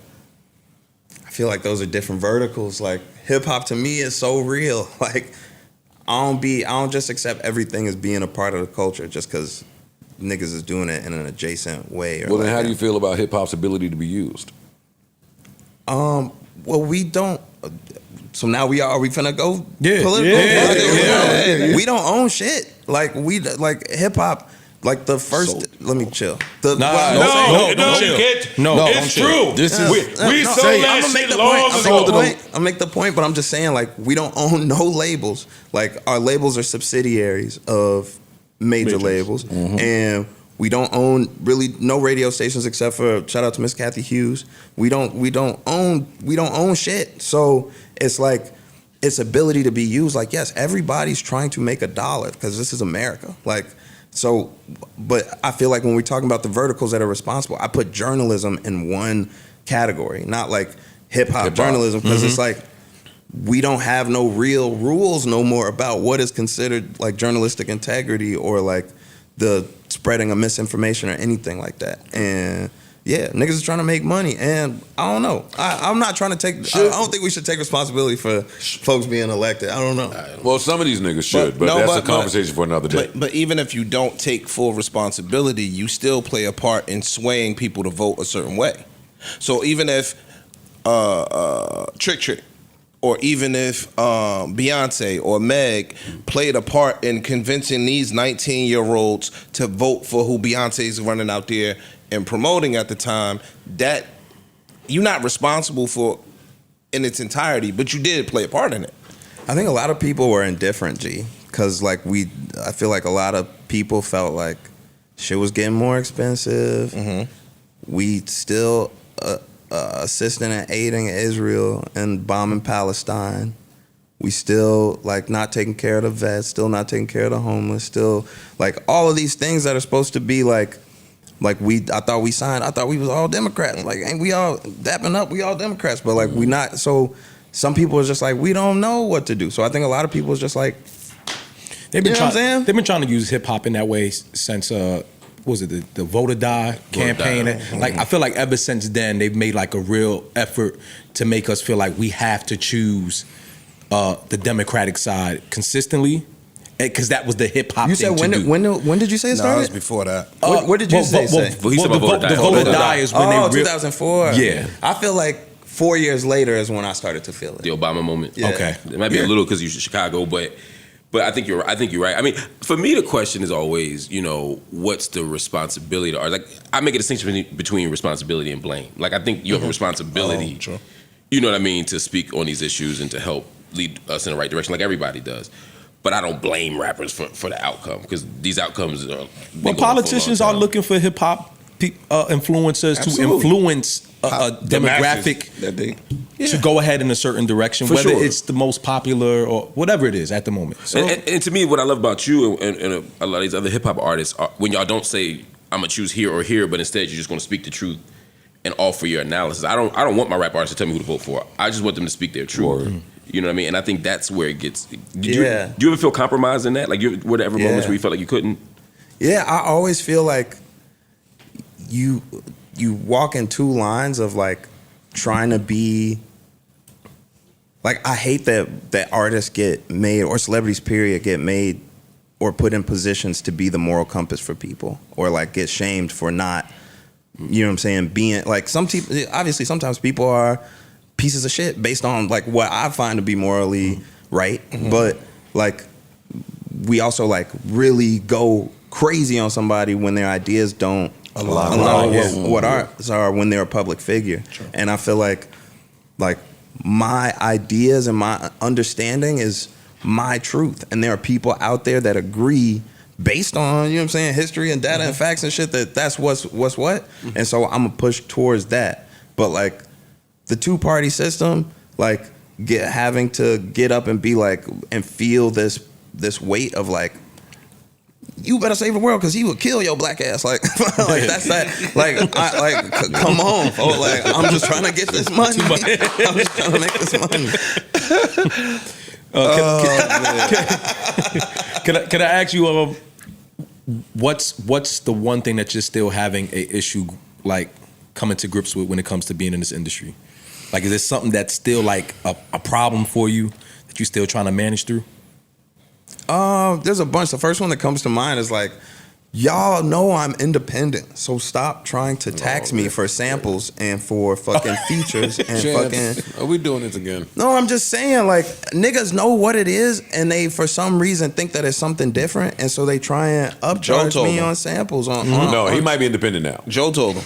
Now he might be independent. Why? Because you understand independent now? Now he might be independent. That's not fair. Okay. Y'all know I never believed that shit. He know that too. No, I know that, but I think you said But it now. today, You got a real view of what independence looks like now. Tell us. Today, I think he's independent. Today is in all of this point, or today, like starting today now? No. This album. This album, this time period. So you don't think Coloring Book was independent? You don't think? Oh, I'm not counting. No. Joe, that's not. Sorry. Well, but why? Our definitions of independent. Sorry. I know it's twisted. It's twisted. Yes. You gotta explain it. Though. If you just keep saying no, like that's gonna get clipped. So you gotta give us the explanation. Because we did this before. I don't want to rewind again. That Coloring Book was the like you said, you were the 8th artist to do that with Apple. Yeah. If you, my argument back then, I don't want to repeat it. If you're with a behemoth such as Apple and you have common interests, then we're not operating as a business. That's bad. That's bad. I'm just trying to understand. Like, no, it's not. But is it like a? Is it because it's like that because I'm benefiting off of having it on their thing, on their platform? You signed a deal with Apple that gave you routes that were not available. Oh no, I didn't get no routes. All right, I'll explain it again though. Let me explain it again. Oh no, sorry, have we not finished? Go ahead. No, I was gonna say I didn't get no routes. I told you what I got. I got some money, which I think right now it would be a lot of money, but like at the time was not a ton of money. Also, while I'm done with my project, so it's not like they paying for me to get studio time or nothing like that. Gave me, I already said before, it was $500,000, right? Which is a lot of money, depending on who's listening. Yeah. No. You know what I'm saying? No. That's a lot of money. Okay, that's a lot of money. They gave me $500, right? And then I was in one of their ads that they had during the NBA finals. You was on the bus. I seen you on the bus.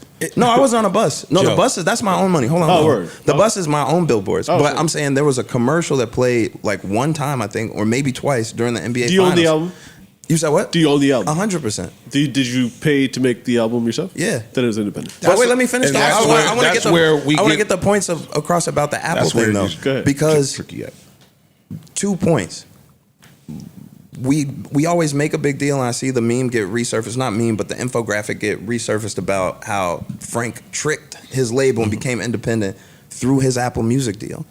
So if he used it to get out of it, how is me using it make me a part of the system? And better yet, if we're explaining that with context, there's hella artists between Apple and Tidal that are putting out exclusive projects to help them in their own streaming war. I'm gonna word vomit. Do you know what the streaming war was? Does anybody remember this? I remember. So I'll explain it for the viewers. Before there was an Amazon Music, there was Apple Music, Tidal, and the longest standing one was called Spotify. Spotify had all the users. So these other 2 DSPs that were coming up wanted to, you know what I'm saying, join the gang.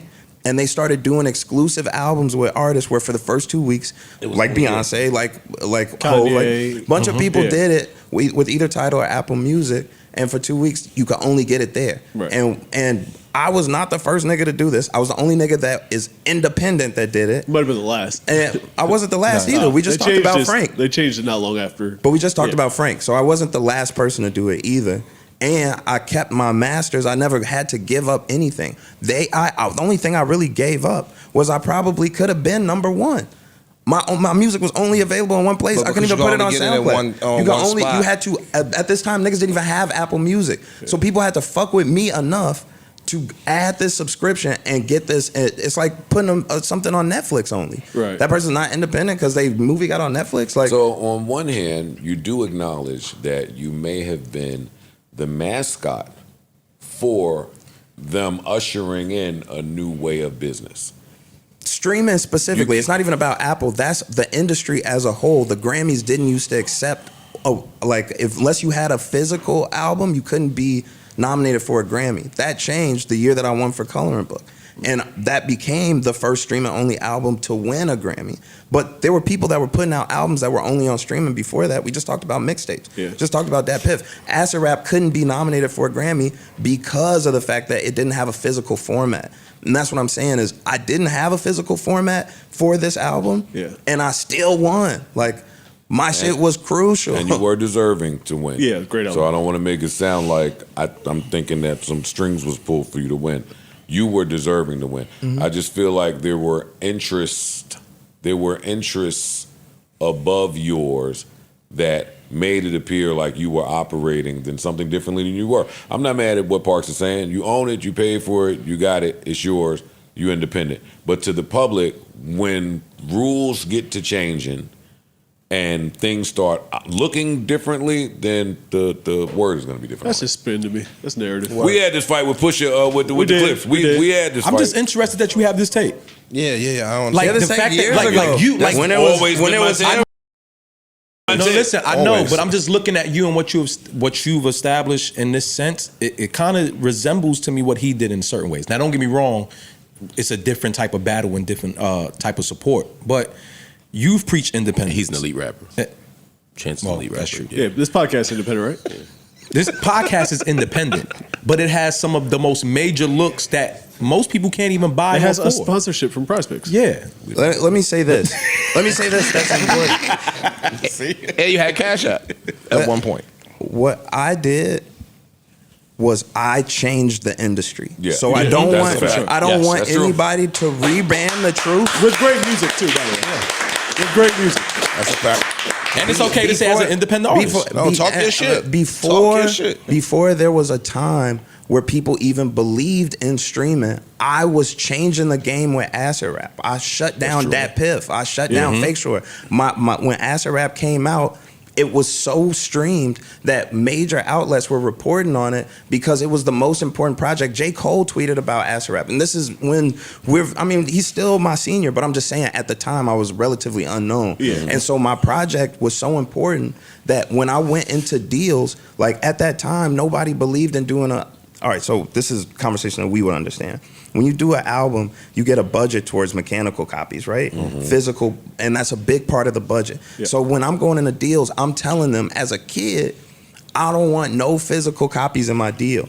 Just give me money, and I'm gonna put it out through these other spaces, and we'll make the money off of this, this, and this. Right. They like, hell no. Yeah. Hell no. We need mechanical copies. Nobody believed in the idea of streaming. I stuck to that the whole time to the point that Apple Music, Spotify, and other people was like, we need to make money off of this. They had to conform. You convinced me. I gotta stop short selling you. Yeah.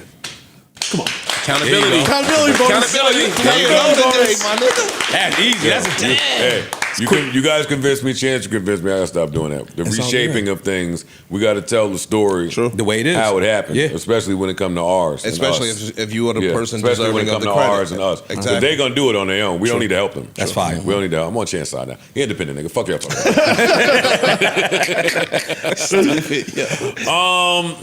How are you spending your time? Your free time? Do you have any? No, I don't. I'm on this fucking rollout, this post rollout. So I just been running around. But I guess I don't know what we did in our free time. We be going to parties and shit. But I be sometimes working at those parties. I'm like doing a club out here tonight. I'm gonna like party till I remember I'm working. You doing a club out here tonight? Yeah. What's it called? Oh. In some, What I is don't know. it? In some club in New York. I don't know. I'm showing up. Yeah, we in Shout out to there. that club. Yeah, it's fire. We got to go see what the poetic bitches is doing. No, it's Reading books and shit. It's our resident. Hey, we got to go see what the poet hoes is up to. It's Our resident thotty. That's Yo, I'll break some dog chocolate. it's fucking crazy. It's crazy. Nah, it's alright in there. Oh, you know about it? Yeah, I never been. They booked Amani the singer. If it's outside, he know about it. If it's outside in New York, he Yo, knows. you gotta have a good time, man. Any other recommendations? Send y'all some other spots. Man. I'm gonna lock in with you, man. See? And bring this nigga to the strip club, man. Get rid of this Holy Nah, Ghost. I ain't gotta do that. Get rid of all this Holy Ghost shit he on. I got It's so funny the way that people perceive me, but I do appreciate that because it's really just like it's a blessing. It allow you to keep your innocence. It's a blessing. Yeah, I mean, it's like it's a compliment. I don't know. I believe in the strip club. I believe in the strip club. I believe in the strip club. I believe in the strip club, and I believe in Jesus. I believe Like, in. yo. I believe in, especially in black-owned strip clubs, and especially ones that do good business, that take care of everybody. And it's like a cultural thing. Like when you in Houston, Atlanta, New Orleans, like Florida, certain places, like it reminds me of Ghana. Like it's like everybody, Them asses. you know what I'm saying? The asses too, but I'm saying like everybody's in there is working a part of an ecosystem. There's a culture. There's a culture that existed. Yeah. We sharing money, like Coochie we sharing chocolate, money in yeah. a way that's like culturally ours, and it's different from any other sharing strip money clubs. ish. Yes. I share. Money. He means circulating the money. Not sharing other He means things. circulating the money in the Right. ecosystem. Not But you you'll giving it to the circulate some other Spanishes. shit. That don't and then count they- just getting a ginger and they sending beer, it to nigga. Ecuador. You gotta throw the money. Afro-Caribbeans. Yeah. Just me and you. Tim's. I'm such an idiot. What else do I need to know from Chance? So listen, the VMAs aired the other night. Yeah. Do you have any feelings on them canceling the hip hop awards? Did you see the VMAs? Did it look like they took our hip hop award money and and funneled it over? I ain't gonna front. I didn't watch it, but when I went to peek, it did look a little more expensive. It did. That's It did. crazy. It's been looked like that for a little while. I actually went to one like maybe 3 or 4 years ago. A friend of mine was dating someone that worked over there, so I went. It looked kind of similar. Yo, Nigga, Papoose had a lavender suit on. Y'all spent more money over there. We out of touch, yo. It's been looking like that. It's not for us no more. Cause all the artists y'all was confused about being up there and all that. I'm very aware of those people because I pay enough attention. But this shit is. I gotta say, Doja Cat was fire. Fire. Yeah, Amazing. Fire. She spoke. That was hip hop Amazing. as fuck, and she could rap and she could dance. Yeah, she went And crazy. it was just raw. Like it reminded me of like it made me say, like, damn, she's one of my generation's superstars. Like there are kids that are gonna grow up. Before you take down my take, let me just say, big dog. you gotta imagine being a kid and seeing that shit. It's crazy. Like she spazzed. You ain't fuck with the performance? I didn't see the awards. Yo, we the old niggas now. It was the opening. It was the opening of it. We the old niggas now. I didn't see the whole I thing. ain't see the either. performance. That's I still it. fuck with her performance though. Yeah, I fuck with everything Doja Cat do. And I'm not mad at nobody that fucks with everything Doja do. I like to hear your enthusiasm when it comes to Doja. I was one of the first people on Doja Cat. Oh, you are one of us. The bitch, I'm a cow. Go look up the Move. history of how that got. Move shit was fire. That was my shit. I've been a Doja Cat I said fan. we shouldn't have been on her for that. Nah, That was creative. It was creative. That's what blew her up. It is. That was the first thing that made like people start paying attention That's to. To part me, of the maybe not. Maybe she had shit before that. Bitch, I'm a cow. Classic. Did you get the correlated? Come on. Yeah, that's Oh shit, you about to bust a two-step. that's a classic. Come on, yo. That's a classic. Shout out to Doja Cat. We love you. Facts. Y'all niggas is old, yo. Oh man. Okay. Tell you. I done took the I didn't count see. out. It was good to see. It was good to see. Knock the spots. Ariana Grande still is dealing with her nutritionist. Oh, my God. All right, Joe. See now? Oh, See? hello. Did y'all see it? I Don't do did. that, Joe. Did you see it? No. What? She The get- young lady You can tell is- she got a meal prep. you get I'm not two. laughing, You yo. get two I'm not peas. doing that. We don't know what's going on with her. She was like, who was that that put Come on.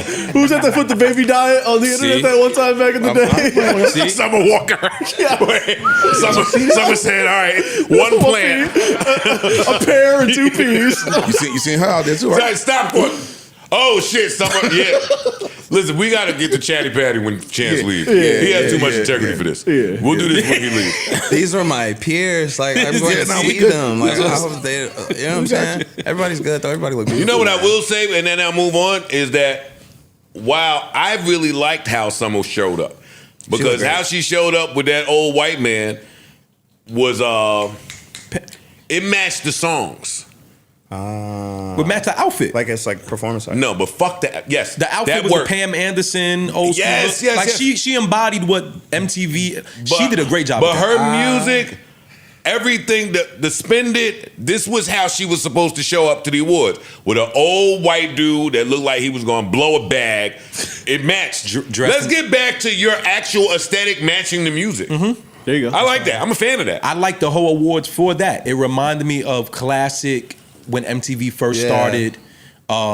Even down to like the set design and all that. It was. So you watched the awards? I watched the whole thing, and I honestly watched it from not the drop.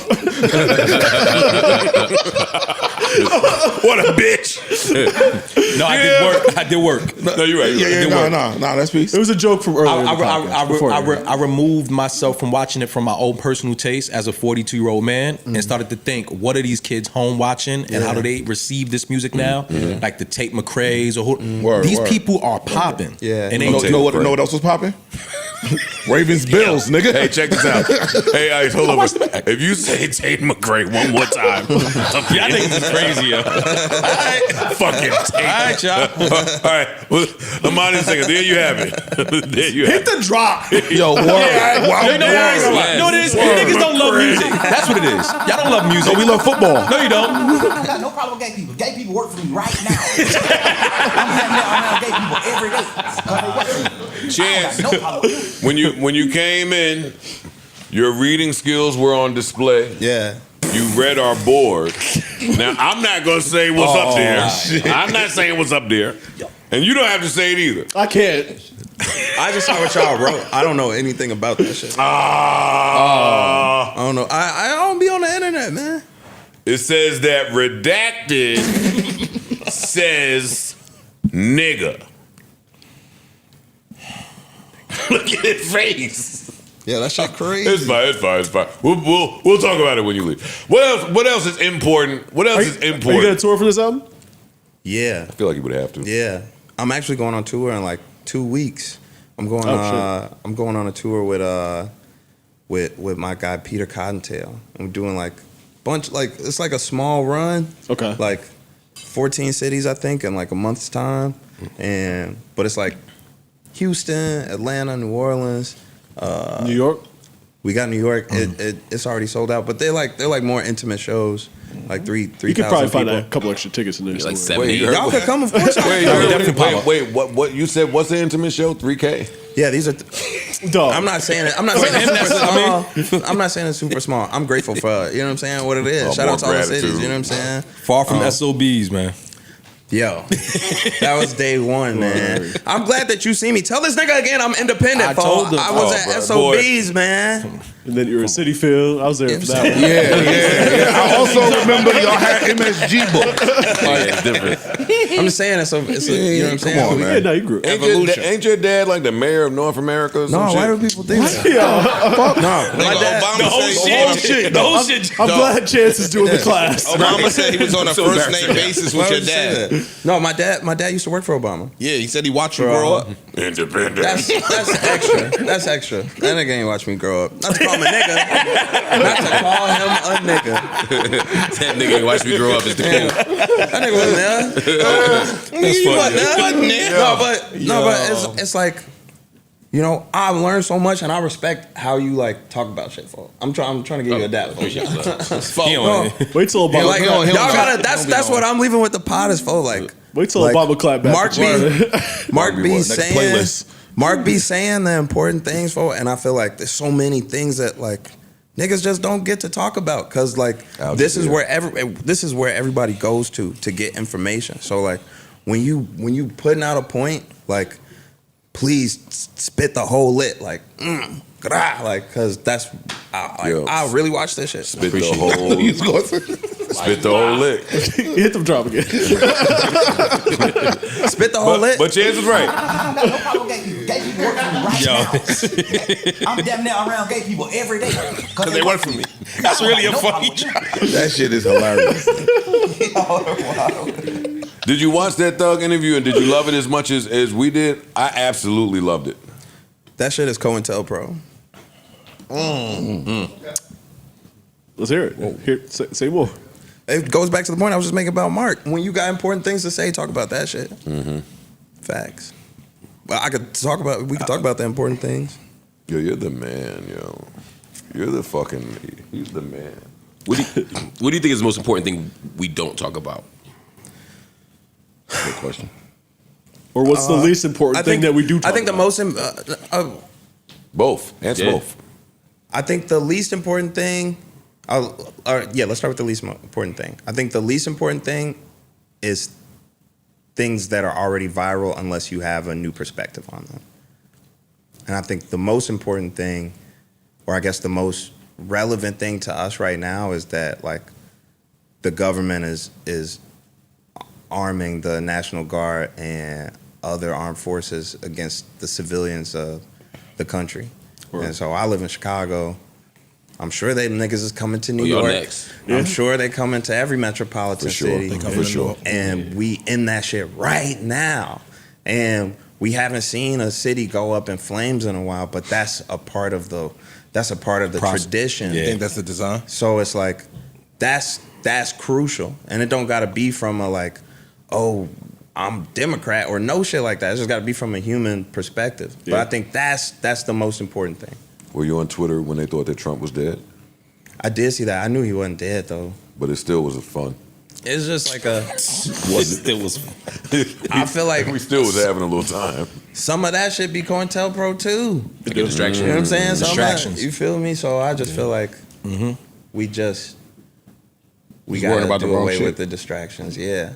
But I mean, it's like real life is real life too. Like, so it's always good to have a fun conversation and talk about shit with different perspectives. I think I was just talking to somebody about this the other day. Like, when celebrities go through some shit, it's presented to you in a way where like you have to be choosing one of these two polarizing sides in a larger conversation that's not even about the people that the story is written on, but the people that's in the story feel the brunt of the weight of like all the disses that come with it and all the like disapproval that comes with it.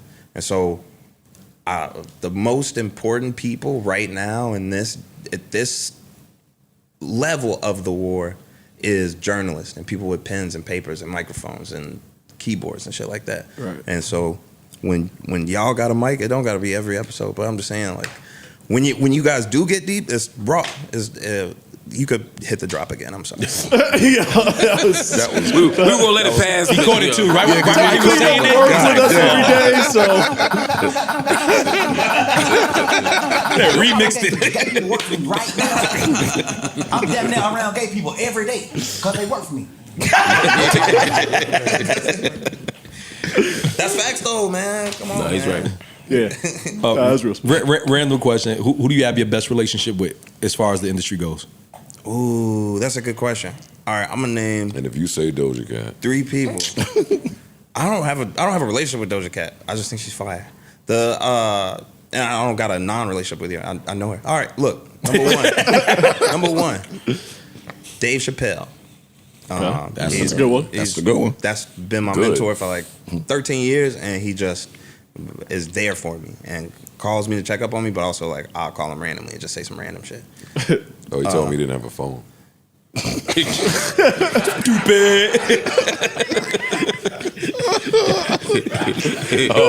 Nigga, crazy because I believe you. That's such a like fast, funny I'm lie. talking shit, man. Shout out to Dave. I don't have a phone. This is that's a great way to start this list. Yeah, it is. Dave, important relationships.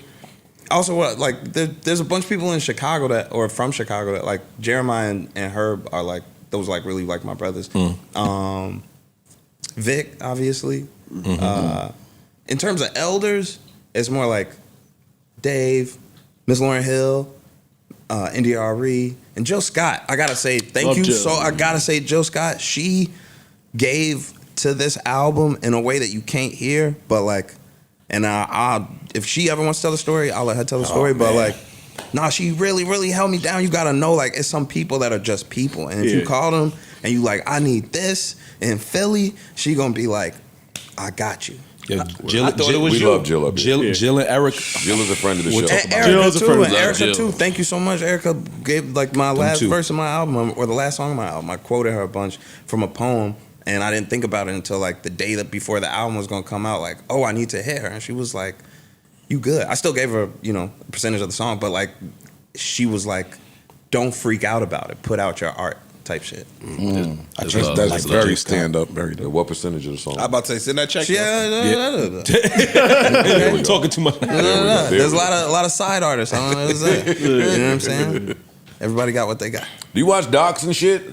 Yeah, I really don't watch documentaries as much as I watch video essays. Y'all ever watch video essays on YouTube? That's the shit. That's how I be learning everything. FD Signifier. You ever people? That's my dog. Yo, I told you that's the one. That's like if you want to watch some shit on some like breaking down anything like music, but also like politics and capitalism and fucking the history of random words and shit like that. Like he gives real like full length, like there'll be like 2 hours sometimes breakdowns on certain things. He did a really, really dope video y'all might have seen during the Kendrick and Drake beef. Yes, I feel like that was that's the when best he one. fully blew up. It was like 3 hours long.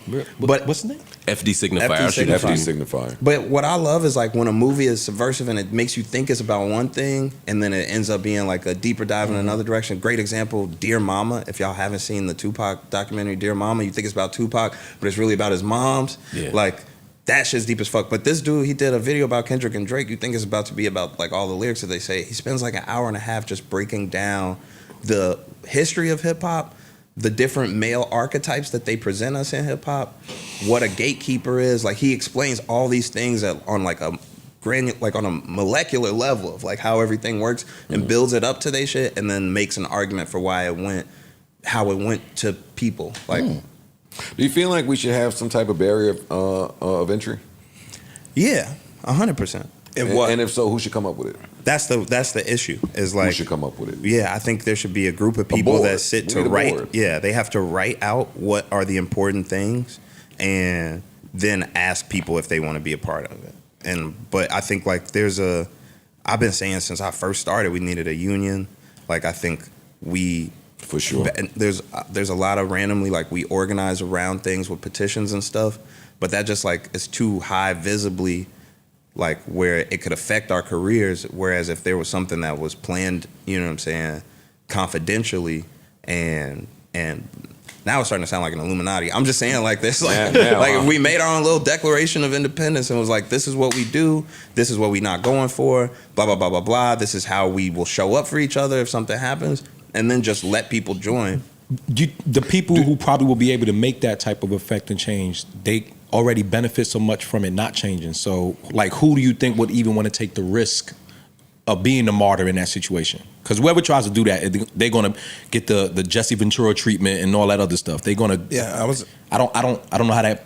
It has to be the OGs. I feel like it has to be the niggas that like Hov. It got to be like niggas with the money. Really, you need money. Yeah, I was about to say, but if somebody's financial health is riding on not that being, yeah, you know what I mean. Like you got to teeter the line, and a lot of people can't necessarily afford to do that. Everybody not independent.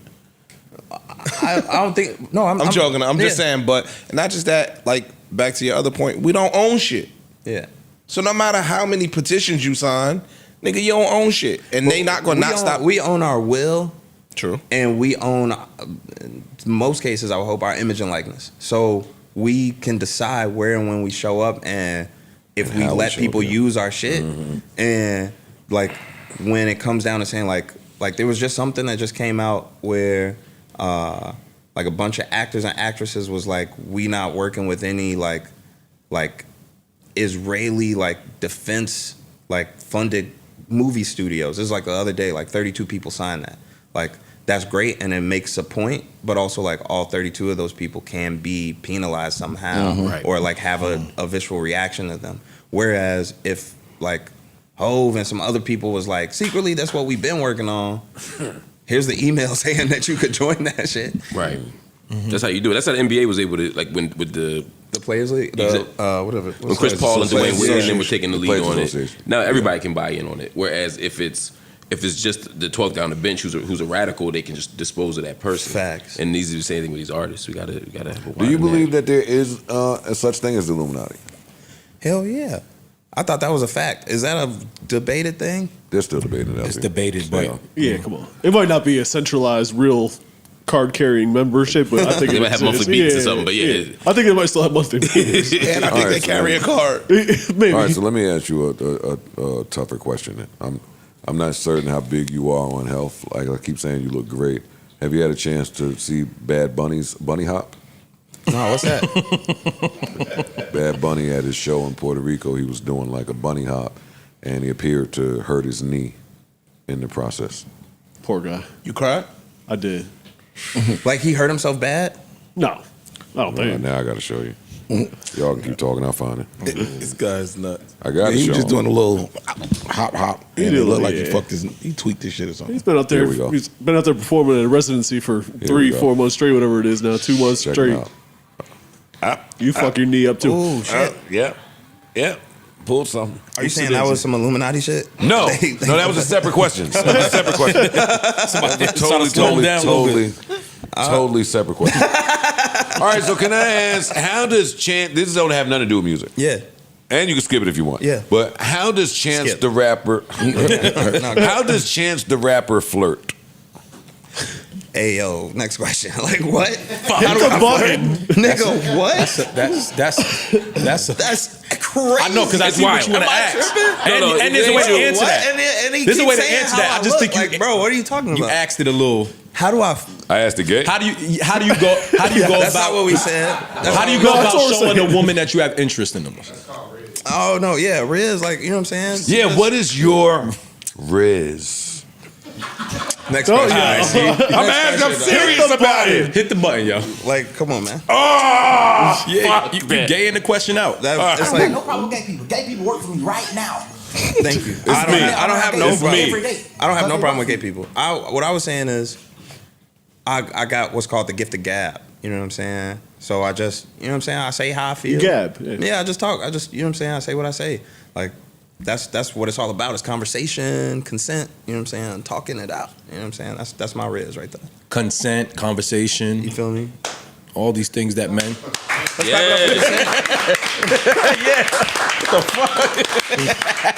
Yo, clapping it up for consent It's crazy. is wild. It's But wonderful. but we should clap it up. You for should not consent. have to- Shut up, Mark. Got another C word. Can you go So over what else there and do I holler want at to him know? for me? What else do I want to know? I'm still on this album. I'm still on this album. And you get any calls that you wouldn't have expected singing the praises of this project? Yours was the best one. Yours was the best one. You Really, gotta for know- real? Yeah, man. You come on, Joe. Oh, you gassed me up. No, me and Joe have a story like past. You gotta know the lore. So, like, first of all, we already talked way back in the day on the Rap TV. It wasn't Rap TV, but it was on MTV though. And you was like, Chance, you know what I'm saying? He's gonna replace Drake. Damn! Why would you say that? Then a little bit later, Joe, I know you remember this. This is after Coloring Book came out. My first single is gonna be this song called "First World Problems," and it was like me just rapping about the shit, yeah, nigga. And it was me rapping about my real fucking life and shit that I be going through. And my fans like it, and he shitted on it, and it went viral. I killed that. And then I did my own interview where I was like, yeah, Joe used to be a rapper, but he can't rap anymore.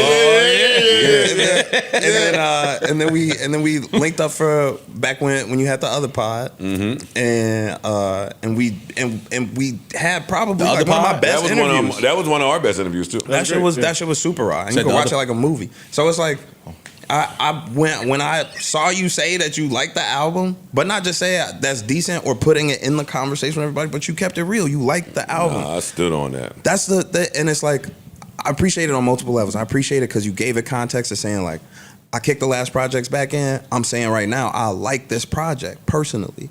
And two, I could tell by hearing you talk about it that you listened to it, because so much of our shit now is looked at as product and is graded on this weird ass scale by these quick reaction videos that like you don't even get people's genuine response on the album because they can't listen. They think They don't have time. They rushing them. They're performing. They're performing. It's a camera in front of them. They got to think about what their fan base might think about it. So they're contextualizing it through all of this meme ass shit as opposed to like giving an actual review. So when you talked about it, you was like, this is what I like, this is why I like it, this is the best rapping I've heard all year, and you said a bunch of facts about it. So then once like people get that perspective, they like, oh, that, and I hate to say it, but like we do groupthink. So sometimes people need to think that other people like something before they can even deal with the fact that they like it. All the time. That's most of the time. One of my problems with groupthink and hip hop is them niggas don't know rap. Yeah, they don't have the context. So sometimes it takes somebody to say, hey, this is amazing rapping. Like, that's not done in the microwave, quick monetization. Bro, most of these magazines, publications, podcasts, these motherfuckers don't know dope rap. Yeah, no. They know, do we like the person or not? Who's your rapper of Who's the year popular? so far? Like, the year's almost over. We got about 4 more months. Who's your rapper of the year outside of yourself? So you already know you fucked this outside of you. Outside of me, I'm gonna say Malice. If I'm keeping it real, I'm talking about written word. That's everybody. And I think Jid is fire. And I don't even mean to say like I don't want to like sound like I'm, you know what I'm saying, but like Jid is a great writer, great rapper. Yeah. I think Earl is a great writer, great rapper. Sure. I think that there's a lot of like real rapping stove god cooks, like you know what I'm saying. What's folks' name? Gibbs. But that's not who I was forgetting. That's my man's. But I was gonna say Benny and all them, the Griselda folks. Yeah. Everybody's rapping.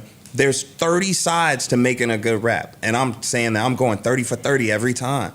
Like in content and use of literary devices and rhyme schemes and rhyme patterns and you know what I'm saying, like content of lyrics to references to literally every vocal part tone, of it, vocal flow, tone, rhythm, every part of it. I had 6 years. You know what I'm saying? So obviously, and I know a lot of the other artists that dropped this year too had time to work on their shit. Yeah. But you print it out, listen to it, play it in the club, do whatever you got to do, drive with it, run with it, it's gonna work. It's gonna work. It's a thing. So I gotta say, I would say another great artist, if I had to think of it immediately this year, is Malice, because in those same categories and a lot of those, like I feel parallel to him. I feel like, you know what I'm saying.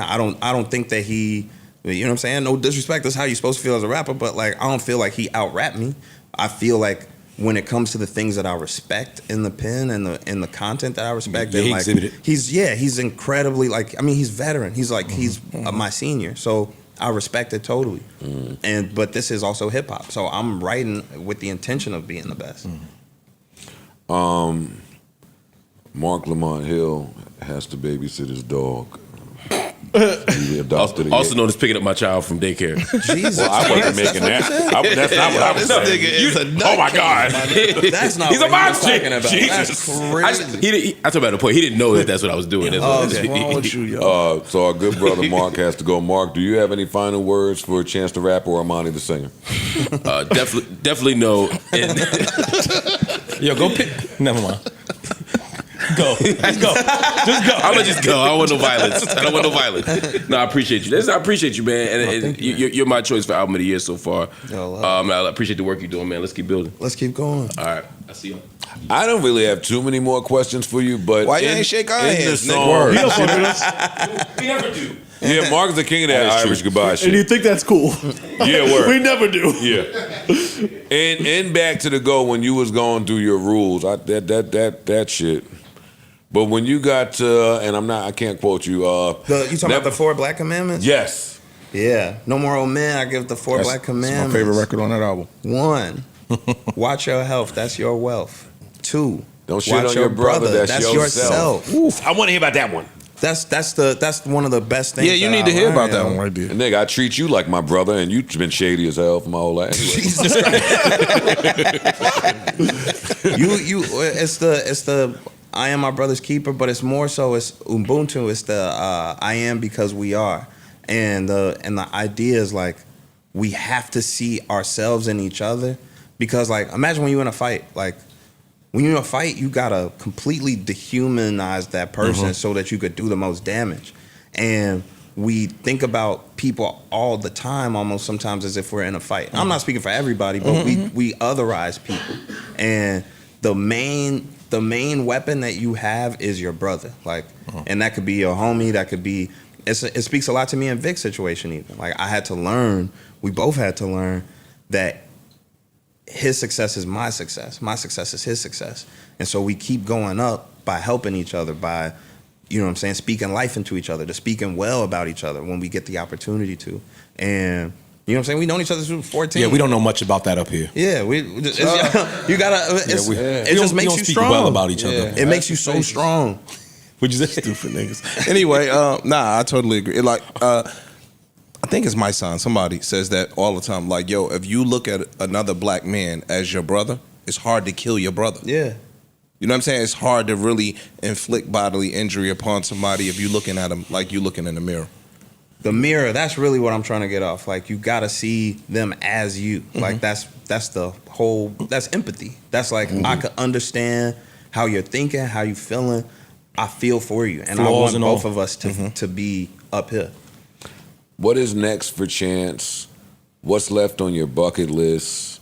What do you envision the next 5 to 10 years looking like? What do you see for yourself after music? Give me the rundown. First, I'm gonna go on this tour. You know what I'm saying? September 26th, and go touch the people, because I ain't been outside on a like routed tour in years. And so I got people that, you know what I'm saying, seen me 10 years ago, people that have never seen me before, that like I gotta go be in front of. So like, I'm most thinking about that. You know what I'm saying? I gotta go through this trial shit with my ex-manager before the end of the year. Oh, that's a trial. Okay. Yeah. And then, you know what I'm saying? And then it's back to what I do, which is perform and make songs. But I feel like this has been, you know what I'm saying, my hardest and my strongest year. And so I look at myself with scars and all and be like, let's keep fighting, let's keep going. And so yeah, I don't know. You know what I'm saying? I don't know what's after rap, because I think I just finally realized, especially while we was just talking about Malice, like, this is the written word. We get better with age until we start to regress. But like this is an art form. You just started rapping again. You can't start thinking about. No, I've been rapping. I've been rapping. I've been rapping out loud. No, I mean, I've been rapping in a sense of like I started in this industry when I was, I say 18 was when I first went out on the road. I mean, I've been recording since I was 14. I've learned so many things, and I've gotten better and better and better and better. And that's why I shun the idea of the comeback, because it's like, maybe I came back in terms of a body of work, but I ain't never rapped like this. Right. Nobody ain't never rapped like this. So it's like, I'm recognizing that growth, and I'm recognizing that I'm only gonna have more experience and better understanding of all these things that I'll be wanting to talk about or explain. So I don't see myself stop rapping, but you know, hopefully we do some SNL, do some movies. You know what I'm saying? I'm about to say, like, I can see you something on a big or small screen. Like, when I'm watching the new season of the Vince Staples Show, I feel like you should pop up. Like, I feel like I could see you. Yeah, I love comedic acting. I love dramatic acting. I love all film work, period. I think I was doing a bunch of shit. Like, the Starline thing is more than an album for me. So I know y'all seen, like, I did the festival in Ghana. Like, I had to do the voice so I could get the money to put on a festival overseas. Like, I had to do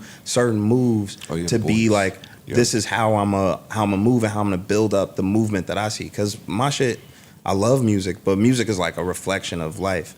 And so I also like be trying to do stuff in real life with the powers that I have to, like, I don't know, just push forward and see it how I want to see it. How was that experience, doing the voice? It was raw. It was actually probably one of my favorite ones, because they are already like a thing. Like, when we did Rhythm and Flow, it was raw as hell, because we made that show. We made up all the rules. We made up how they win. We made up everything. Like me, Cardi, and Tip, basically, and Jesse. And so when we did the voice, it was like plugging into some shit that's already there, but they have such a, like, you know, it's a family show. It's a show. So everybody there is super nice and super involved. Like, I've been getting texts and stuff about my album from people that do not listen to hip hop, but like are my ex-coworkers, not ex-coworkers, but they on the voice. Like, I'm talking about staff. Like, it's just a building of people that fuck with each other. Like, so I do miss it for that. But also, like I said on the intro, like Lauryn Hill was like, this is cool, but you are a specific person that has to do specific things in your purpose. Get to that, nigga. And so now that I just did that, I can take a little time. Not 6 years, you know what I'm saying? But you planning on going back like deluxe or anything with this album, or you gonna leave it as is? I've been thinking about it. I got this thing called Writings on the Wall. It's like you go in a room and it's like a 360 projection, and like, you know how I be having my text for my words on the screen and shit flashing? It's like that surrounding you with like different content and stuff, and like a special like listening system. I don't got no problem with them. Oh no, that was a mistake. I was trying to play this. No. I'm about to say, damn, you about to throw that. Damn. 360 room? There's nothing gay about immersive. No, but shout out all the gay people. I don't want us to keep otherizing gay people. Shout out to we don't do that up here. Oh, this show loves Facts. gay people. Yeah. I pretend to be something. Dap it up, man. Listen, fuck you. Ladies and gentlemen, first of all, this door is always open to you. I'm back I in say this that to room. everybody, but with you, I mean it. Like, no, this door is always open to you. Does anybody have any final questions for Chance? No. If not, Chance the Rapper, Starline, one of our nominees for Album of the Year. If you haven't heard it, it's in your phone. It's on DSPs right this second. Please make some noise. Chance the Rapper in the building.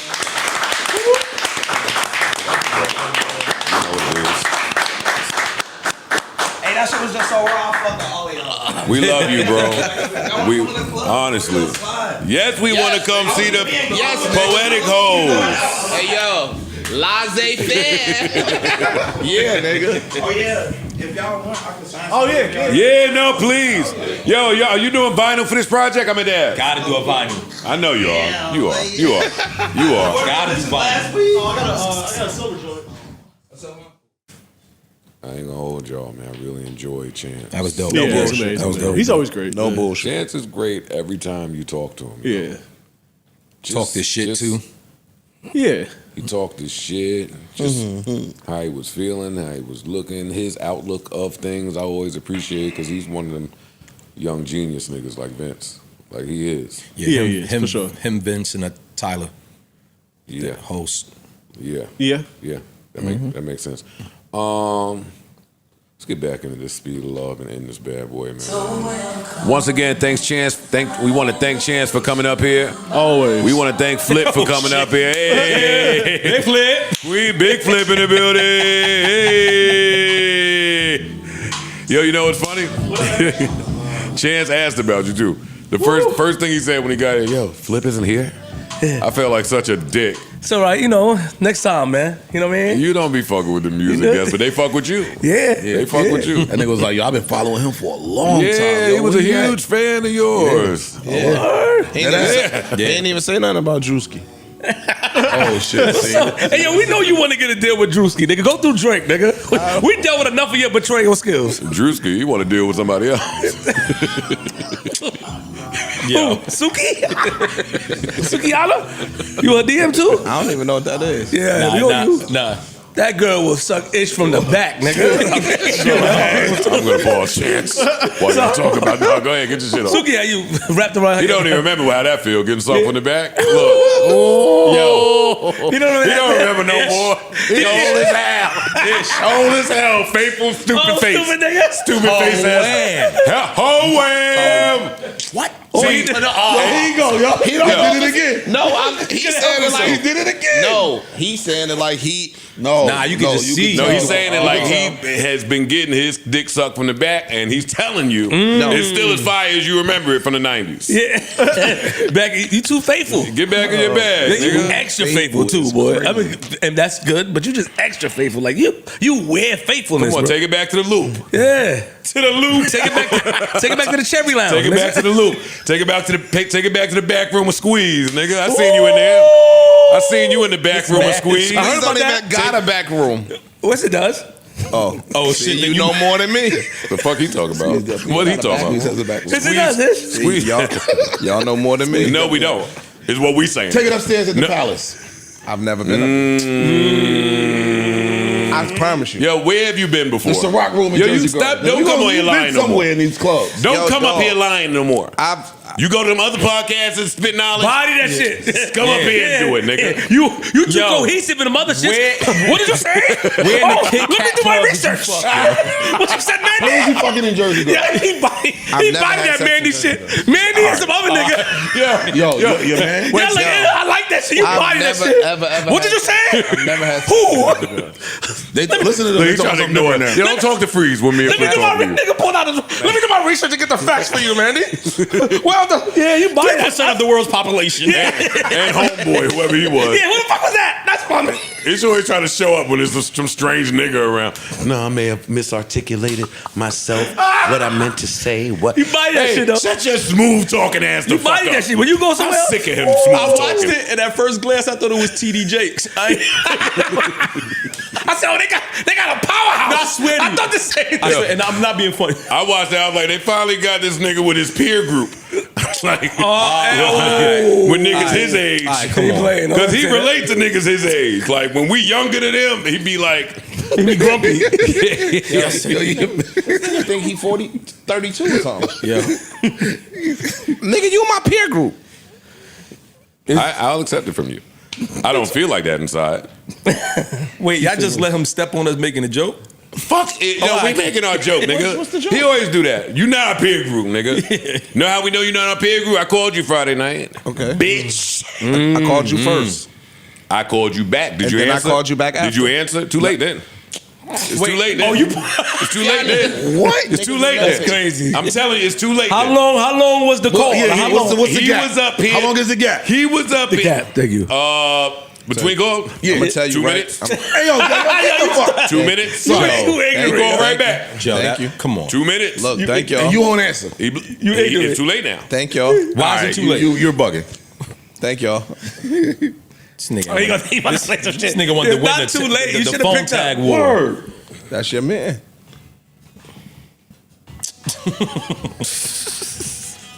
I was trying to end with Chance, but now y'all taking me in a different zone.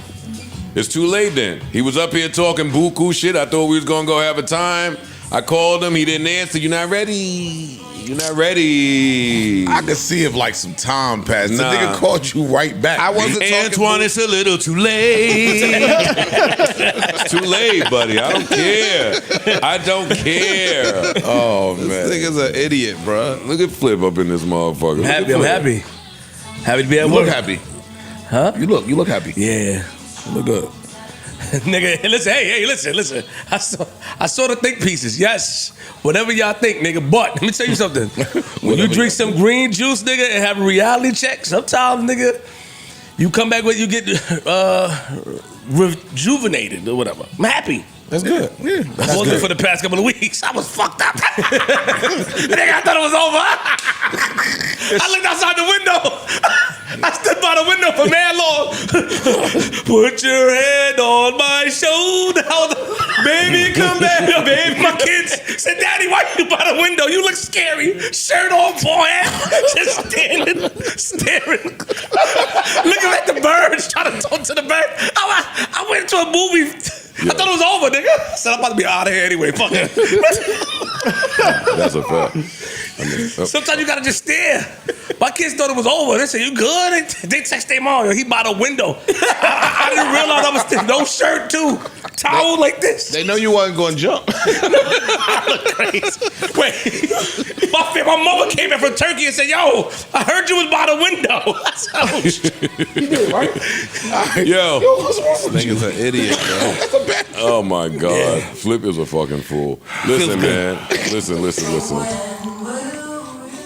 Again, once again, thank you to our musical guests. Shout out to Amani Chance. the singer. Oh, yeah, let me fix that you real are quick. Amani I the do not singer fix that on now. my phone. Shout out to Chance the rapper. Thank him for coming by. Amazing. One of my favorite people in this godforsaken industry. Hopefully you enjoyed this broadcast as much as we enjoyed delivering it to you. Keep us in your prayers.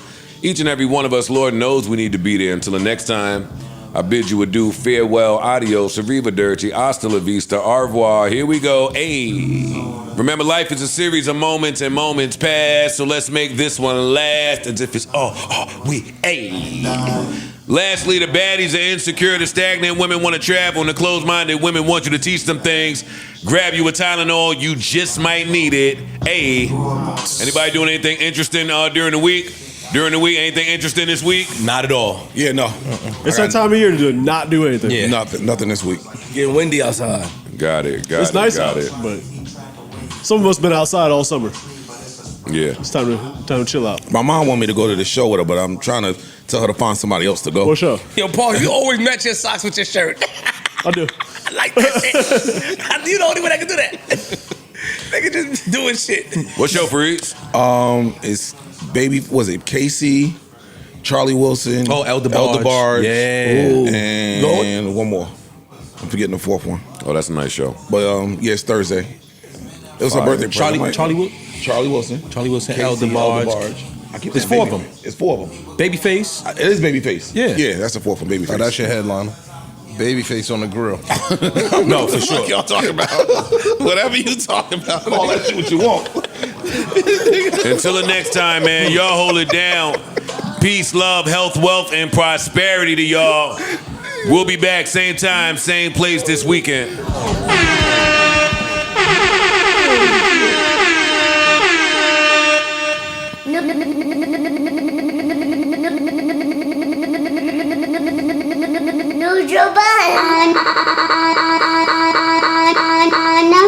You've never heard of Joe Budden? JBP, JBP, where would you be without the JBP? Well, fold that up right now. Don't look away now, pussy. I don't got no problem with gay people. Gay people work for me right now. I'm damn near around gay people every day because they work for me. I don't got no problem with them. Joe Budden.